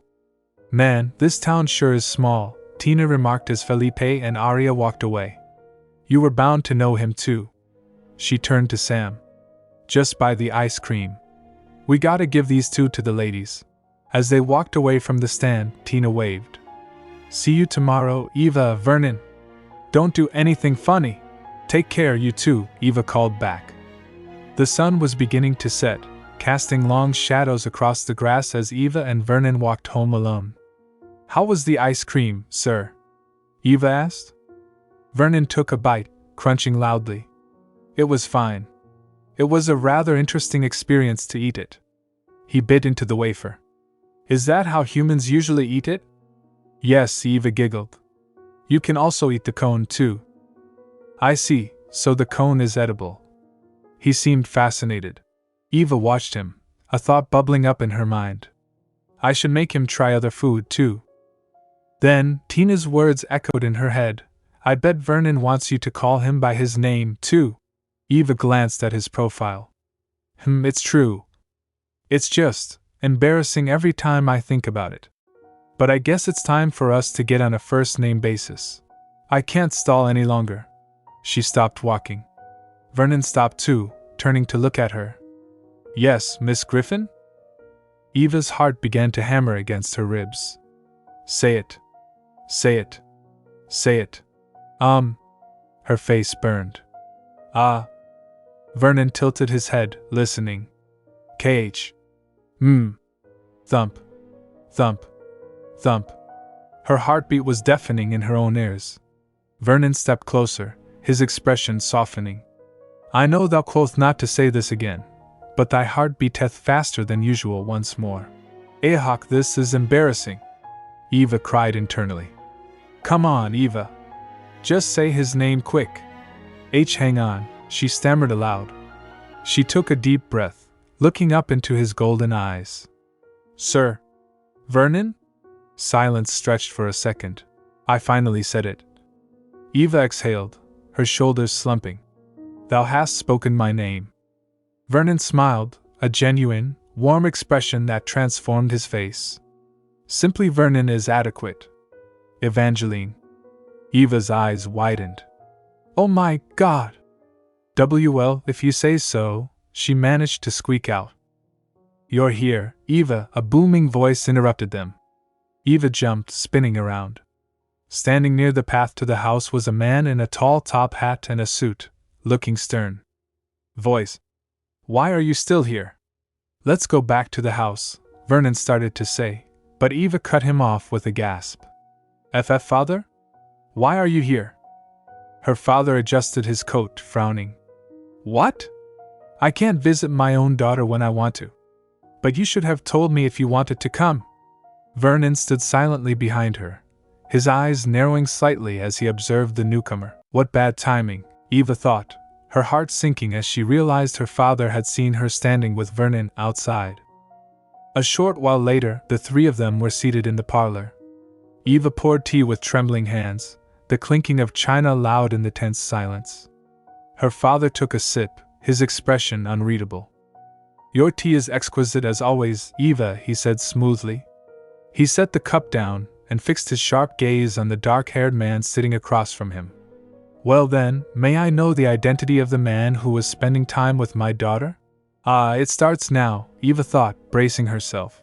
Please be careful, Vernon, she prayed internally. Vernon bowed his head slightly, his demeanor calm. I am Vernon, assistant of Miss Griffon.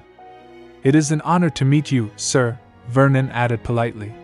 Assistant? It's my first time hearing this, her father replied, his eyes narrowing slightly. He leaned forward, the interrogation beginning in earnest. Well, I was about to tell you, father, Eva started, but he cut her off. You seem to be not from around here, her father said to Vernon. Where are you from? What did you do before? How did you become Eva's assistant? What were you doing with Eva earlier?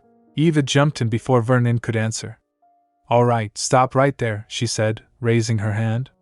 Vernon needs to rush somewhere after escorting me home. Right, Vernon? Her father looked disappointed. So soon? We just started talking, though.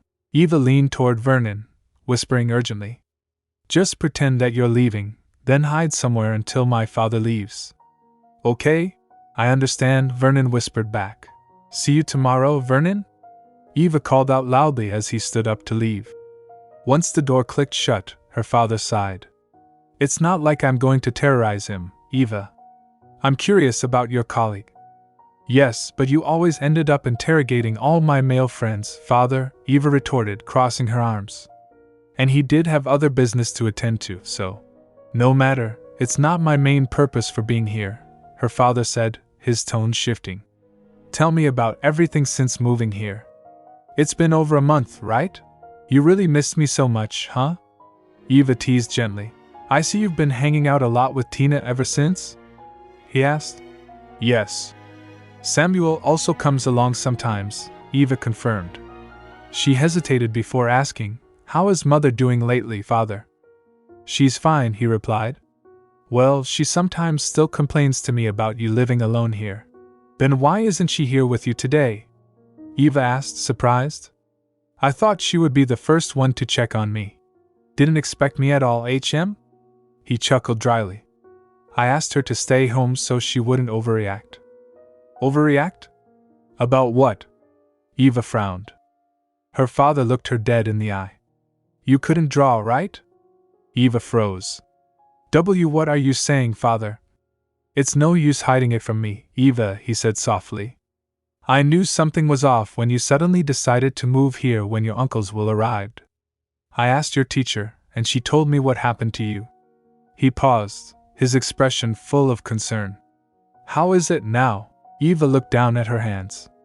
Even though I asked her to keep quiet about it, I still can't draw anything.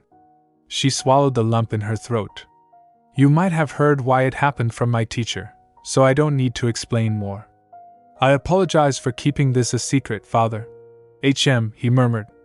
I guess it's not the time yet. But you've been doing quite well now after moving here, Eva. Is that so? She asked. Yes. It's plain on your face. You used to be gloomy, he said. It was hard seeing you in that state. I wasn't sure if letting you live here on your own was a good decision or not. But I don't need to worry about that anymore. He glanced around the room. I guess giving you this house was his proper judgment. How about you, father? Eva asked softly. How are you since Uncle's death? I mean, he was your own brother, she added. He was indeed my only little brother, her father said, a shadow passing over his face. I too have worse days from time to time. But knowing he won't suffer anymore did soothe me a little. Of course, Eva nodded. I was not the only one who ached for his death. Father had it hard, too. Other than that, I believe you have something to say to me, Eva? He asked expectantly. I think I already said everything? She replied, confused. Really? I heard from the mayor that you were almost assaulted by 2 men, Eva gasped. Mayor? But I'm fine now. They were arrested, too. How come you didn't tell me immediately? He demanded. You even told the mayor to keep it from me? Gee, well, I did, but I didn't want to make you too worried even though I'm fine now. Eva stammered. Nonsense. Your safety was the issue here. What would happen if those degenerates weren't caught?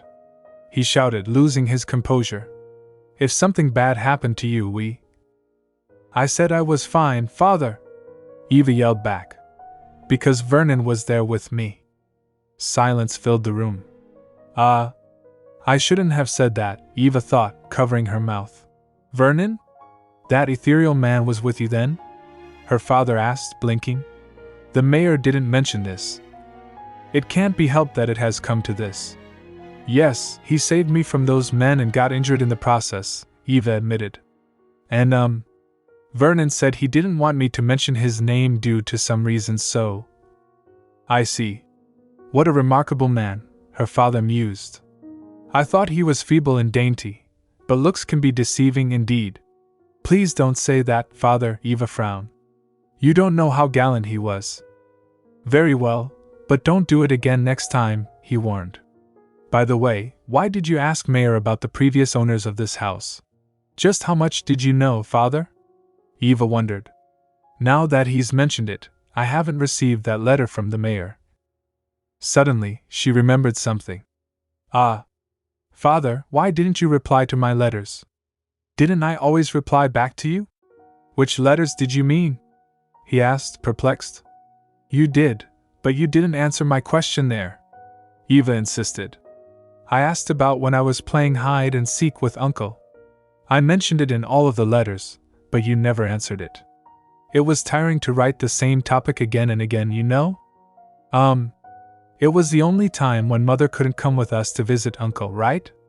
She pressed. How much did you remember about it? He asked carefully. I think. I was 8 that time and I wore a yellow shirt dress, Eva recalled, furrowing her brow. Uncle wanted to play hide and seek with me, and it took me a while to find him, but I don't remember what came after. You found him. That's what matters, her father said abruptly. Father? Eva stared at him. I thought there was more to that. It's weird I can't remember clearly. He stood up, grabbing his hat. I'm sorry, Eva. I need to see the mayor now. Wait, father. You haven't answered. What? I already answered your question, he said, turning away. But it was vague. How could I understand that? Eva cried out. I'll write you a letter next time I'm going to visit again, he promised. Wait, father. Please give me a clear answer. Eva reached out. He patted her head gently. You were just overthinking things, Eva. But it's odd, like I'm forgetting something important, she persisted. Everything will be fine, Eva, he said with a finality that brooked no argument. What's with that? Eva thought, frustrated. Do send my regards to your assistant when you meet him, he said over his shoulder. I'm leaving. Take care, Eva. Yes, Eva replied weakly. As the carriage pulled away, Eva stood at the door, confused. What was that earlier? Everything will be fine, he said. She shook her head. Right. I need to tell Sir Vernon to come back here. She looked around the empty garden. But I don't know where he went. Or maybe, Vernon, she whispered into the air. From the shadows, a voice answered immediately. Thou callst me, Evangeline? Yes? Eva blinked, startled. Didn't expect it would work. I see thou hast done conversing with thy father, Vernon noted, appearing beside her. Yes, you must have waited long, haven't you? I apologize for that, Eva said. Where were you hiding, Vernon?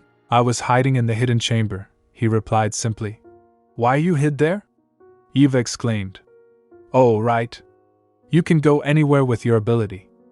Vernon looked at her closely, his golden eyes filled with concern. I mean not to pry on thine conversation earlier, but art thou well? Thou lookest distraught after thy father left thee with his ambiguity, he observed gently. Eva sighed, her shoulders slumping. Let's talk about it after dinner, shall we? Thank you for meeting me here, Hamilton, Eva's father said, leaning against the polished wood of the carriage interior. How is your family doing? They're loud as always, Mayor Hamilton replied with a chuckle. Did you just get back from visiting your daughter Griffon? Correct. She's fine, like you told me, Griffon sighed, removing his hat. I might have overwhelmed her with my sudden visit. She was flustered when I saw her with a man, her assistant, she said. Griffon continued, his brow furrowing slightly. You didn't tell me about him before. Ahaha, forgive me, the mayor laughed nervously. I thought you already knew about Vernon. But at least she's good now, HM? HM, probably, Griffon muttered, staring out the window. What's with that face? Did something happen? Hamilton asked, noticing his friend's troubled expression. It's just, I thought she would forget it, Griffon admitted quietly. When I thought everything would be fine for her, one day she sent me that letter asking about her uncle. He clenched his fists on his knees. I don't know what I will do if she finds out the truth. She's an adult now, Griffon, the mayor said gently. Don't you think it's about time she knows? I don't think it's time yet, Griffon insisted. Then when? Hamilton countered. Eventually she will find the answer herself, and as she is now, I'm sure she won't mind. That's not it, Griffon interrupted sharply. It's just. He paused, his voice trembling with emotion. I cannot bear to see them experience the torment again. Back at the atelier on the Sunflower Hill, the only sound was the clinking of silverware. Stir. Stir. Eva stared blankly into her soup, her spoon moving in circles without lifting any food. Stir. Stir. Art thou filled? Eva jumped. Ah. I apologize. I lost my focus a bit. Please continue your meal, Vernon said politely, though his golden eyes watched her closely. Ever since the conversation with her father, Evangeline had been engrossed in her own thoughts. She sometimes became distracted in the middle of her doings. It is like she is in a trance. Later that evening, Eva sat in an armchair with a book, but her eyes weren't moving across the pages. Oh, did you finish reading it? She asked, looking up as Vernon approached. Is there anything else you want to read? It is time, Evangeline, Vernon announced solemnly. I am ready. Let us hear thy promised tale. Right, I promised to tell him about our talk, Eva realized, closing the book. Somehow it slipped from my mind. I wonder why. Ah. I see. Art thou implying that thy father avoided the matter in some way? Vernon asked after she finished recounting the conversation. Yes, his manner was definitely questionable, Eva said, frowning. Why would he act that way? Did something bad happen when I visited my uncle? And it's also odd I don't remember the details of that day, she added, rubbing her temples. Is there a reason thou wishest to know it? Vernon inquired. It's just, somehow that memory is the only thing I am concerned about, Eva explained. Strangely enough, I've only thought about that particular memory since living here. It's quite frustrating, to be honest. And with my father's reaction, I'm afraid I'm forgetting something important, she finished softly. Vernon observed her. It has been a while since I saw that anxious look of hers. It was when we were still a bit wary of each other. I would prefer not to see it on her face again. If there be something I can do to erase it. And this, too, Eva said, picking up a sketchbook from the table. This is another reason I doubt my memory. The sketchbook, Evangeline, Vernon said, stepping closer. Ah, yes? I can help thee with it. I will use my power to look us back at the sketch thou created last time, he offered. You mean when you tried looking into my emotions? Eva gasped. But it's dangerous, isn't it? You fainted when you did it. I had not enough energy last time, Vernon reassured her. Now that I am in better shape, I can do it again without exerting myself. He placed a hand gently on the book. I hope that thee can find the answer with my help. But I'm still worried. Eva bit her lip.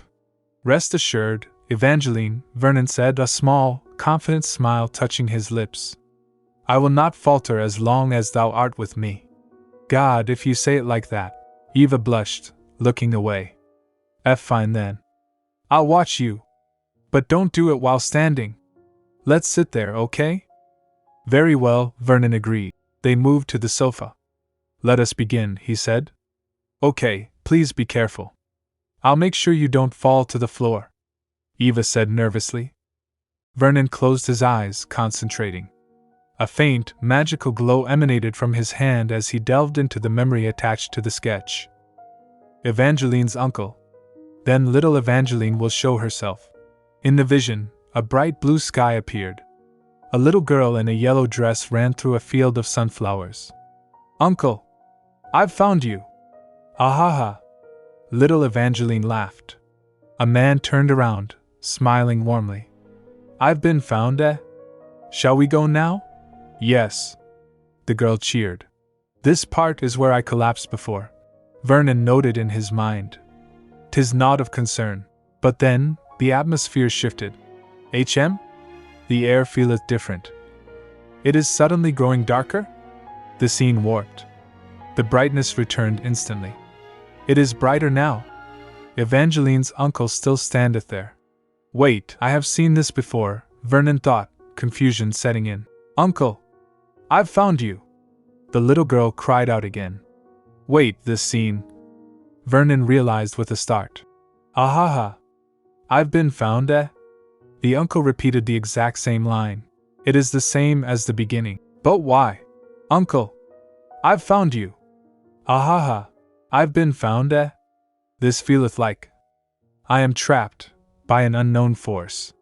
In the real world, Vernon's hand clenched tight. Crinkle. Vernon? What's wrong?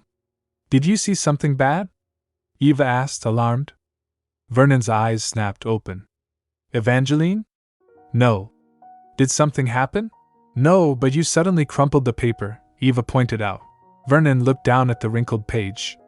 Forgive me, I mean not to ruin thy book. Don't worry about it, Eva waved it off.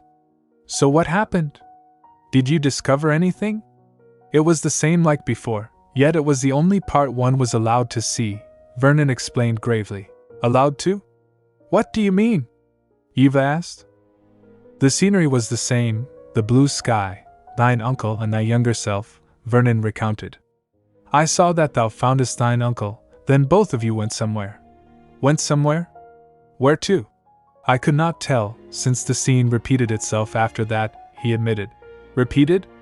But how? I know not why, but it kept repeating the same scene over and over again. Vernon said, his expression troubled. It was like I was locked in a small room, but to be put into such case. It can only be done if someone intervenes with thy memory. Eva stared at him, horror dawning in her eyes. Wait, you mean? My memory has been tampered? My memory has been tampered with? By someone? Evangeline whispered, the realization settling over her like a heavy shroud in the dim light of the atelier. Methinks that must be the case, Vernon replied gravely, his golden eyes fixed on her. It seemeth that someone has withheld a part of thy memory from thee. Therefore, thou couldst not remember thy past, which affected thy drawing.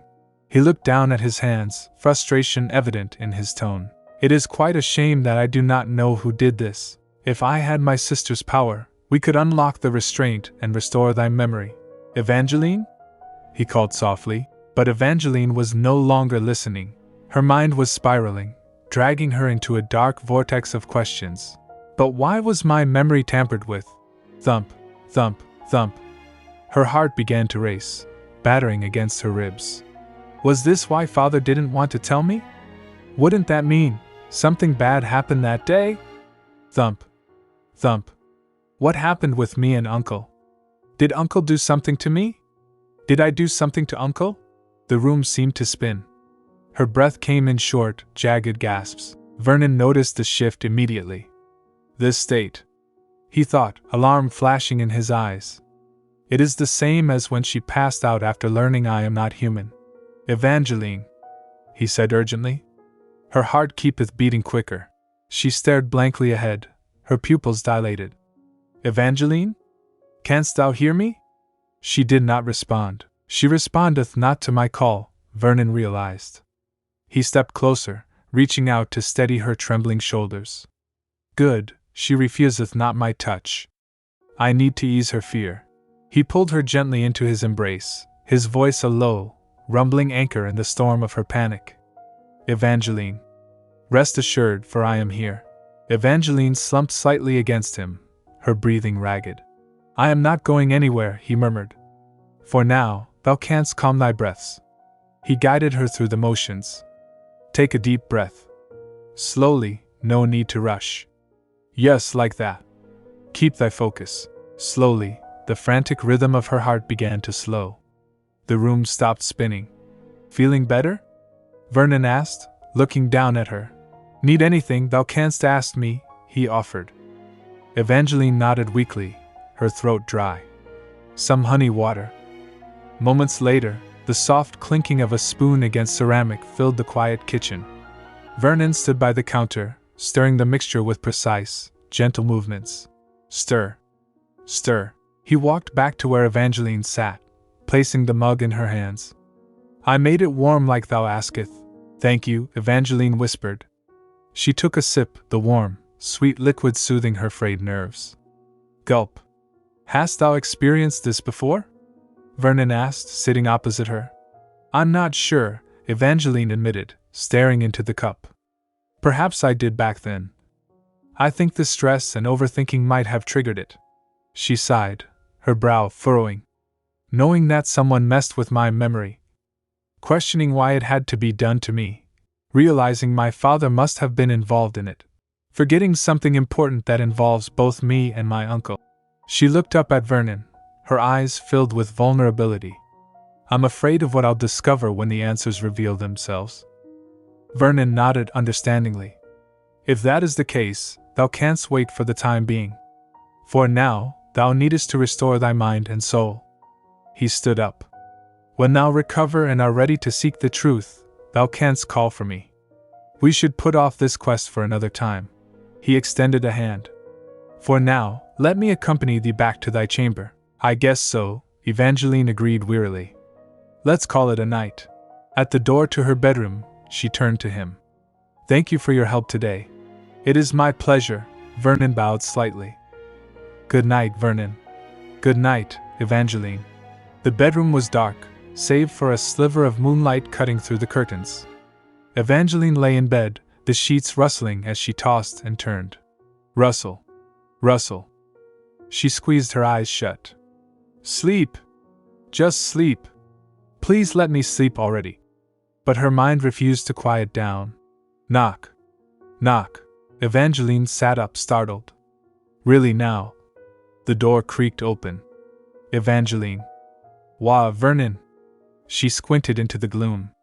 You're still up? Vernon stood in the doorway, his silhouette framed by the hall light. I sensed that thou wast restless. Art thou well? Should I accompany thee? And no, you don't need to, Evangeline started to say instinctively. But she paused, the silence of the room suddenly feeling too oppressive. I think you can accompany me for a while, she admitted softly.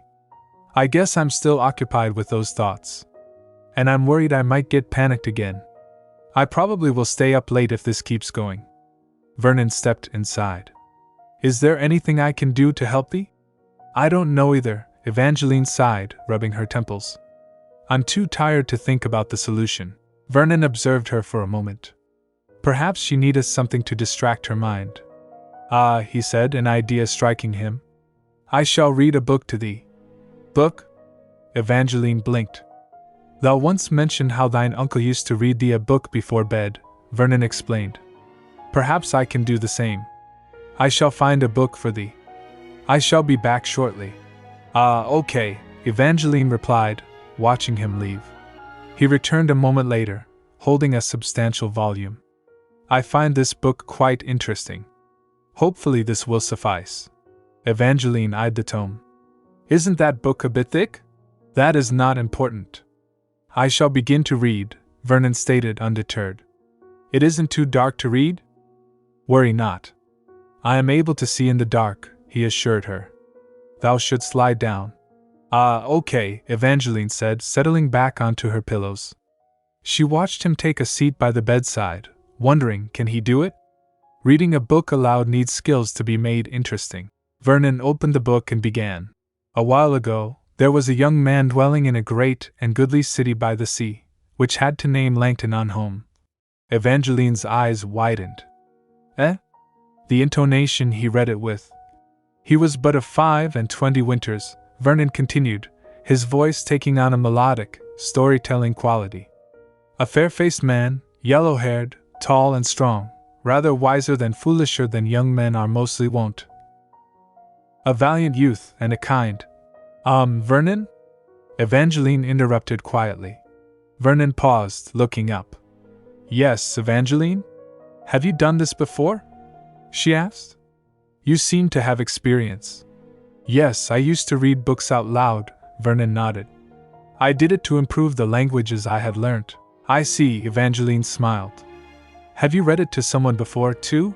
I cannot say that it is the same, but a servant's child once heard me reading out loud, Vernon recalled. A servant's child, HM?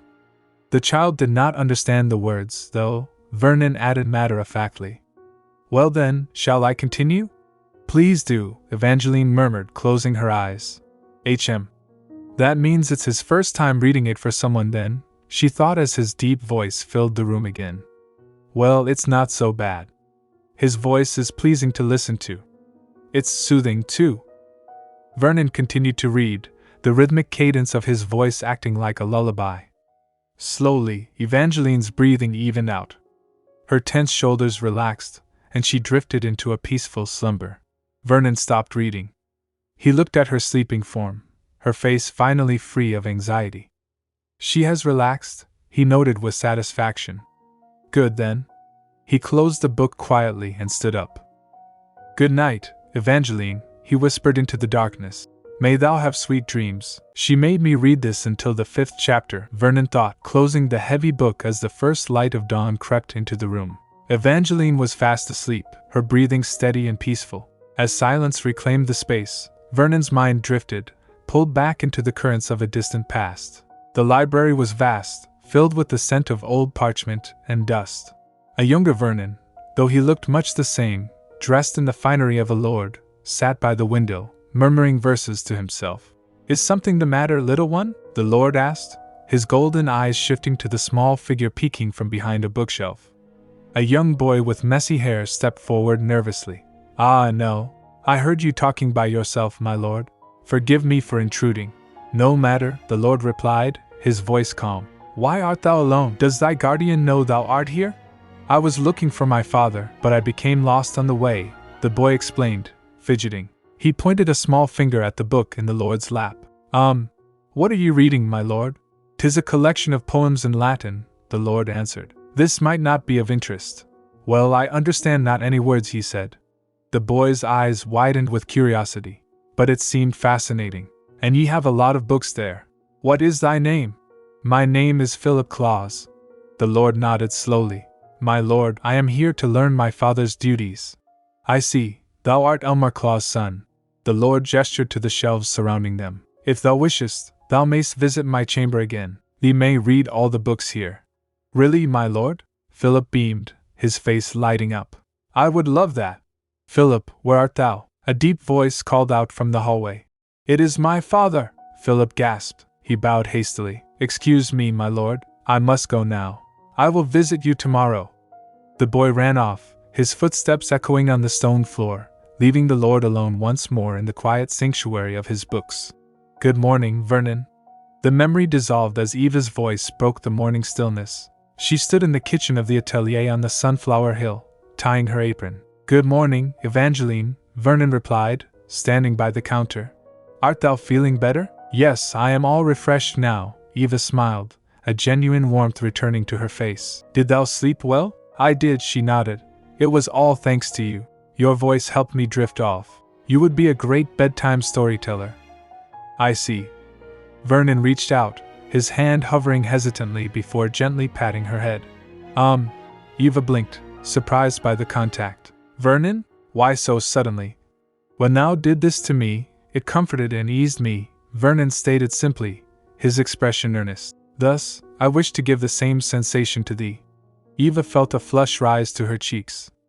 Ah, okay, thank you. Oh my God, she thought, her heart skipping a beat.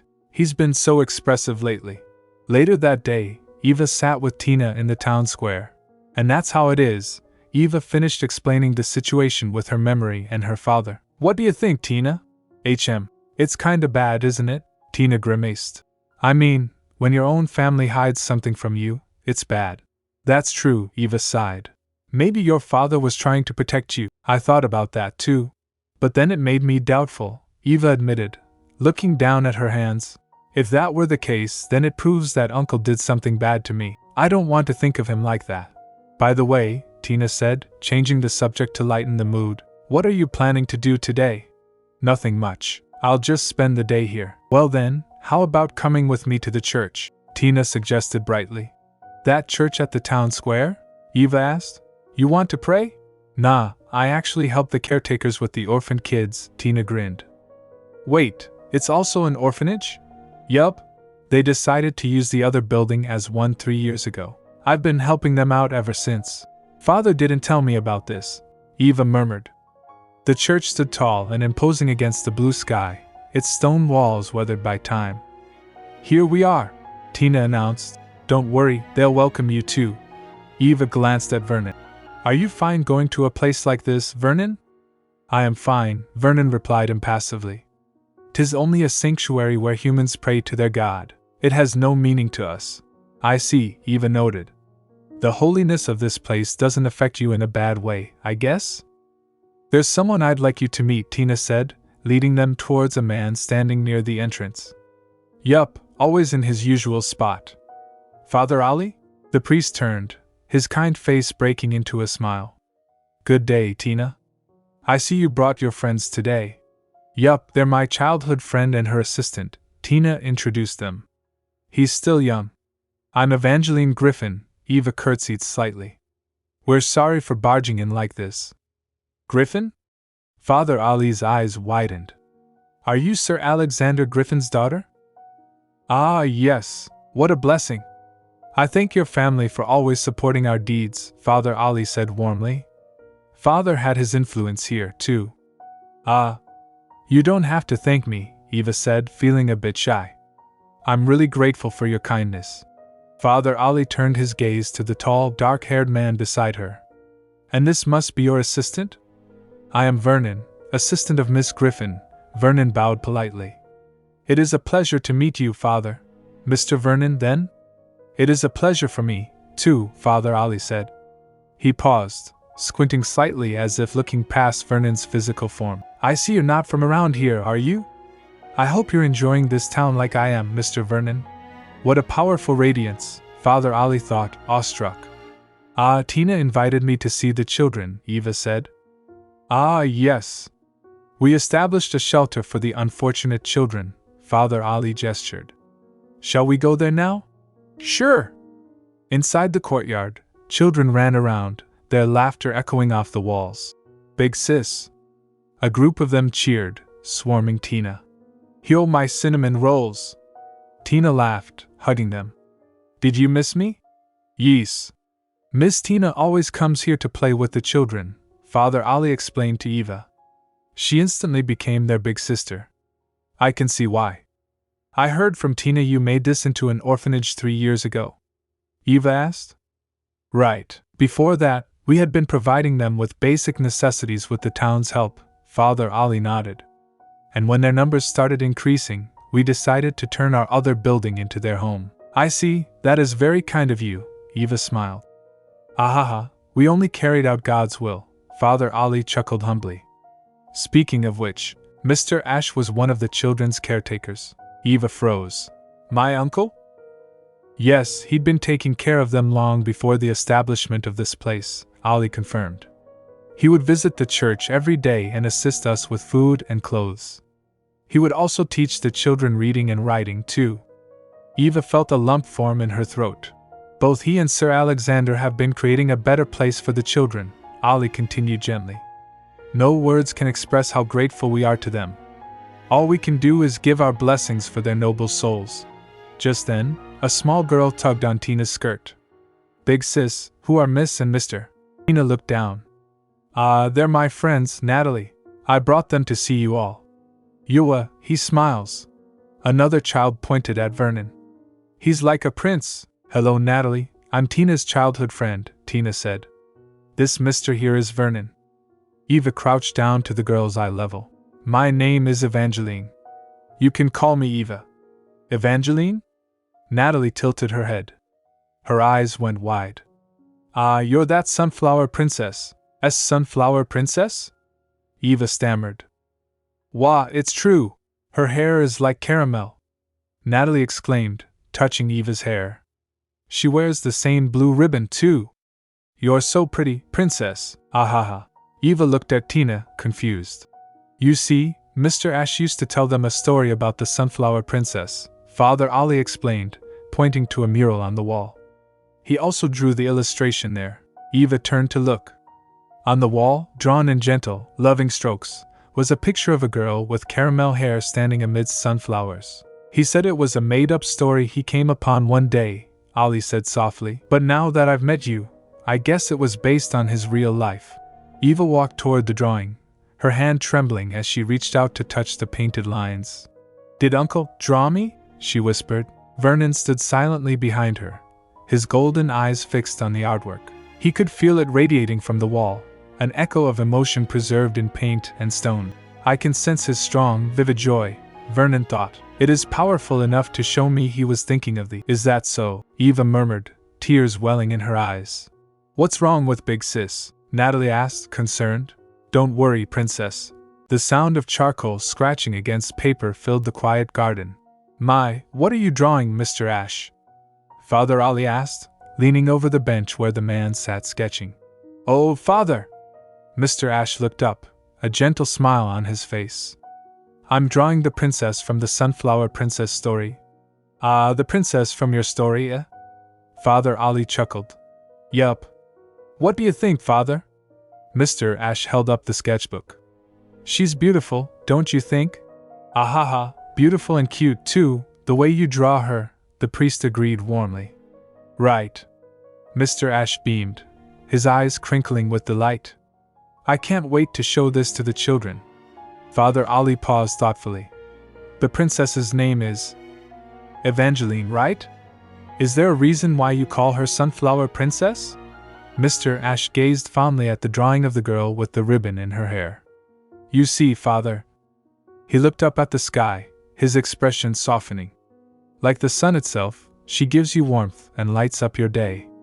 Back in the present, inside the church hall, Father Ali handed the very same drawing to Eva. You can keep it, he said softly. Eva hesitated, her fingers hovering over the aged paper. Ah, but Uncle made this for the children. It's all right, Miss Griffon, Father Ali assured her. Meeting you in person was enough for the children to remember the story. Eva took the drawing. He drew me with a brush and paint too. He told us how the princess loves to paint every day. Is it the same for you, Miss Griffon? Father Ali asked. Well, I'm actually an artist, so yes. It's the same, Eva replied, a bittersweet smile touching her lips. Although to say I paint every day is a bit. Ahaha. I think it's just to emphasize your profession. Hope you're doing well with it, Miss Griffon. Yes. Father Ali observed her closely. Her shoulders were slumped, her gaze distant. You seem to be down, my child. Is something troubling your mind? Eva sighed, clutching the drawing against her chest. I have some things I'm worried about.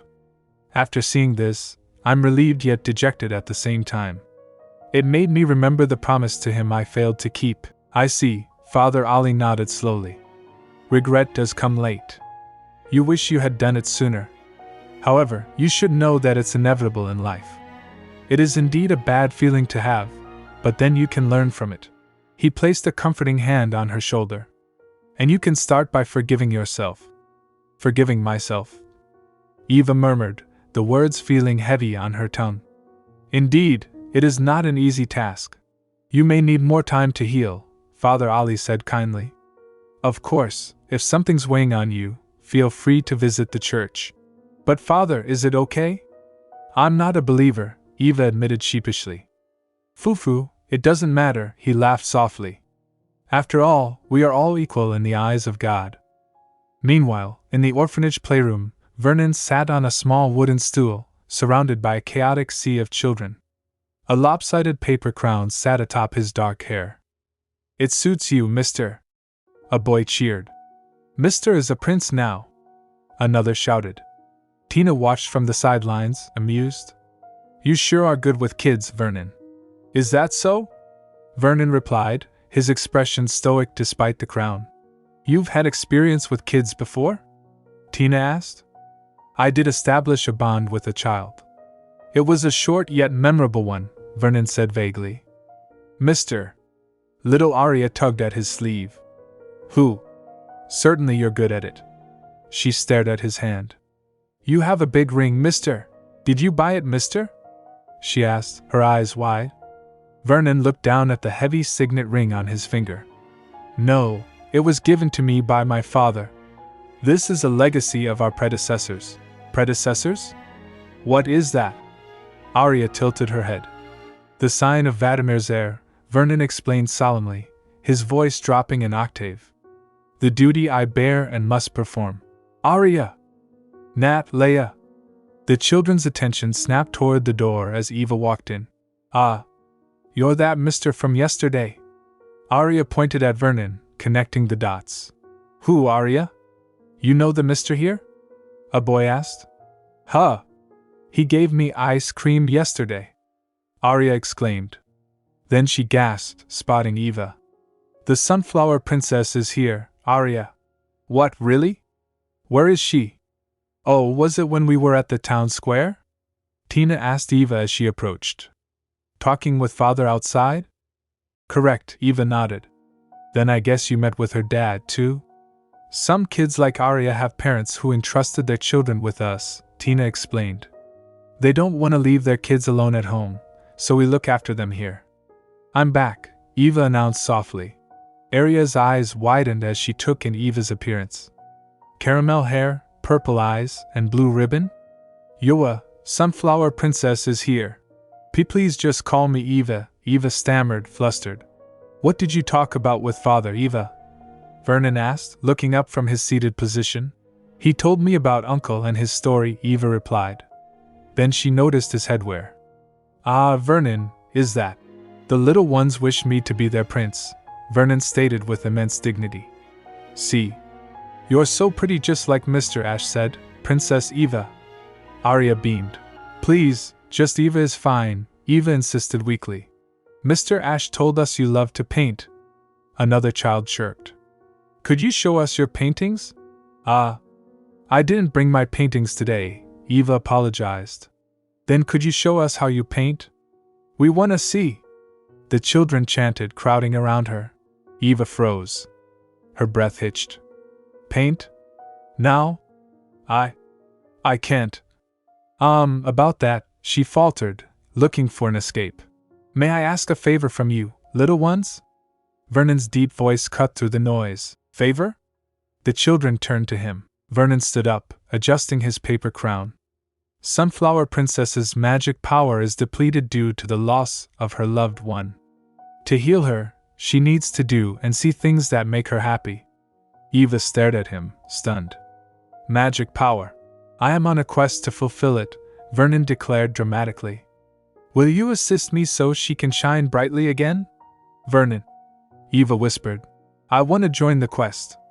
Who's coming too? Arya shouted, jumping up and down. Me too. Let's make something for the princess, shall we? Vernon commanded. Yes. The children scattered to gather crayons and paper. Eva let out a breath she didn't know she was holding. I don't know what to say. The way you handled the children. I saw how my servant would distract their child, so I used the same way, Vernon said simply. Speaking of which, what is that book that thou broughtest? Eva held up the leather-bound volume Father Ali had given her. Father Ali gave this to me. He said this is my uncle's journal, where he wrote about his days and stories. She clutched it tighter. With this, at least I can get a glimpse of the life I didn't know before. By the way, she added, a smile finally breaking through. You look good with that big crown, Vernon. Vernon touched the paper rim. Is that so? Your hair is braided, too. It's adorable. Eva blushed, touching the messy braids the children had likely woven into her hair earlier. People stare. Big sis? Is Mr. the Princess's prince? Arya asked loudly from across the room. Maybe? Tina teased. Why don't you ask the Mr. later, Arya? The sun began to set, casting long orange shadows across the churchyard. See you again, big sis. Please visit us again, princess. The children waved. I will, but please just call me Eva next time, okay? Eva called back. Be good with your brothers and sisters, alright? Take care. What do you think of today, Arya? Tina asked the little girl standing by the gate. It was fun, Arya chirped. I can't wait to tell Papa. Arya is waiting for her father? Eva asked. Oh right, I told Vernon they look after some kids during the day. Usually from a single parent, Tina said. That explains it, Eva nodded. Papa! Arya shouted, running toward a familiar figure approaching the gate. Arya, sorry to make you wait. Felipe caught his daughter in his arms. It's okay. Arya giggled. Thank you for accompanying Arya as always, Tina, Felipe said with a charming smile. Mr. Felipe? I see Arya is your daughter, Eva said, stepping forward. Oya, hello Miss Eva. We meet again, Vernon, Felipe greeted them smoothly. Yes.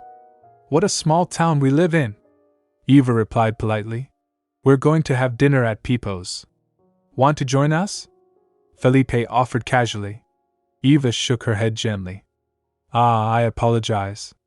We have to get home, but we'll join you next time. That's too bad.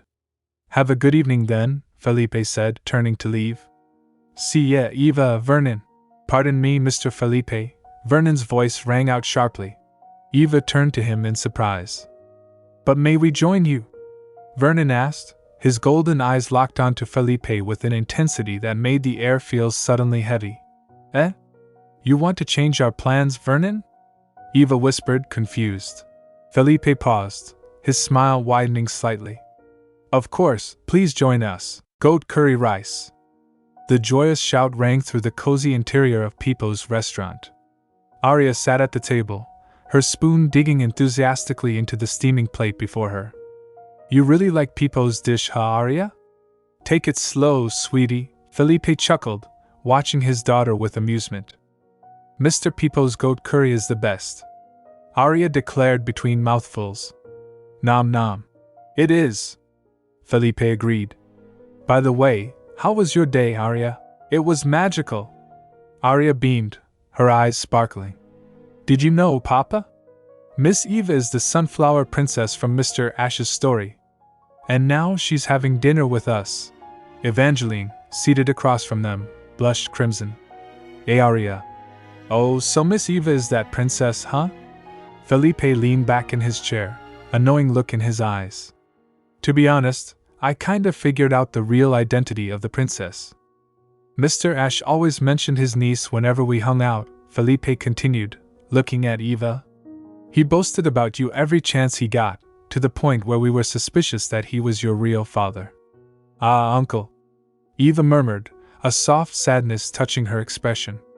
Were you close with my uncle, Mr. Felipe? Oh yes, he was a great man. A bit strange, but nice, Felipe nodded. Then a mischievous grin appeared. Wanna hear an embarrassing story about him? Pardon? Eva blinked. Beside her, Vernon sat silently, his golden eyes fixed on Felipe. This mortal. I feel that he knows me. Later, while the adults talked, Arya occupied herself by folding a napkin. Bird, she announced proudly. Oh, did Vernon go to the back with Mr. Felipe? Tina asked, noticing the two men leaving the table. Yes, he... Eva paused, glancing toward the exit. Earlier. What were your plans before you came with us? Tina inquired. We wanted to cook dinner together after reaching home. But I guess we decided to eat out tonight, Eva explained. She recalled Vernon's whisper just moments before. Forgive me for changing our plans without asking thee first. There is something that I need to prove with Sir Felipe. Prove? With Mr. Felipe? Eva had wondered. I wonder what it is, Tina mused, resting her chin on her hand. You know, the way Vernon distracted the children from you was fascinating. He really saved you there. Ah, yes, Eva smiled warmly. He's really attentive and thoughtful with you, huh? I'm glad you have an assistant like him. Yes. I'm really grateful, Eva admitted. How are things with his family? Tina lowered her voice. Did he ever contact them since he's been gone for so long? About that, he hasn't contacted them yet, Eva replied. Ah, that's unfortunate. I wonder if he's okay with losing touch with them. Right, he has an issue with his family, Eva thought, looking down at her tea. Moreover, he didn't know how he ended up in Uncle's house. But he keeps doing things for my sake. I want to repay his kindness. Outside the restaurant, the night air was cool. Felipe leaned against the brick wall, lighting a cigarette. You sure you want to hang out with a middle-aged man like me? Felipe exhaled a puff of smoke. I'm fine smoking by myself here. Why don't you go back inside with Ms. Eva and Tina? It is fine, Sir Felipe, Vernon replied, standing tall with his arms crossed. I am here by my own will. Ahaha, if that's what you want, then I won't bother, Felipe laughed lightly. Hey, are you French? Or maybe Italian? No, Vernon answered flatly. What is making you think like that? Well, your accent is kinda posh, so I'm guessing you're from somewhere else, Felipe shrugged. You have the look, too. You're also a topic among all the women in town. Hearing them talking about you is making me curious. Do you know me, Sir Felipe? Vernon cut through the small talk, his voice dropping. Do I know you? You're Ms. Eva's assistant, Felipe deflected. That is not what I meant, Vernon stepped closer, his gaze intense. Then what did you mean by that? When we first met, we introduced ourselves and I observed something about you. It seemed to me that you knew me in the past. Is that so? I see, Felipe rubbed his chin thoughtfully. So that's what you meant earlier. He took a drag from his cigarette. Let's see here. You can tell, huh? I guess I can't hide it. When I saw you, it reminded me of... Oops. Vernon? Felipe chuckled nervously as the atmosphere thickened. I keep sensing your feelings of familiarity towards me, Vernon pressed. Who are you? What do you want from me? Well, you see, Felipe sighed, flicking ash from his cigarette. You look awfully similar to this painting I saw in my relative's house. Pardon? Vernon blinked, taken aback. It's an old painting of a lady, Felipe explained. She had black hair like yours, but hers was longer. She was painted with a melancholy look, same as yours. It's like she manifested through you. Vernon focused his senses on the man's heartbeat. Painting? He is telling the truth. Is that so? Vernon relaxed his posture. Pardon for my rudeness, Sir Felipe. Are you a runaway, Vernon? Felipe asked suddenly. Vernon stiffened. This is not good, Vernon thought urgently. He will suspect me and Evangeline will get in trouble. I won't tell anyone, Felipe assured him quickly. This town is a bit special. You see, different kinds of people live in harmony here, Felipe gestured to the quiet street. Whether they come here by their own will or have nowhere to go, are accepted or rejected by their society, or have experienced heartbreaks like me. Except criminals, of course, Felipe added. I am not a criminal, Vernon stated firmly. I know, Vernon, Felipe smiled kindly. I believe you are a good man. The group gathered outside Pipo's to say their goodbyes. Thank you for joining us, Felipe said. I believe we part here. Yes. Go this way. Bye-bye, Ms. Eva, Mr. Vernon. Arya waved enthusiastically. Be sure to take care of Ms. Eva, Vernon, Felipe called out. I will, Vernon nodded. Good evening, Mr. Felipe, Arya. Wait, Papa. Arya tugged on Felipe's sleeve. What is it, Arya? I want to ask Mr. Vernon something first. Arya ran up to Vernon, who looked down at her curiously. You want to ask me, little one? Miss Eva was having fun together with you, Arya said, looking up with wide eyes. And you knew how to make her happy too. She pointed a small finger at him. Are you Miss Eva's prince, mister? Eva gasped, her face heating up instantly. Am I prince? Vernon paused, considering the question.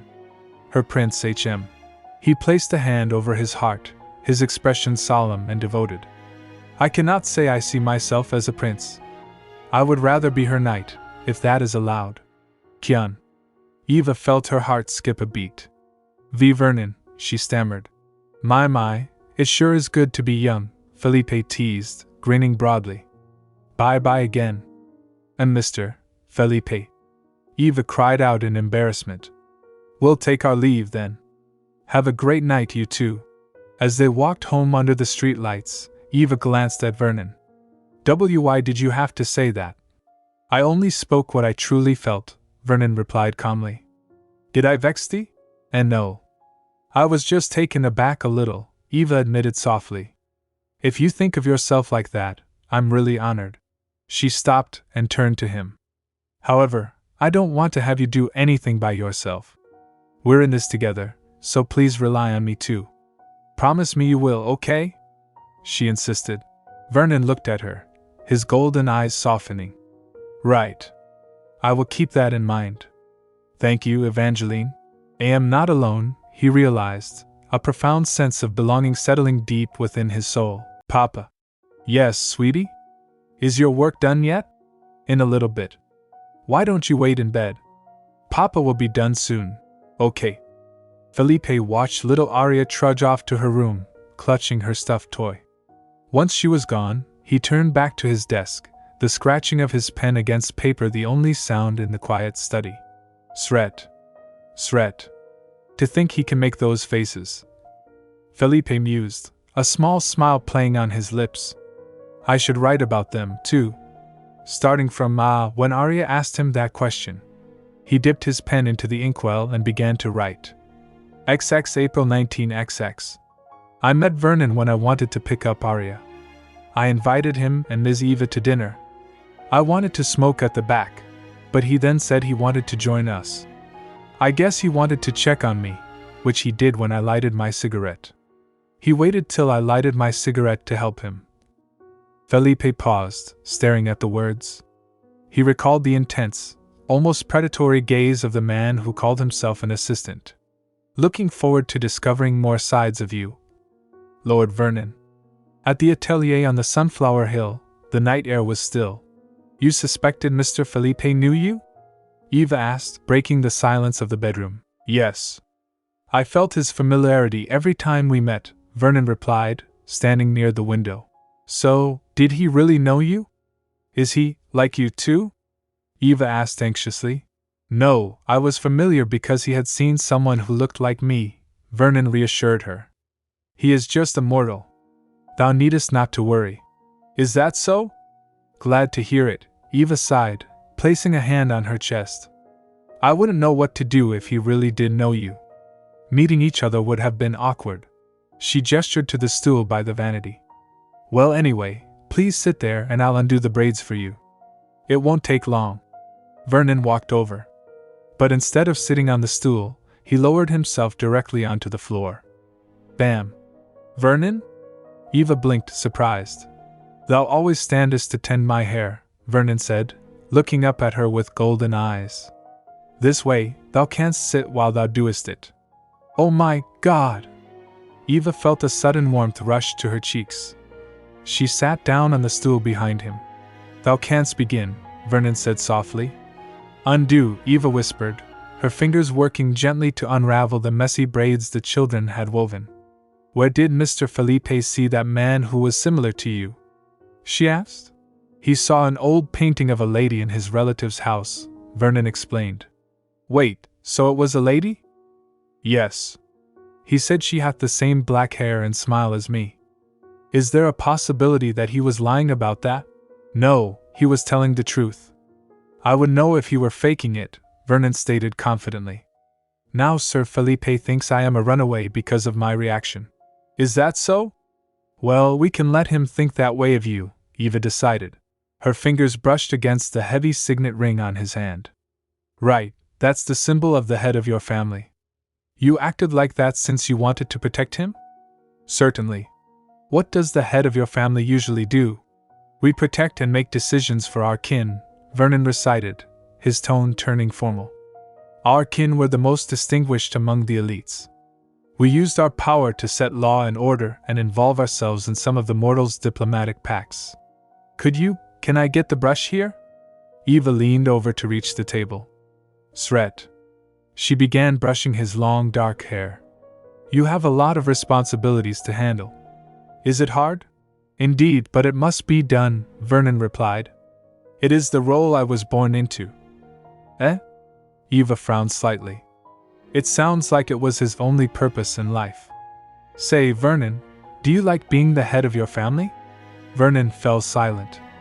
Like? He seemed to taste the word. I cannot say I like nor dislike it. It is the duty I must bear for the sake of my kin. Have you ever thought of doing something else? Something you like to do, or want you do? I know not. See. Eva softened her voice. If that's how it is, I hope for the best for you. I too wish for you to find what you want to do for your own sake. She smiled down at the back of his head. Of course, I am delighted to help you in that quest. Vernon closed his eyes. Such kind, thoughtful words. And these never fail to comfort me. Eva blushed furiously, her heart stuttering. He just. Regarding thine uncle, Evangeline, Vernon said, shifting the topic gently. Thy doubt hath been answered from his feelings alone. I believe he did not do anything that would harm thee. Yes, thank you, Vernon, Eva whispered. I wonder if he's okay. She paused. With losing touch with them. His family. Do you have any news from your family, Vernon? I have not. They have not written to me, Vernon answered flatly. Is that okay? Can you contact them? I cannot even if I wish to. I know not of their whereabouts nor their sign for me to write to them. Until I get either one of them, I can only wait in silence. I see. Eva bit her lip. Do you miss them? Vernon didn't answer immediately. He doesn't? Eva wondered. I know not, Vernon admitted finally. Every time I think about them, naught is all I feel.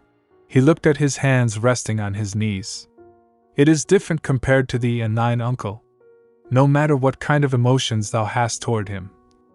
I wish I had the same with mine own kin.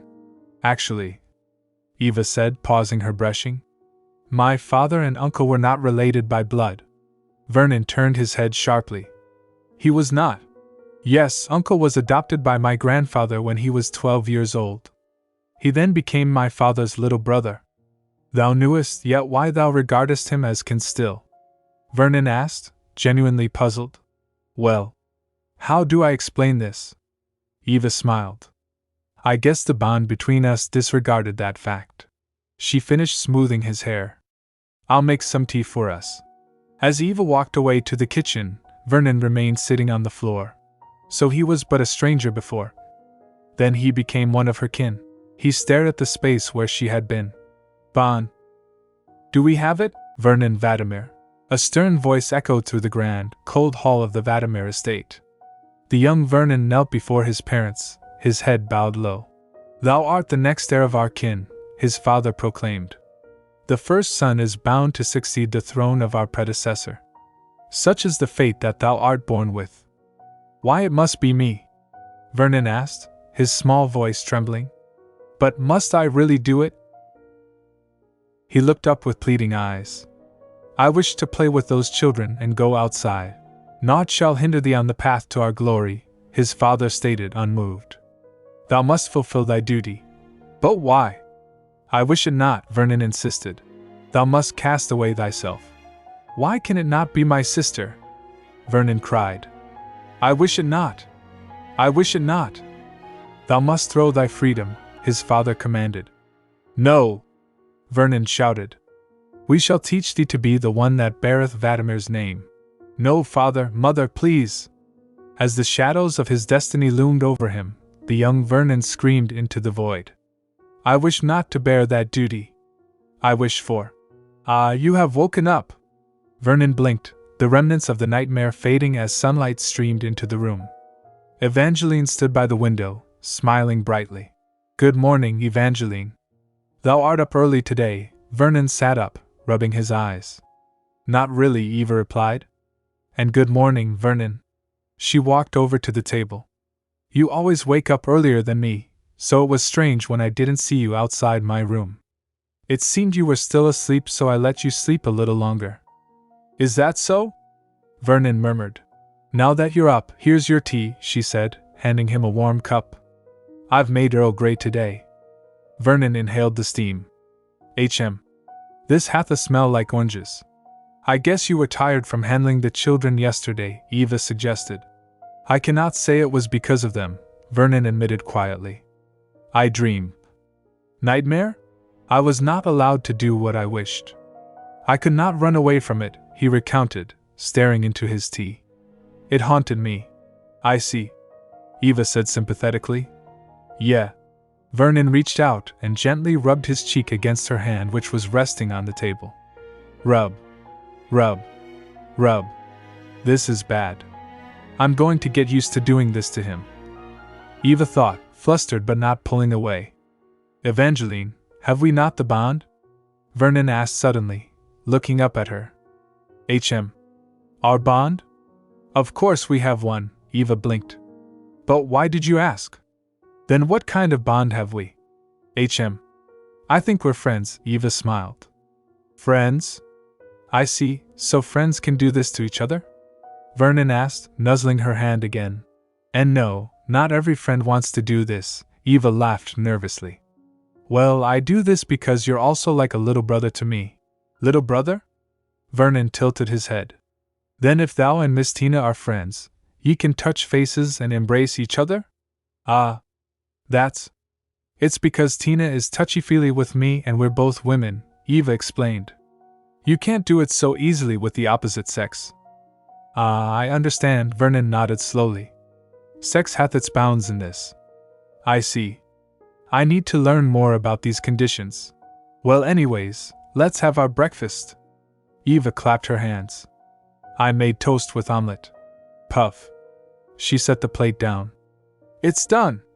And it smells good. Thank you for helping me make this, Vernon, she added. With pleasure. Wilt thou eat it? Ah, no. I made this for the children at the church, Eva shook her head. I feel bad for not drawing for them. To make up for it, I want to bring them something I made, like this pie. I see. Hopefully they'll like it. Oh, you have a bit of flour on you, Eva noticed, reaching out. Here, let me get rid of it. She dusted his shoulder. There we go, clean. Pardon me, Evangeline, Vernon said, leaning closer. The powder landed on my ribbon. He touched the blue ribbon in her hair. Oh? I didn't realize, Eva touched it too. Thanks. This ribbon, is it from thine uncle? Vernon asked. Yes, it is from him. I got this on my 7th birthday, Eva said fondly, fingering the fabric. Ever since then I've worn it to the point the color faded. I can feel thee liketh to wear it, Vernon observed. Such bliss can stand even for many years. Evangeline, can friends give each other things?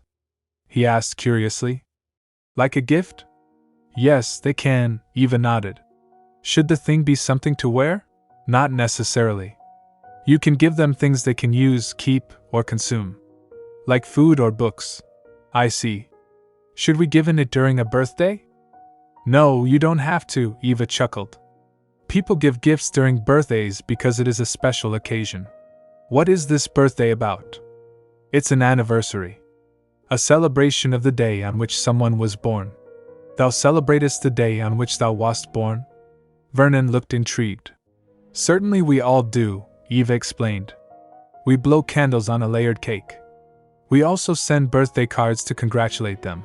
I see, thou rememberest thine own day of birth. Of course, Eva smiled. Not everyone celebrates it that way, but the meaning stays the same. Ah, how about you, Vernon? Vernon looked down. We have not that kind of grand occasion. I have lived for a long time. To the point I forgot when I was born. Is that so? Eva murmured. A thought struck her. Then why don't we pick your birthday date? My birthday date? How about the day when you awoke from your long sleep? Eva suggested. We can celebrate it when it comes next year. I'll write down the date. She looked at him earnestly. And one more thing. I said we're friends, but I realized there were many things I didn't know about you. That's why I'd like you to share more about yourself with me, she said softly. I'd love to get to know you. Vernon stared at her, moved. Evangeline. Knock. Knock. Mail's here. A voice called from outside. Oh, it's the postman. Eva stood up. Excuse me, Vernon? I won't be long. Coming, she shouted, heading for the door. Vernon sat alone at the table, touching the spot on his cheek where her hand had been. Pat, I want you to share me more about yourself. I'd love to get to know you. Her words echoed in his mind, warm and inviting. Eva returned a moment later, holding an envelope. This letter is a bit thicker than usual. Whom is it from? She flipped it over. This is from Mayor? She tore it open. It's finally here. What is? Vernon asked. It's the list of previous tenants before Uncle. Eva announced, her eyes scanning the document eagerly. Good day, Ms. Evangeline. This is Mayor Hamilton. Evangeline read the letter aloud in the quiet of the atelier, her eyes scanning the neat handwriting. I'm writing this to inform you that I have compiled a list of all the tenants I could find. They are in this letter. I apologize this was taking longer than what I had promised you. She turned the page. During my search, I also contacted some of them to see if they were willing to help you in your new work. It took a long time for their reply, but they all agreed to comply with your request. I will write to you again when I find more information about the house. I hope everything goes well on your end. Vernon stood beside the desk, his tall frame casting a shadow over the papers. Thou hast seek help from the mayor a month ago? Yes, I asked him after you investigated the chamber that day, Evangeline replied, looking up at Vernon. You speculated no one but me had set foot there. But I wanted to know if the previous tenants really didn't know about the secret chamber. They might have known it, but chose to not enter. So I'm writing to ask them to visit and talk about the house. Vernon murmured, considering the plan. All right. Done. Evangeline sealed the reply letter with a smile. Thank you, Evangeline. You're welcome. I hope we can get more clues to your mystery. Evangeline sent the letters immediately. While she waited for the replies, she fell into a new routine. In the warm kitchen of the atelier, Evangeline rolled out dough and filled crusts with sweet fillings. She then visited the children at the church to give them her handmade pie. They all liked it, Evangeline noted with satisfaction as she played with the children in the church courtyard until evening. Vernon stood at a distance, leaning against a stone pillar. All Vernon could do was stay by Evangeline's side, watching how Evangeline made bonds with the children. He observed Evangeline hugging a child, her face full of warmth. Physical touch that can only be done between women, Vernon thought, analyzing the interaction. Little Arya tugged on Vernon's trousers. Mr. Vernon. How long have you been Ms. Eva's knight? Vernon looked down. How is your quest doing?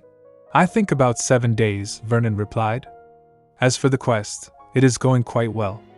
I will do all I can to help her restore her magic. Arya looked up at Vernon with wide, expectant eyes. Can you be her prince someday, mister? Someday? Why did you ask that, little Arya? Because I think you're suited to be her prince, Arya declared. Can a knight become a prince, mister? If you can, be one. Fast. Vernon paused, taken aback by the child's conviction. I am suited to be her prince? I shall ask about that matter later.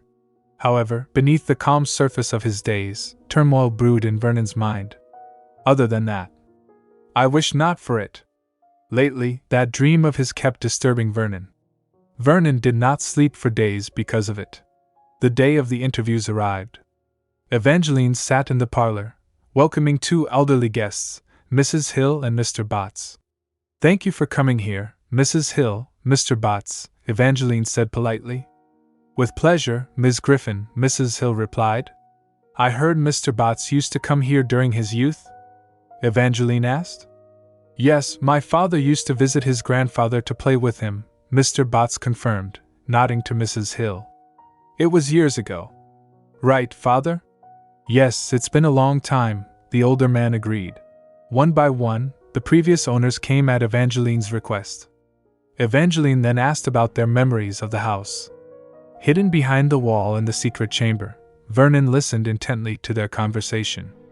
Evangeline had decided it was best not to let them see Vernon, so as to not raise suspicion. Do you remember what the house looked like? Evangeline asked. Whoa, This room hasn't changed a bit, Mr. Botts exclaimed, looking around. Really? Except the office room. They moved to the study where the secret entrance was hidden. Mr. Botts walked over to the large antique globe. Even the globe here is the same. That's a nice globe. Your grandfather had it before father? Evangeline asked, testing the waters. He didn't know about the button there? Oh yeah, I used to spin this when he was working to kill time, Mr. Botts chuckled, spinning the sphere. Funny thing is, my grandpa said this was here when he moved in. Probably belongs to the previous owner. That's probably true, Mrs. Hill added. The other two also told me the same thing. Ahaha, isn't that interesting?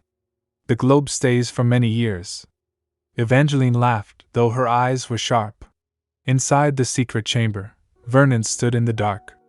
Naught hath changed in that room then. And they know not about this chamber. Vernon turned his attention to the glass coffin in the center of the room. And this coffin? He ran a gloved finger along the surface. Now that I look, the glass it useth. It is very thin. With age and light touch, it will crack easily. But why use such poor material for this? By evening, the last of the guests had departed. Evangeline slumped onto the sofa, exhausted. 3 more to go. I must prepare for the day after tomorrow, Evangeline sighed. It must have been tiring for thee, Vernon said, emerging from his hiding spot. Well, it is a bit tiring for me. But I'm all right, I can manage it, Evangeline smiled wearily. If only I could help. Vernon murmured. It's fine. I mean, we can't let them know about you before we get their answers, Evangeline assured Vernon. She stood up, stretching. Well then, I'm going to take a bath. If that is the case, shall I make some tea for us? Vernon offered. Oh, that's a good idea. I'll be back. Evangeline beamed and headed upstairs. Vernon walked to the kitchen. At least she trusteth me to make tea for her. He prepared the cups with precision. Tea, milk, and sugar are set. Now I shall wait for Evangeline. Vernon sat at the small kitchen table, the silence of the house settling around him. Mute. Minutes passed. Vernon rested his chin on his hand. Even though I need no sleep, my eyes are heavy. Slowly, Vernon's eyes closed, and he drifted into the darkness he had been fighting to avoid. Oh my. He's really tired, huh?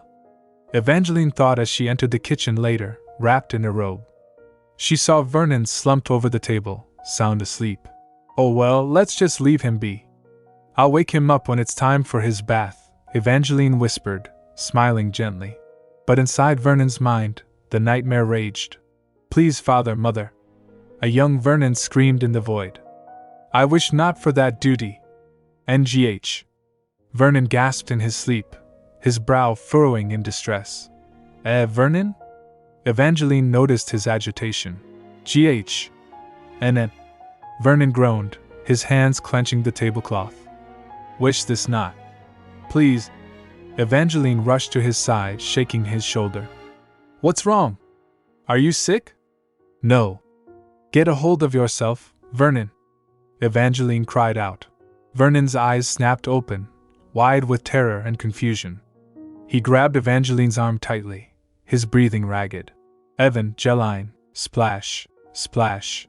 The sensation of cold water hitting his face jolted Vernon awake. He gasped, his chest heaving as the remnants of the nightmare clung to him like a suffocating shroud. Fionn. Get a hold of yourself, Vernon, he scolded himself internally, his heart hammering against his ribs. He wiped the water from his face, his golden eyes darting around the dimly lit kitchen. Evangeline stood before him, a pitcher in her hand and a look of terrified determination on her face. I did not expect her to do that, Vernon thought, dazed. But she did manage to wake me. He slumped forward, burying his face in his hands. Why do you keep haunting me? He silently asked the phantom of his younger self. I had buried you in the deepest part of mine own self, so why emerge now? I should not see you again. Evangeline stepped closer, her expression softening into one of deep concern. She reached out, her hand hovering over his trembling shoulder before gently touching it. Rub, rub. Feeling better, Vernon? She asked softly. Vernon looked up, water dripping from his dark bangs. Evangeline. Can I help you dry your hair? she offered. Let's do it in your room. A short while later, they were seated in Evangeline's bedroom. A tray with a teapot and 2 cups sat on the small round table between them. She brought the tea here, Vernon noted silently. Well then, could you please sit here, Vernon? Evangeline said, patting the stool. Vernon sat down, eyeing the steam rising from the cups. Oh, don't mind the tea, Evangeline said quickly. I brought them up so we can talk here tonight. Very well, Vernon replied, his voice still rough. He sat stiffly as Evangeline began to towel dry his damp hair. Quel te? Vernon closed his eyes. Should I tell her about this? Yet I know not where to begin. Does it still hurt?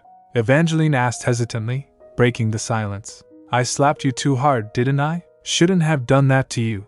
I apologize. No, it hurt not, Vernon assured her. I could get away from that dream because of thee. Is that so? Evangeline paused her movements. I see, so it was because of a bad dream. She resumed drying his hair. Ah, then, shall we talk through the night? We can talk about what we found about you so far, or the bad dream that troubled you earlier.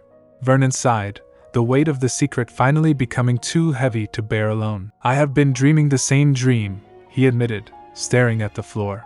I could not sleep properly because of it. It was a dream of my child self. That little me, Vernon continued, his voice devoid of its usual composure. He kept disturbing me with those words. I wish this not. I wish not for that duty. He clenched his fists on his knees. I understand not why he made me relive that time. The time when I had to discard mine own self and freedom. Evangeline stopped toweling and sat on the edge of the bed to face him. The beginning of living my days as the heir of my kin, Vernon whispered. It was the only purpose of mine existence. I already discarded him. Why? Vernon, Evangeline said gently, watching you and hearing your story has made me understand why you have become like this. She leaned forward. You said you had to throw away yourself and freedom. It must be the reason why you neglect your own feelings. Vernon turned his face away, unable to meet her gaze. Vernon, could you let me see your face? Evangeline asked. He hesitated. It's all right, you can show it to me, she coaxed. Slowly, Vernon turned back. Evangeline smiled, her eyes full of warmth and acceptance. Vernon, she said firmly, from now on, you can convey what you're feeling anytime you want, whether you're happy, sad, afraid, or angry. No one is going to forbid you from doing that, she promised. Because showing them is not a weakness. Something inside Vernon snapped. The dam he had built centuries ago crumbled under the weight of her kindness. I loathe it, he cried out, his voice cracking. Why did they make me do it? Tears welled in his golden eyes. Even though I said I wish not for it, even though I was just a child then, to have this ability just to make me realize my feelings did not matter? He shouted, his anguish filling the room. What matters is their thoughts of you, they said. They were all, and I. They immediately poured out, those buried feelings of mine. Vernon unconsciously reached out to her. Evangeline responded back, opening her arms. He buried his face in her shoulder, clutching her tightly. This tenderness, sincerity, and kindness, which bring palpitations to my heart. Please, he sobbed into her dress, never disappear. Ah, so tight, Evangeline thought, hugging him back just as fiercely. As Vernon held her, a strange sensation washed over him amidst the emotional storm. But this, somehow I've been in this kind of situation before. Miles away, in a location far removed from the warmth of the atelier, a different scene unfolded. Pardon me, master, a servant said, bowing as he entered a dimly lit study. There is a letter for you. A figure sat in the shadows behind a large desk. Another one? The master scoffed, his voice dripping with arrogance. If it's from that cocky man, just throw it away. Actually, the servant hesitated. This is from Vestenbull. The master paused. Oh? It seems your informant has found the head of Vladimir still alive, the servant reported. The master leaned forward, a dangerous glint in his eyes. What shall we do? He tapped his fingers on the desk, considering the news. Just let the boy be for now, the master decided with a cold smirk. When the time comes, I will get him. After composing myself, we talked for 3 hours. They made me take all kinds of classes and only accepted excellent marks. They also locked me up in my room to learn things they chose, Vernon shared, his voice low. What kind of things? Evangeline asked gently. Politics, economics, languages, something unsuited for a child. I ended up sharing with her my family and the hardships I had to endure. They discarded all the books other than those. Once they found out I had a storybook on my shelf, they burned it immediately, Vernon recalled, the memory still bitter. I see, that was unfortunate, Evangeline murmured. My sisters did not care about my pleas. They just told me to follow what was I supposed to do. He trailed off, noticing her eyelids drooping. Oh, are you sleepy? Yes, Evangeline nodded, blinking slowly. Well then, let's continue our talk tomorrow, Vernon said softly. You need proper sleep, since you said you didn't have any lately. Evangeline stood up.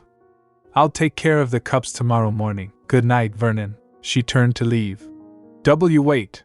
Evangeline, Vernon called out, stopping her. I know not if my nightmare will return, he admitted, looking vulnerable. Wilt thou stay here until I am asleep tonight? Evangeline paused, then smiled warmly. All right, just for tonight. I'll be by your side, so sleep well, Vernon. The bedroom was quiet. Vernon lay in bed, Evangeline sitting beside him in a chair. Why me? Why must it be me? The thought swirled in his mind. I wish not for this. Yes, thou wishest this not, Evangeline whispered, as if hearing his thoughts. We both wish this not.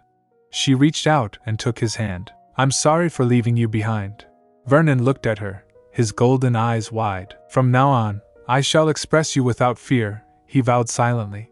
Because thou art my strength to live. Thank you, he whispered aloud. Not me, the one thee.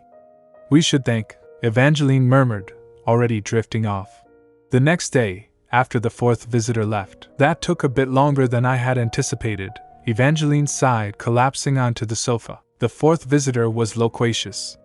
Ahaha, yes. I didn't know when he would stop talking, Vernon chuckled. Other than that, his stories matched with the other three. Only the office room was unchanged, Evangeline noted. We still haven't found anything new. We also won't know who built the house until the mayor writes to us again. Vernon paced thoughtfully. I checked the coffin again. It was crafted with mahogany, but the cover was made with poor quality glass. Poor quality glass? Evangeline frowned. I understand not why they used that kind of glass for my coffin, Vernon mused. Knock, knock. Eva, Vernon, a cheerful voice called from outside. Tina? Evangeline opened the door. Dinner was a lively affair with Tina and Samuel joining them. The food is delicious, Tina exclaimed. Thank you for making dinner for us, Eva. You're welcome. It's nice to have dinner together here, Evangeline beamed. It's been a while for you, hasn't it, Samuel? Yes, Miss Eva. Your cooking is great as ever. Samuel grinned, his mouth full. By the way, are you growing out your hair? No, I'm going to cut it. I didn't have time to go to the barber since I was busy at Peepo's place, Samuel explained, running a hand through his slightly shaggy hair. Speaking of which, you always keep it long, Vernon? Yes, I let it be, Vernon replied calmly. Wow, isn't it kinda hard for men to grow their hair like you? Tina asked. I have no difficulties since I am used to it, Vernon shrugged. Although I do agree it takes time when I want to dry it. Oh, sure is. You understand the struggle of us girls, Tina laughed. Why don't you try having long hair like Vernon, Sam? Nope. I can't stand it when it's summer, Samuel shook his head. I never thought about my hair length, but can you tie it though? So you always have it long, Tina noted. Have you ever thought to cut it short, Vernon? Of course, I'm sure you will look good in any hairstyle. Vernon touched the ends of his hair. Short hair, HM. Maybe I should take that into consideration? Samuel looked around the room. Your big window, Ms. Eva. HM? Do you always hang your curtain like that? Isn't it bothersome to set it up every night? He pointed out the makeshift arrangement. Oh, yes.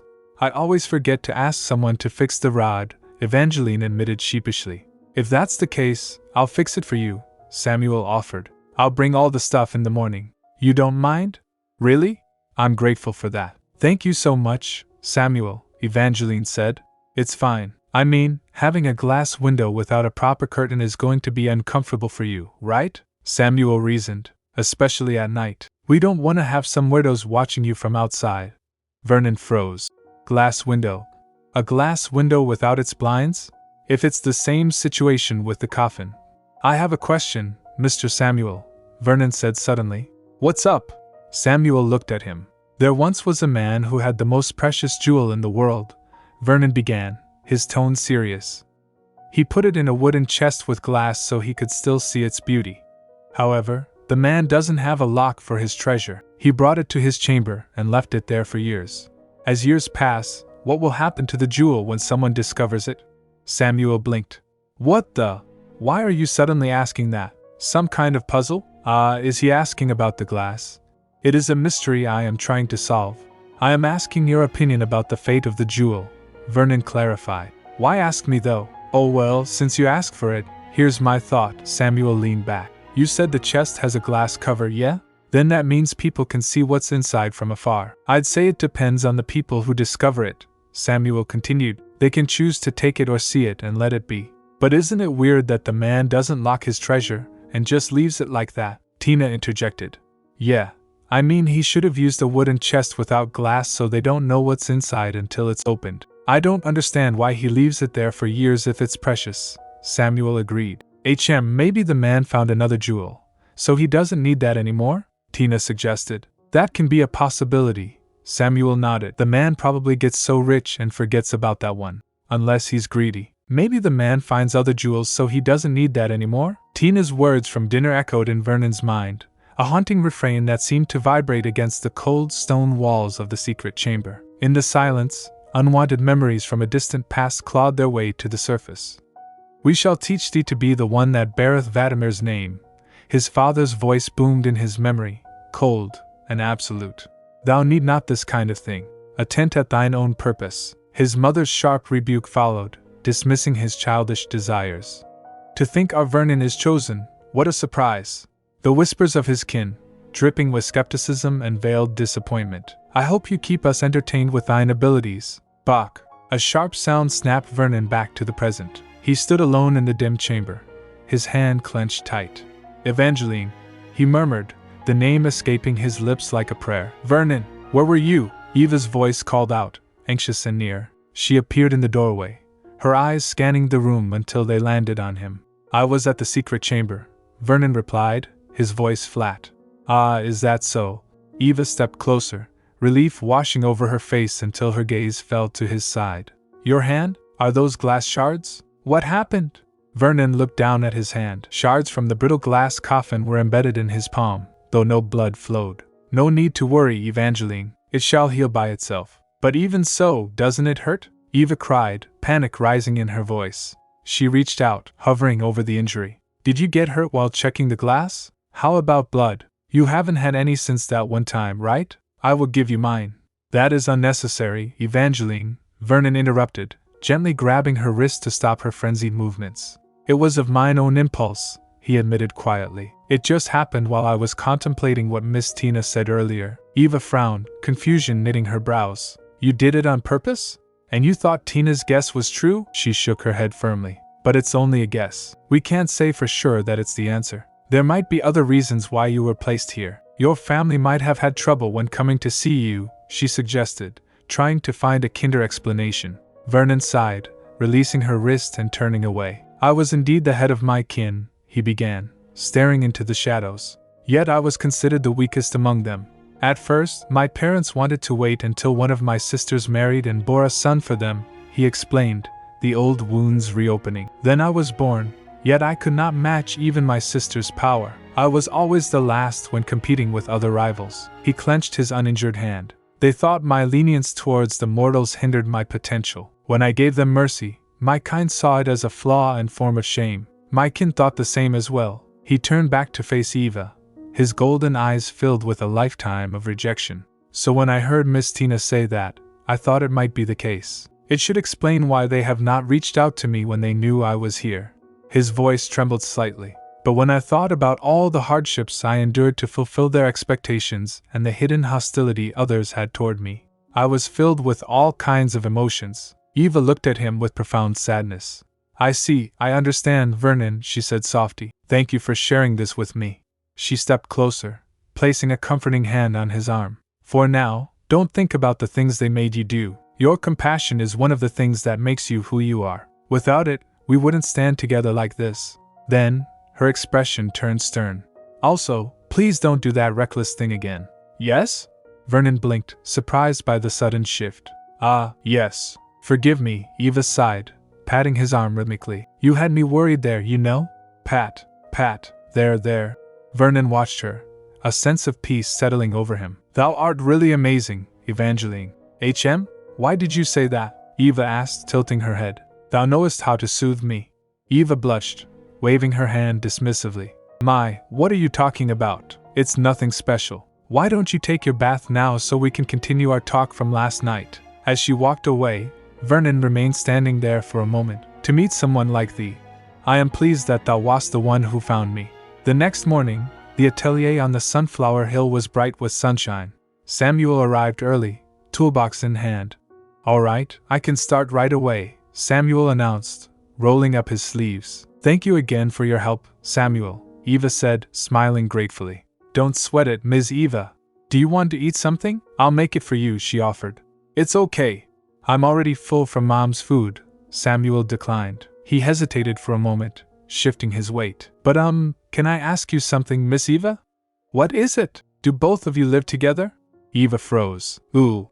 I'm sorry, Samuel, she stammered, realizing her oversight. I thought you already knew. I just realized only Tina knew about this. Could you please keep this a secret, Samuel? Don't worry, Miss Eva, Samuel assured her, raising a hand.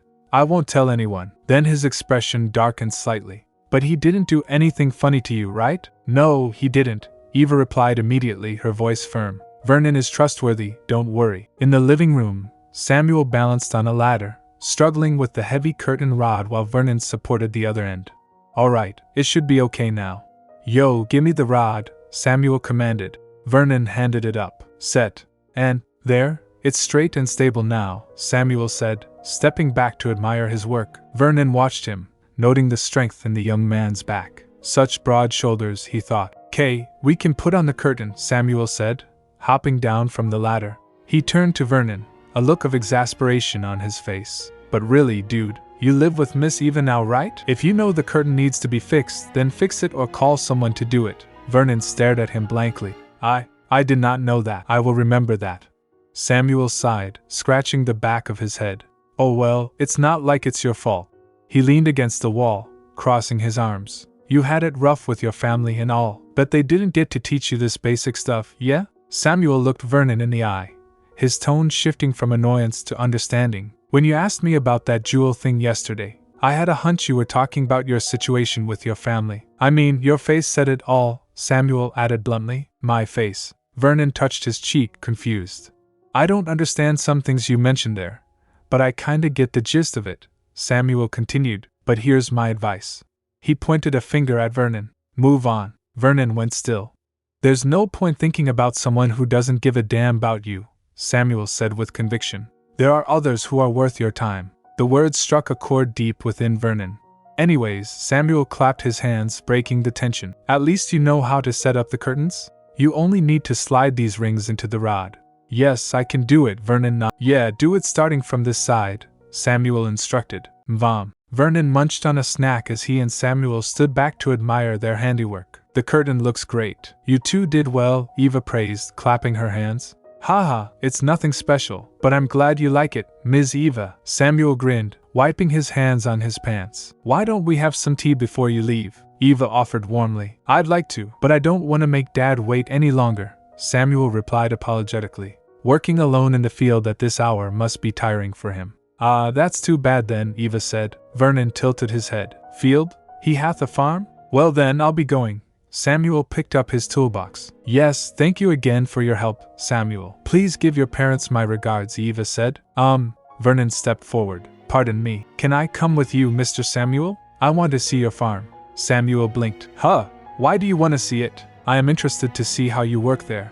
I would also like to try working with you, Vernon stated earnestly. He turned to Eva. If that is all right with you, Ms. Griffon, am I allowed to go there? Of course you're allowed to go, Eva laughed. Is it okay with you, Samuel? Well, I don't mind. Come, I'll show you, Samuel shrugged. Then he leaned closer to Vernon, whispering loudly. But dude, really? Did you have to ask Ms. Eva like that? It's like you're asking permission from your mom. Mom? Vernon repeated, perplexed.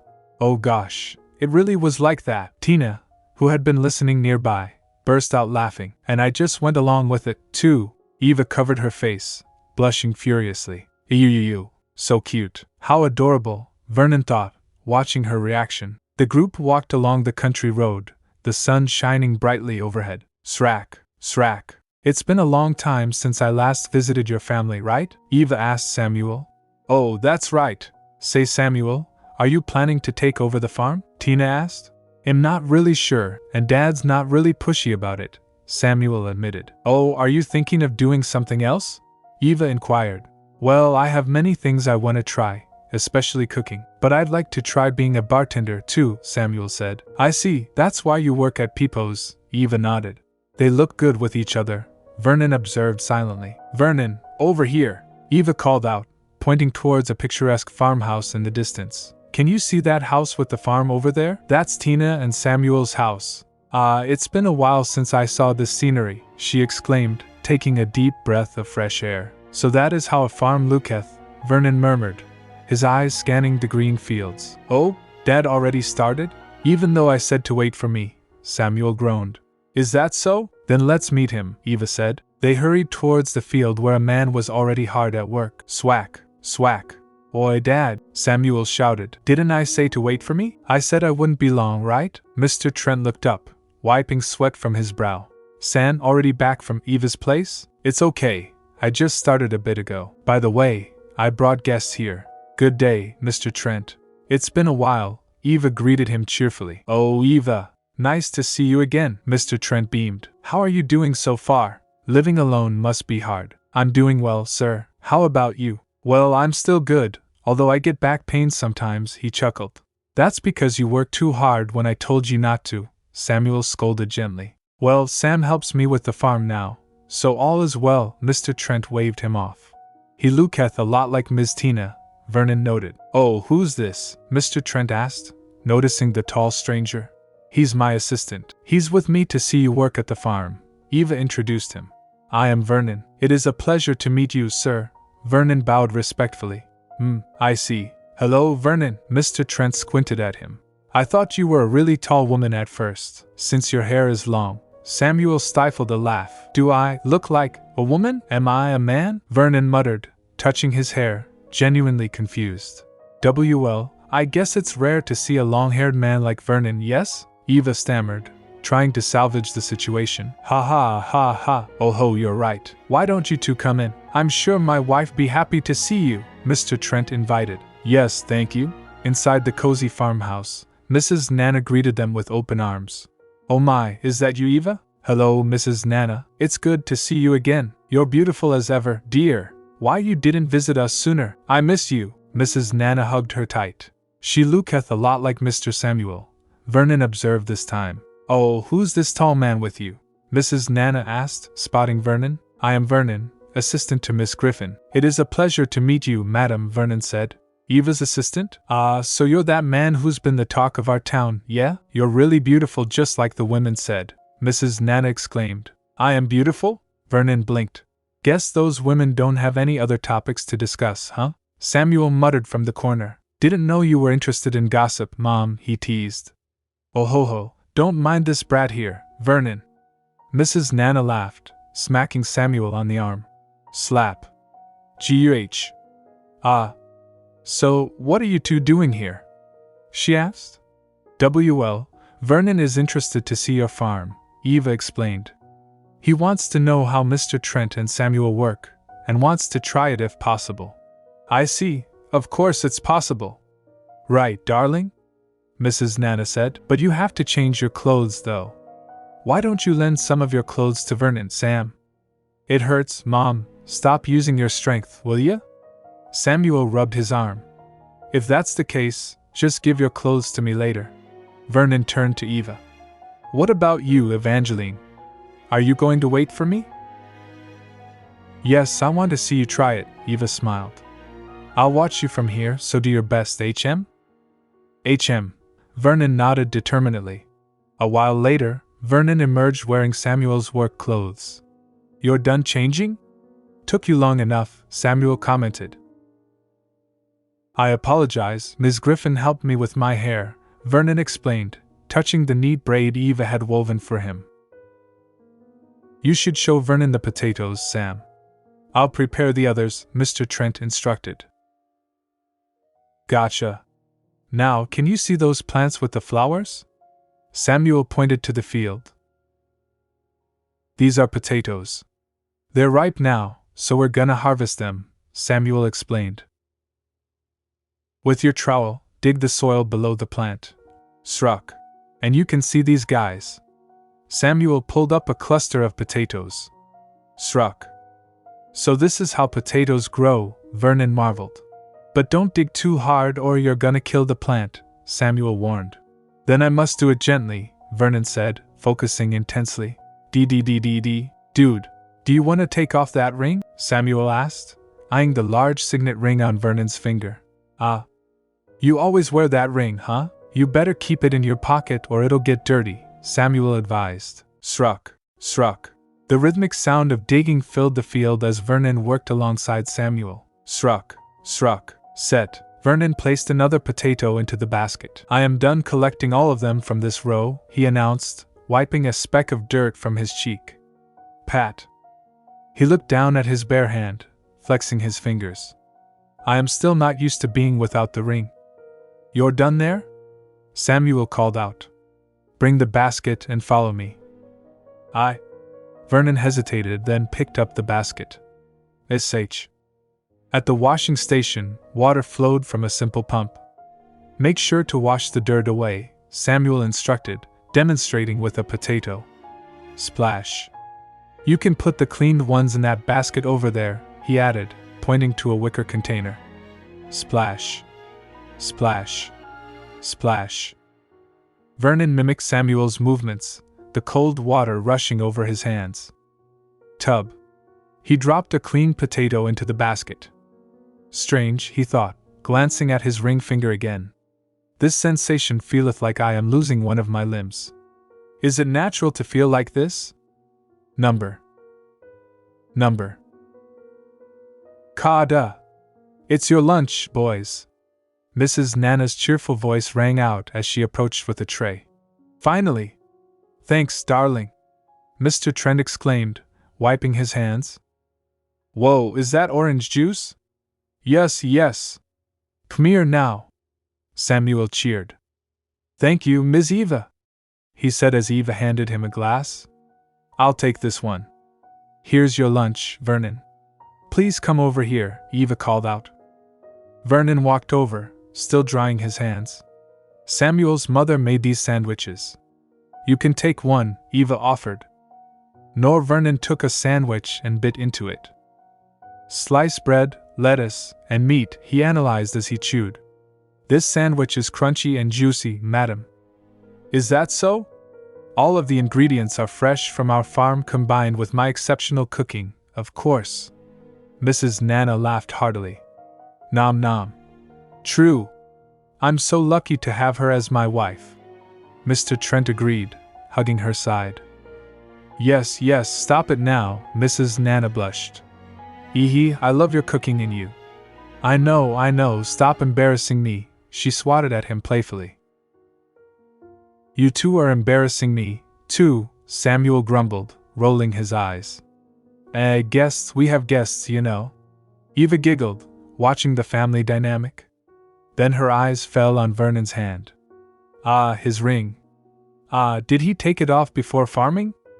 Now that I think about it, it's my first time seeing him without it, she realized. You were good handling the farm work, Vernon. You even didn't break a sweat, Mr. Trent complimented. Whoa, you're not sweating at all. Is that so? Thank you, sir, Vernon replied politely. Well, he's pretty good, but we're not actually done yet, Samuel smirked. The real thing starts after this, so prepare yourself. When you're finished, we'll start. Here, Mom. Let me put back the glass, Samuel said, collecting the empty cups. Don't forget your juice, Vernon, Eva reminded him.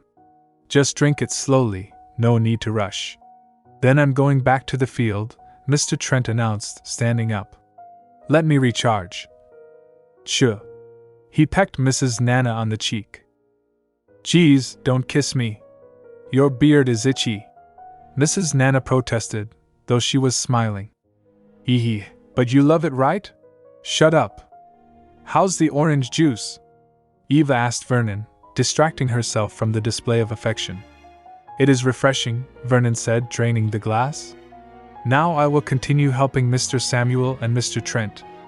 All right, do your best and have fun, okay? Eva encouraged him.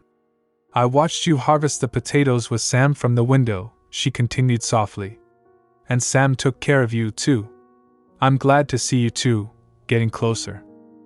Vernon looked at her, his expression unreadable. Vernon? Eva tilted her head. Slip. Vernon reached out, his fingers gently brushing against her hair. Oh, is there something in my hair? Eva asked innocently.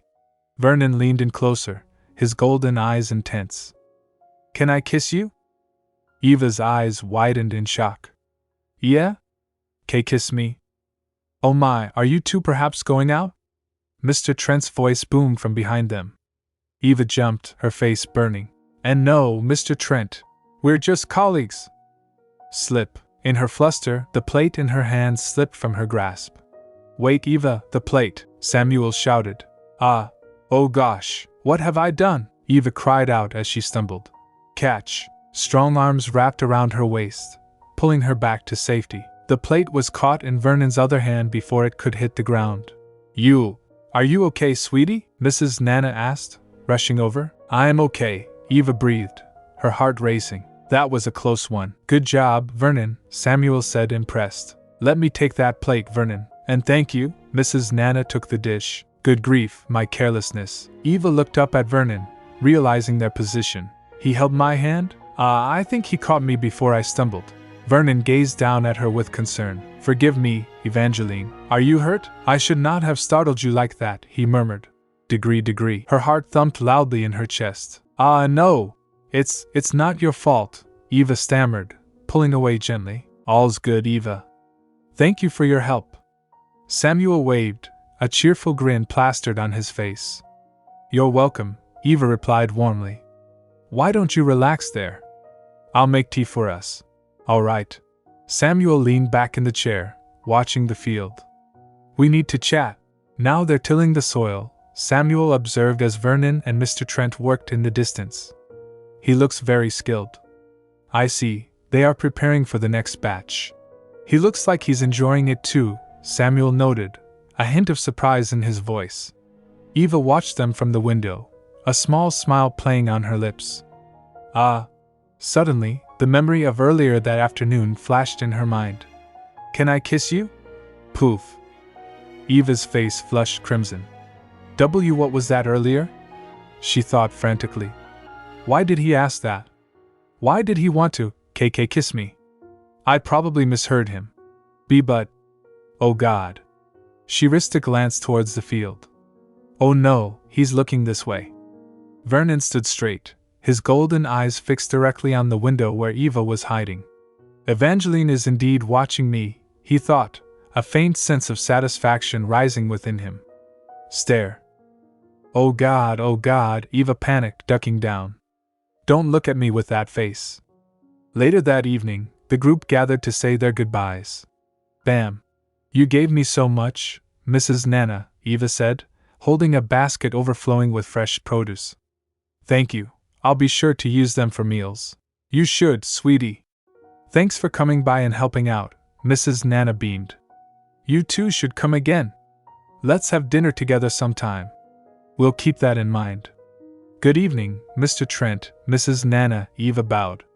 I'll go pick up Sis. Let me carry the basket for you, Vernon offered immediately. Oh, you will? Here you go, Eva handed it over. Thank you, Vernon. Vernon took the basket effortlessly. ING. Sray. Men. Eva bit her lip, looking away. Gosh, I can't look at him too long. Samuel nudged Vernon.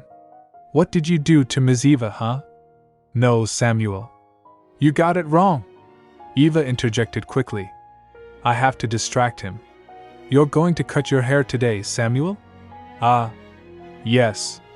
I'm gonna visit the barber before picking up Sis, Samuel replied, scratching his head. I see, then let's walk together until we get to my house, Eva suggested. We used to do this back then, right? Let's go, Vernon. At the crossroads, they parted ways. Take care on your way, Samuel, Eva called out. You too, Ms. Eva. See you again. Samuel waved as he jogged off. All right then. Let's go home, Eva said softly. They walked in silence for a few moments, the setting sun casting long shadows on the cobblestones. Evangeline, Vernon broke the quiet. Did I do something wrong? HM? You didn't, Vernon. Why? Eva asked, feigning ignorance. Thou couldst not look straight at me for long, Vernon stated bluntly. Thy face went red every time thou didst it. Eva flinched. Is it that obvious? She murmured. I guess I need to explain why. She took a deep breath. Well, you see.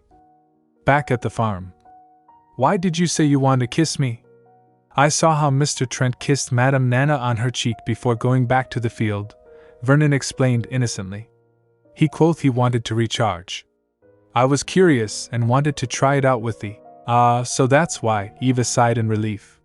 He meant to kiss my cheek. But thou wast surprised by mine intention, Vernon continued.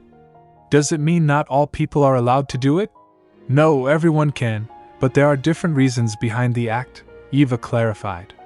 Samuel's parents do it because it's how they show their love to each other. It is how they show their love? Is it a different feeling from kissing one's hand? Vernon asked.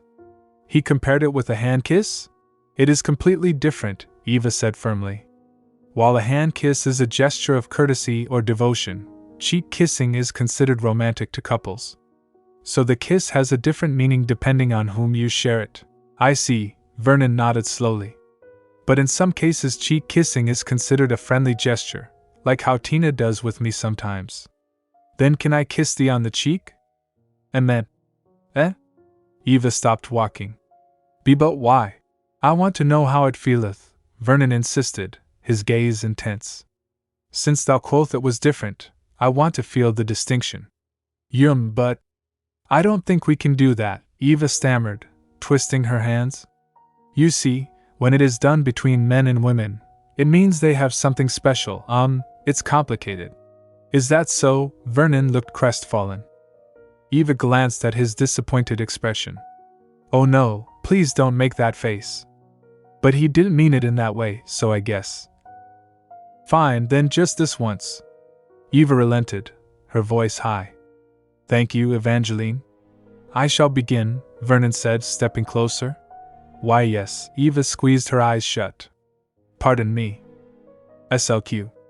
Oh God, he's coming. Is this fine? Thy heart beateth faster than usual, Vernon whispered, sensing her pulse. I'm just nervous and embarrassed. It's normal, especially since I'm the one receiving the kiss, Eva blurted out. Don't worry.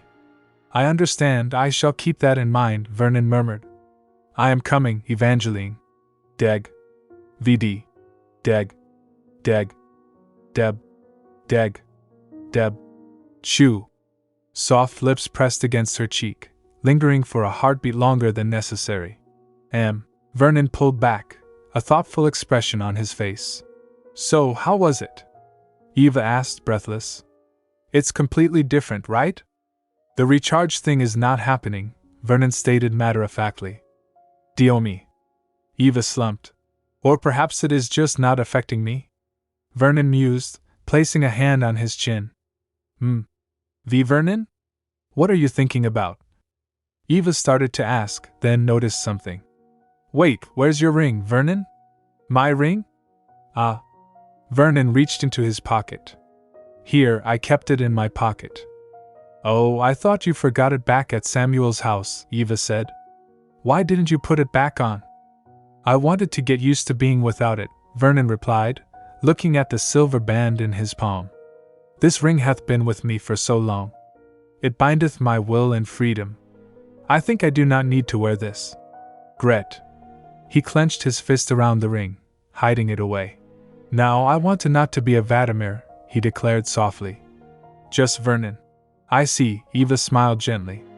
It must have been a hard decision for you. But I'm glad you started to decide for yourself. Is it good? Vernon asked, seeking validation. Yes, it is, Eva affirmed. Let's go home before it's dark. Srack. They continued down the path, the sound of their footsteps echoing in the twilight. Srack. Srack. Srack. Sray. Gack. From the shadows of the alleyway, a pair of eyes watched them pass. Well, well, a sinister voice whispered. Now this is an interesting turn of events. Do you have a minute, Vernon? Eva's voice called out gently. Vernon turned, his expression calm. Evangeline. I just remembered something earlier, and I thought this might help you, she said, approaching him.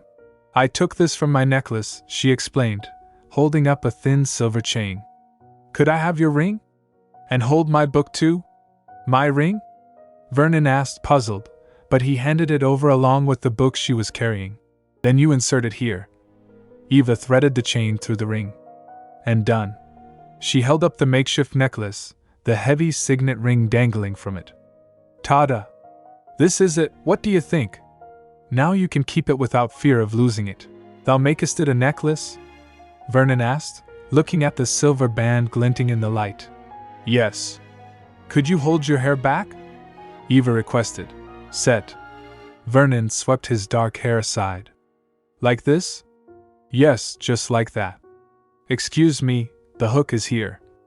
Eva stepped closer, her fingers brushing against his neck as she fastened the clasp. Yee. There we go, it fits you, she said, stepping back to admire her work. You can wear it under your shirt so people don't notice it. If you need help taking it off before a bath, just ask me. Thank you, Evangeline, Vernon said, touching the ring that now rested against his chest. But why thou wantest me to wear it like this? Well, I think it's safer that way, Eva explained. Even though you don't want to wear it like you used to anymore, I have a feeling you will need it in the future. She looked at him seriously. Who knows, your family might come back to take that ring. And you too. The ring is important to your family, so you need to be cautious if something bad happens. That is possible, Vernon nodded slowly. Thank you for this, Evangeline. He stared into the distance. They might come back to take the ring, HM? But they have not made a move yet. I wonder what they are waiting for. Are they waiting for me to be off guard, or… The next morning, the atelier on the Sunflower Hill was peaceful. I'm going to check on your clothes after putting these back, Eva said. After that we're having breakfast. How about egg and toast? I do not mind, Vernon replied. Flap. I think this is the last one, Eva said, folding a shirt. She glanced out the window at the overgrown patch of land. Evangeline, that empty terrain near the big tree. Is it possible to make it into a farm field? Vernon asked suddenly. A farm field? Eva looked surprised. This terrain is quite vast. It could grow various vegetables like Mr. Samuel's farm. What dost thou think? I think it's not large enough to make it a farm field, but maybe a little garden might do? We can ask Samuel for advice first, Eva suggested. If it's possible, what do you want to plant there? I want to plant potatoes, Vernon stated without hesitation. Ahaha, because it's the first crop that you harvested at Mr. Samuel's farm, eh? You're quite fond of it, Eva giggled. How about thee? Is there anything thou wantest to grow? Vernon asked. Me? HM. I think any kind of vegetables will do, depending on the season, Eva mused. Then her eyes lit up. Actually, I want to have flowers too. I've always dreamed of having my own flower garden in my house. She clasped her hands together, beaming. Like roses, lilies, anemones, carnations, sunflowers. Any kinds of them. When they grow, I can watch them from the window and admire their beauty with a cup of tea. But of course, I like the idea of growing your own vegetables too. We can save our expenses that way, she added practically. Vernon watched her enthusiasm, a warmth spreading through his chest. Looking at her get so excited. I feel like I want to grant all her wishes, and see her smiling at me. Later that day, the final interviews with the previous tenants took place. An elderly couple sat in the parlor. So this room is still the same for you? Eva asked. Yes, I was surprised. It's the same as when we first moved here. Right, love? The woman said. Yes. I may be old, but I remember that much, the man agreed. Even this globe has stayed on the desk exactly like it was. I see, then nothing new from this last one, too, Eva thought, disappointed. Even though they're the last tenant before Uncle. The woman pointed to a photo on the mantelpiece. This photo, isn't that lad in the back, Ash? You knew my uncle, sir? Eva gasped. He is your uncle? So that's why the girls kinda look like you, the woman marveled. My God, you're right. So you're his niece, Ms. Eva. Do you live with him now? Where is he? He passed away, Eva said softly. Oh, heavens. We didn't know he was dead, the couple exclaimed. He was a good man. We're sorry for your loss, dear. How did you two know my uncle? Eva asked. When we moved out of this house, we lived near town before moving in with our daughter, the woman explained. During that time, we met with Mr. Ash, who was the house's new owner. He always helped us whenever we needed it. He was kind and friendly, truly a wonderful man. So Uncle knew a lot of people, Eva smiled sadly. It's a shame he died at such a young age. He didn't get a chance to have a family of his own. Well, that's true, the woman sighed. But even though he had the chance, he wasn't able to do it, the man muttered. Eva froze. Uncle wasn't able to do it? Excuse me, what you said earlier, what did you mean by that? The couple exchanged nervous glances. It's nothing, dear. Don't worry about it. Why wouldn't he have a family, if he had the chance? Did something happen to him? Did he get an illness? Have an accident? Eva pressed, her voice rising. That's not it, it's just. I'm truly sorry, the woman stammered, standing up. I think we're going back now. Our daughter is waiting for us. You knew something about my uncle, right? Please tell me, I need to know. If something bad happened to him. Eva pleaded, clutching her head as a sudden pain shot through it. Forgive me. HNGH. Dear, what's wrong? Are you okay? The woman asked, alarmed. I'm all right, Eva gasped, clutching her chest. What was that voice? Where did I heard it before? Grab. A hand landed on her shoulder. Vernon? Eva looked up. My apologies, sir, madam. Ms. Griffon is not feeling well, Vernon announced smoothly, stepping between them. We shall speak again when she has recovered. Thank you for your time today. As the guests hurriedly left, Vernon turned to Eva. Shall I make the honey water, Evangeline? No, it's fine. Eva whispered, staring at the door. They knew something about Uncle. I must know. If it was nothing, they wouldn't act like that. I understand, but we cannot find the truth from them now, Vernon said gently. But then, what happened to thee? Wast thou unwell? I didn't understand, but... I heard a voice, Eva admitted. Knock. Knock. Mail's here. Wait, I shall get it. Thou must rest here, Vernon said, heading for the door. Eva sat alone, her mind reeling. It said forgive me. Why? Whose voice was that? Vernon returned with a letter. The letter is for thee. It is from Mrs. Mia Griffon. That's my mother! Eva exclaimed. Thy mother, I see. Eva tore open the envelope. Mother. What did she write? She scanned the paper, her eyes widening. She's going to visit me tomorrow? He is coming too? Where do you live? For now I am staying at the inn in town. What are you working on with Ms. Griffon? I am helping her preparing for her next piece. Did you two know each other? We met at the academy and I asked her to become her assistant. Vernon recited the answers calmly, his expression neutral. All right, that's all we need to review, Eva said, pacing the room nervously. Thou seemest to be worried for this meeting. Just keep it natural, all right? Vernon advised. Is thy mother suspicious of me? Oh, not that, Eva replied quickly. I'm sure my mother will think nothing suspicious from you. But the real issue here is Gilbert.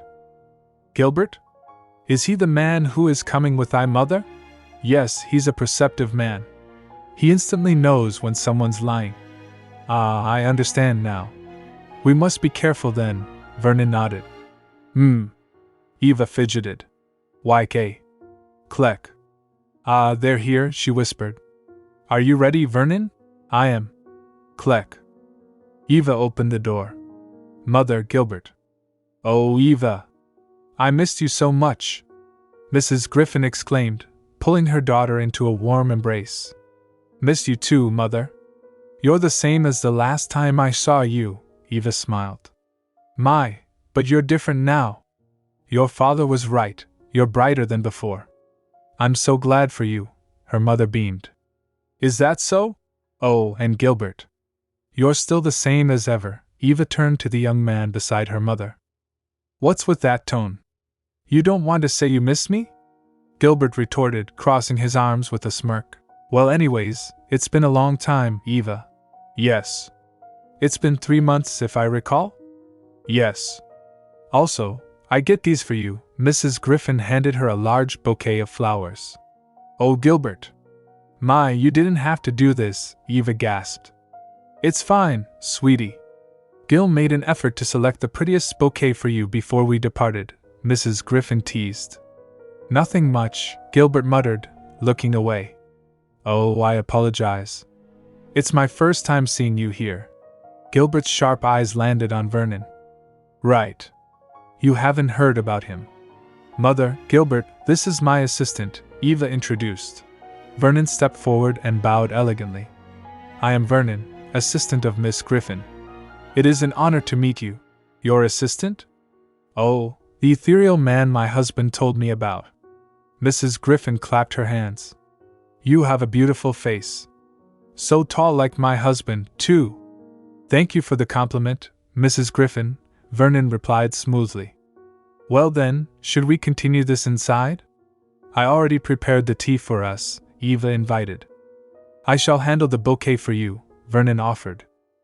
All right, then just put this on the dining table. I'll put them in a vase later, Eva said, handing him the flowers. As Vernon walked away, Gilbert watched him intently. His passion and enthusiasm.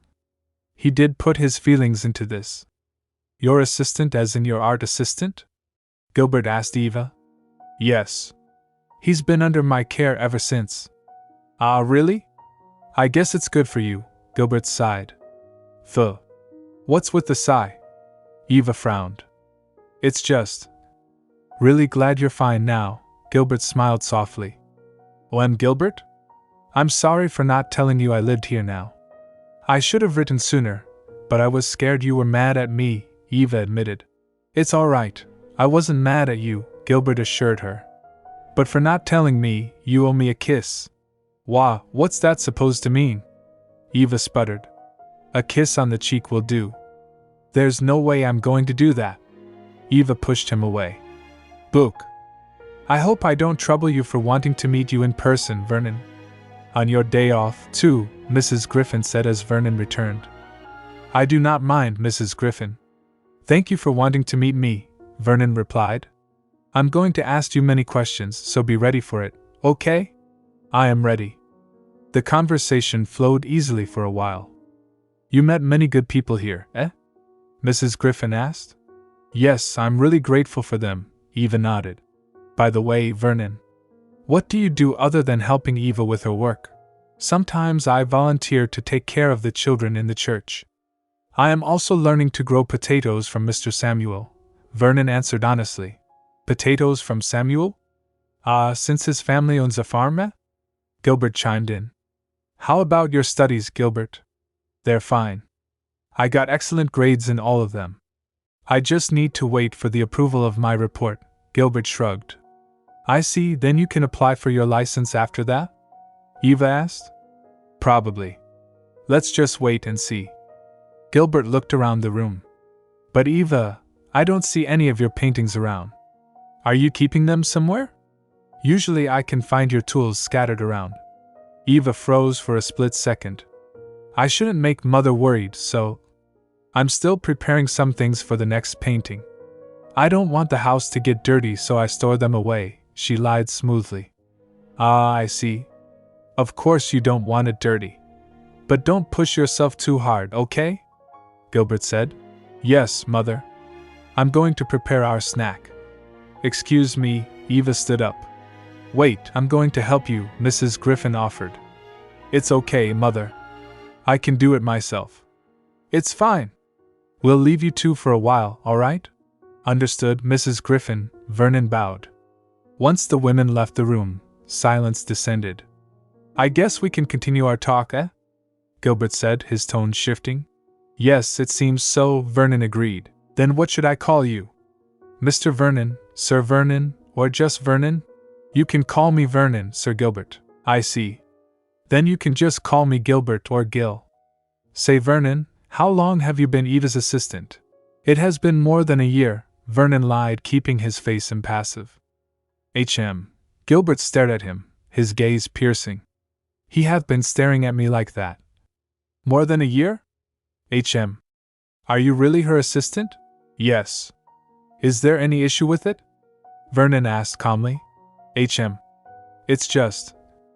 Gilbert leaned forward. You don't look like you're suited to be someone of the lower rank.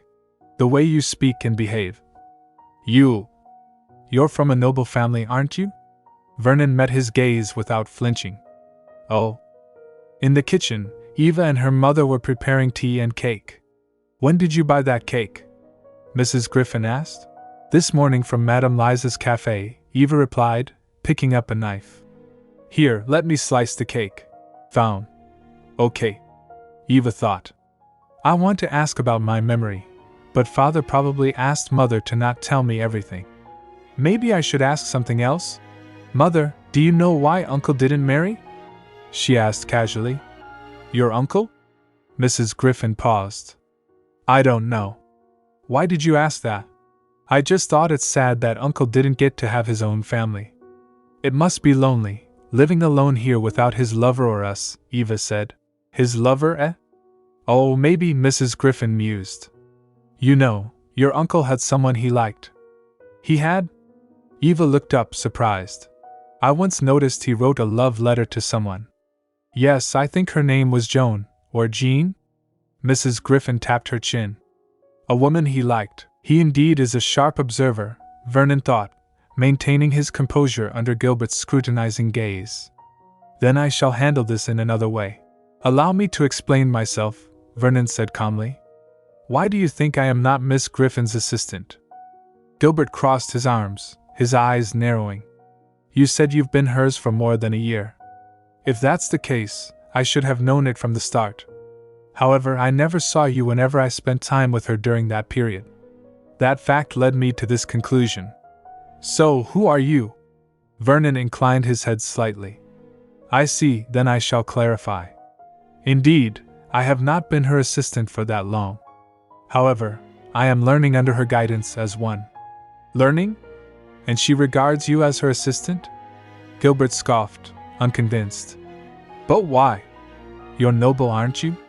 Why do you act like you're not? I am not a noble, Vernon replied smoothly, his golden eyes betraying nothing. I am simply a man who has started his journey anew, after Miss Griffon made me realize my worth. Just then, the door opened. Here's the cake, Eva announced cheerfully, carrying a tray. Ah, finally, Gilbert said, his demeanor instantly shifting. What were you two talking about? Mrs. Griffon asked, following Eva into the room. Oh, just about our work life, Mrs. Griffon, Vernon answered politely. Thank you for the cake. Here's yours, Vernon, Eva said, handing him a plate. Thank you, Miss Griffon. The tension in the room dissipated as they settled down to eat. Mrs. Griffon looked around the study, her gaze lingering on the shelves. You're keeping this room unchanged, she observed. Well, I think it's fine. I'm used to this arrangement, Eva replied. Since you always draw here, it's understandable. Your uncle had a lot of books, Mrs. Griffon noted, running a finger along the spine. Yes, he liked reading, Eva said softly. I didn't throw away his books. He would be sad if I did that. Oh, he read Dutch and German too? Mrs. Griffon asked, pulling out a volume. Yes, he spoke 3 languages. Oh well, Mrs. Griffon sighed, setting the book down. I'm going to tidy up the cups. You don't need to, Mother. I'll do it later, Eva protested. Don't worry, Vernon is going to help me. Isn't that right, Vernon? Mrs. Griffon smiled. Certainly. I shall help you, madam, Vernon agreed, standing up. Sure. Then we can talk more, HM? Gilbert watched them, a thought crossing his mind. Is that so? Will Vernon be okay with Mother? Why don't you talk more with Gil, Eva? Mrs. Griffon suggested as she walked to the kitchen. All right then. It'll be a pleasure. I'll accompany Eva here, Gilbert said. Left alone, Gilbert picked up a book from the table. Oh, that's the Dutch textbook. Right. I used to read this to learn, Eva nodded. I also read it for my Dutch lessons. Oh, you too? Yes. After that, my father prompted me to speak Dutch or German whenever I was with him, Eva laughed. HM. Gilbert set the book down and looked at the seating arrangement. Let's talk while you sit there, Eva. How about you? Eva asked. Shouldn't we move to the corner? The sofa will fit us both, he suggested. It's fine, I'll just sit here, Eva insisted, taking a seat on the chair opposite him. Gilbert leaned back, his expression turning serious. Well then, you can start telling me what happened to you. Eva stiffened. Wait, It's his interrogation mode. Something happened and it affected your painting, I assume? Gilbert pressed. Did I fail to hide it well earlier? No, my painting is fine, Eva lied weakly. Is that so? Gilbert raised an eyebrow, giving her a pointed look. Ugh. That you can hide it from me, look. Eva sighed in defeat. Fine. But don't tell my mother about this, all right? As you wish. You see, after going back to the academy, I couldn't draw anything, Eva admitted, looking down at her hands. My hand just froze on the canvas, my mind was blank, I didn't know what to draw. I guess your uncle's death triggered that state? Gilbert asked gently. Yes. My master thought the same too. So she said I should stop painting and rest until I fully recover, Eva explained. I still can't draw now, but I'll be fine. Who else knows about this? My father, my friend Tina, and Vernon. Of course, your assistant too. Rest assured I'll keep this a secret from your mother, Gilbert promised. Thank you, Gilbert. I appreciate you. Gilbert fell silent, watching her. He leaned forward suddenly, closing the distance between them. Gilbert? Eva asked, startled by the sudden proximity.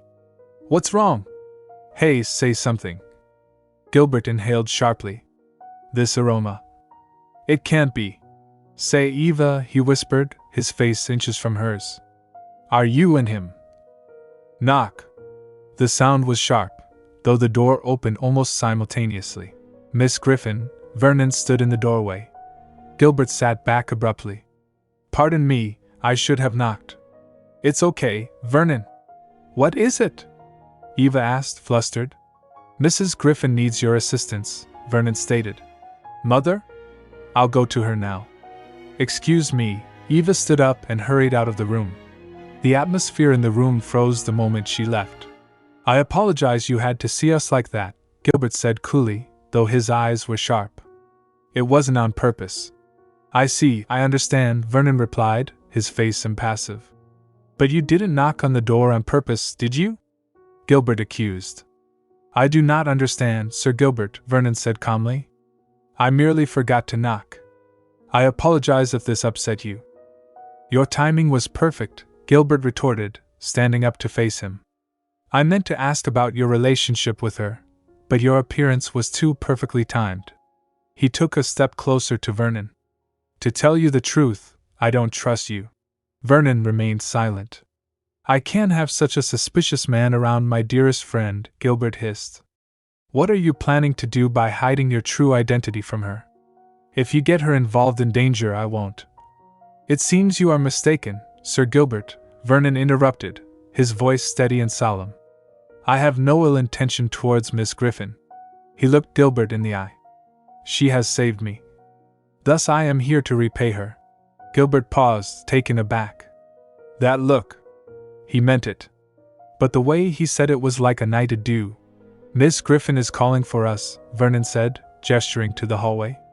After you, sir. As they walked, Gilbert's mind raced. Why does he insist on denying his noble status? Is he an outcast from his family? He glanced at Vernon's back, deeply unsettled. Moreover, why does he have the same aroma as Eva? Oh my, it's beautiful, Vernon! Mrs. Mia Griffon stood in the center of the parlor, her hands clasped together in delight. Sunlight streamed through the lace curtains, illuminating the vase of fresh red roses on the table. Your arrangement of the roses is so nice, she praised warmly. Vernon bowed slightly, his expression polite and composed. Thank you, Mrs. Griffon. My, please just call me Mia, she corrected him with a gentle smile.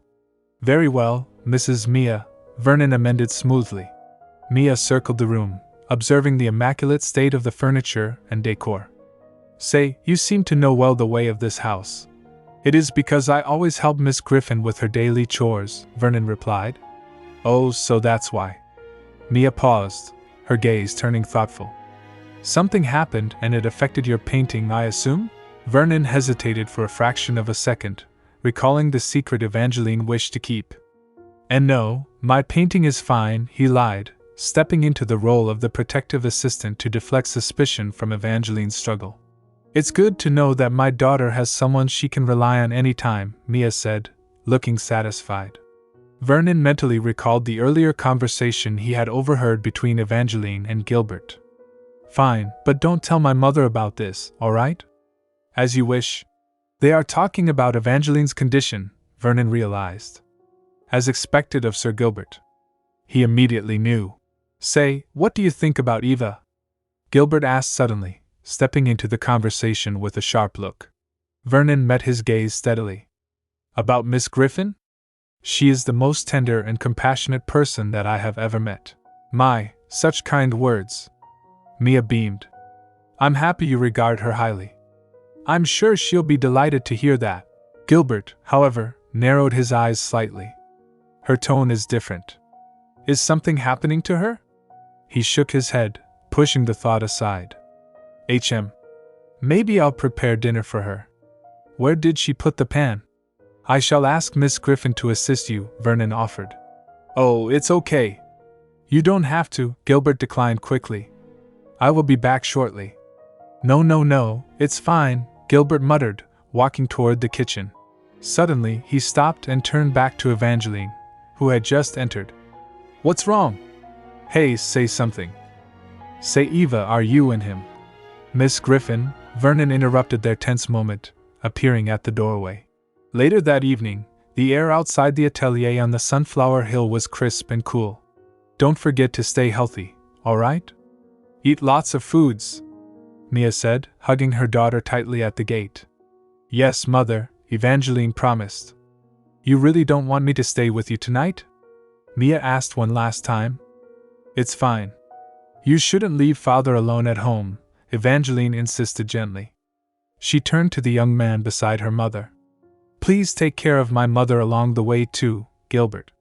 Of course, you can count on me, Gilbert replied, adjusting his coat. He glanced over Evangeline's shoulder at Vernon. Do you need me to do anything else, Miss Griffon? Nothing, you can go back now, Evangeline said to Vernon, adhering to their charade. You're staying at the town's inn? Why don't you join us? We can take you there with Gil's vehicle, Gilbert offered. Thank you for the offer, but I can walk there by myself, Vernon declined calmly. I have somewhere else to go first. Oh well, that's too bad, Gilbert shrugged. Vernon bowed and began to walk away into the gathering dusk. Statu. Then I'll see you again next time, Gilbert said, turning his attention back to Evangeline. Yes. I'll write letters to you. And how about the kiss you owe me? Gilbert smirked. Wah, I don't owe you that. Evangeline protested, taking a step back. So you really don't want to do it for me? There's no way I'm doing it for such excuse. Suddenly, Gilbert leaned in. I'm sorry, it's just that I missed you so much, he whispered, his voice losing its teasing edge. Geez, Gil. Just when I said not to startle me, Evangeline scolded, though her cheeks were flushed. Make sure you inform me beforehand, okay? Understood, Gilbert chuckled. I am going now. Good evening, madam. Already? Please be careful. Evangeline called out. Gilbert paused by the carriage and shouted into the darkness. See you tomorrow, Vernon. See you tomorrow, Miss Griffon. Vernon's voice floated back formally. What will you do with him tomorrow? Gilbert asked Evangeline. Daily shopping and visiting the orphans. He assists me in almost every aspect of my routine, she explained. I see, Gilbert murmured. Vernon walked alone down the cobblestone path. Srack. Srack. He stopped under the shadow of a large tree, waiting. I shall wait until Evangeline calleth me. Or shall I wait until night falleth? He looked back toward the house, his mind filled with the image of Evangeline and Gilbert together. They have been together far longer than I have, he thought, a heavy feeling settling in his chest. They have forged such a strong bond. Yet I am only. Some time later, Vernon returned to the atelier. Evangeline was waiting for him in the parlor, looking anxious. What? Gilbert already discovered our act? She gasped as soon as he explained the situation. Yes, because of the 1-year story that we made, Vernon admitted. He said he did not see me during that time period when he was with thee. Gosh, I made a mistake. Should have said a few months. Evangeline sighed. Worry not, as he only suspected me, Vernon reassured her. But it's bad. He won't stop suspecting you, and I don't want to see you being treated like that, she said, frowning. It is better to let him doubt me, Vernon countered gently. And I understand why he should be. Because he thinks dearly of thee. I know, too. It's just. Evangeline rubbed her temples. Thou should act as if thou wast not involved in this. That way Sir Gilbert will not find more of our secrets. Ah, all right then, Vernon agreed. But next time I see him I'll make sure he won't bother you again. Evangeline declared fiercely. Oh right, I should tell him about Uncle's lover, she added, her expression softening. My mother told me. She paused, noticing Vernon's silence. What's wrong? You look down. Vernon hesitated, then spoke the truth that had been weighing on him. I just realized this. Seeing how close thou art with Sir Gilbert. I was delighted to know thou already hath a friend like him. He looked at the floor. Not only him, Miss Tina and Mr. Samuel too. Thou forgest a bond like them, like a family. Yet I am an outsider, he whispered. I am related to thee because of the contract. You're also part of my family, Vernon, Evangeline said instantly. Vernon looked up, startled. What are you talking about? I am? Certainly. Evangeline smiled warmly. We look out for each other. We also talk about growing our own vegetables, share our worries, and do laundry, cooking, and shopping together. We may have started our relationship with a strange situation, but it doesn't change the fact that you're important to me. Important. Vernon repeated, the word echoing in his heart. Is this what being a family means? He felt warmth flood his face. Oh, you're blushing, Evangeline teased gently. I am? Vernon touched his cheek. If this is what it is, then I do not want to lose this, he thought.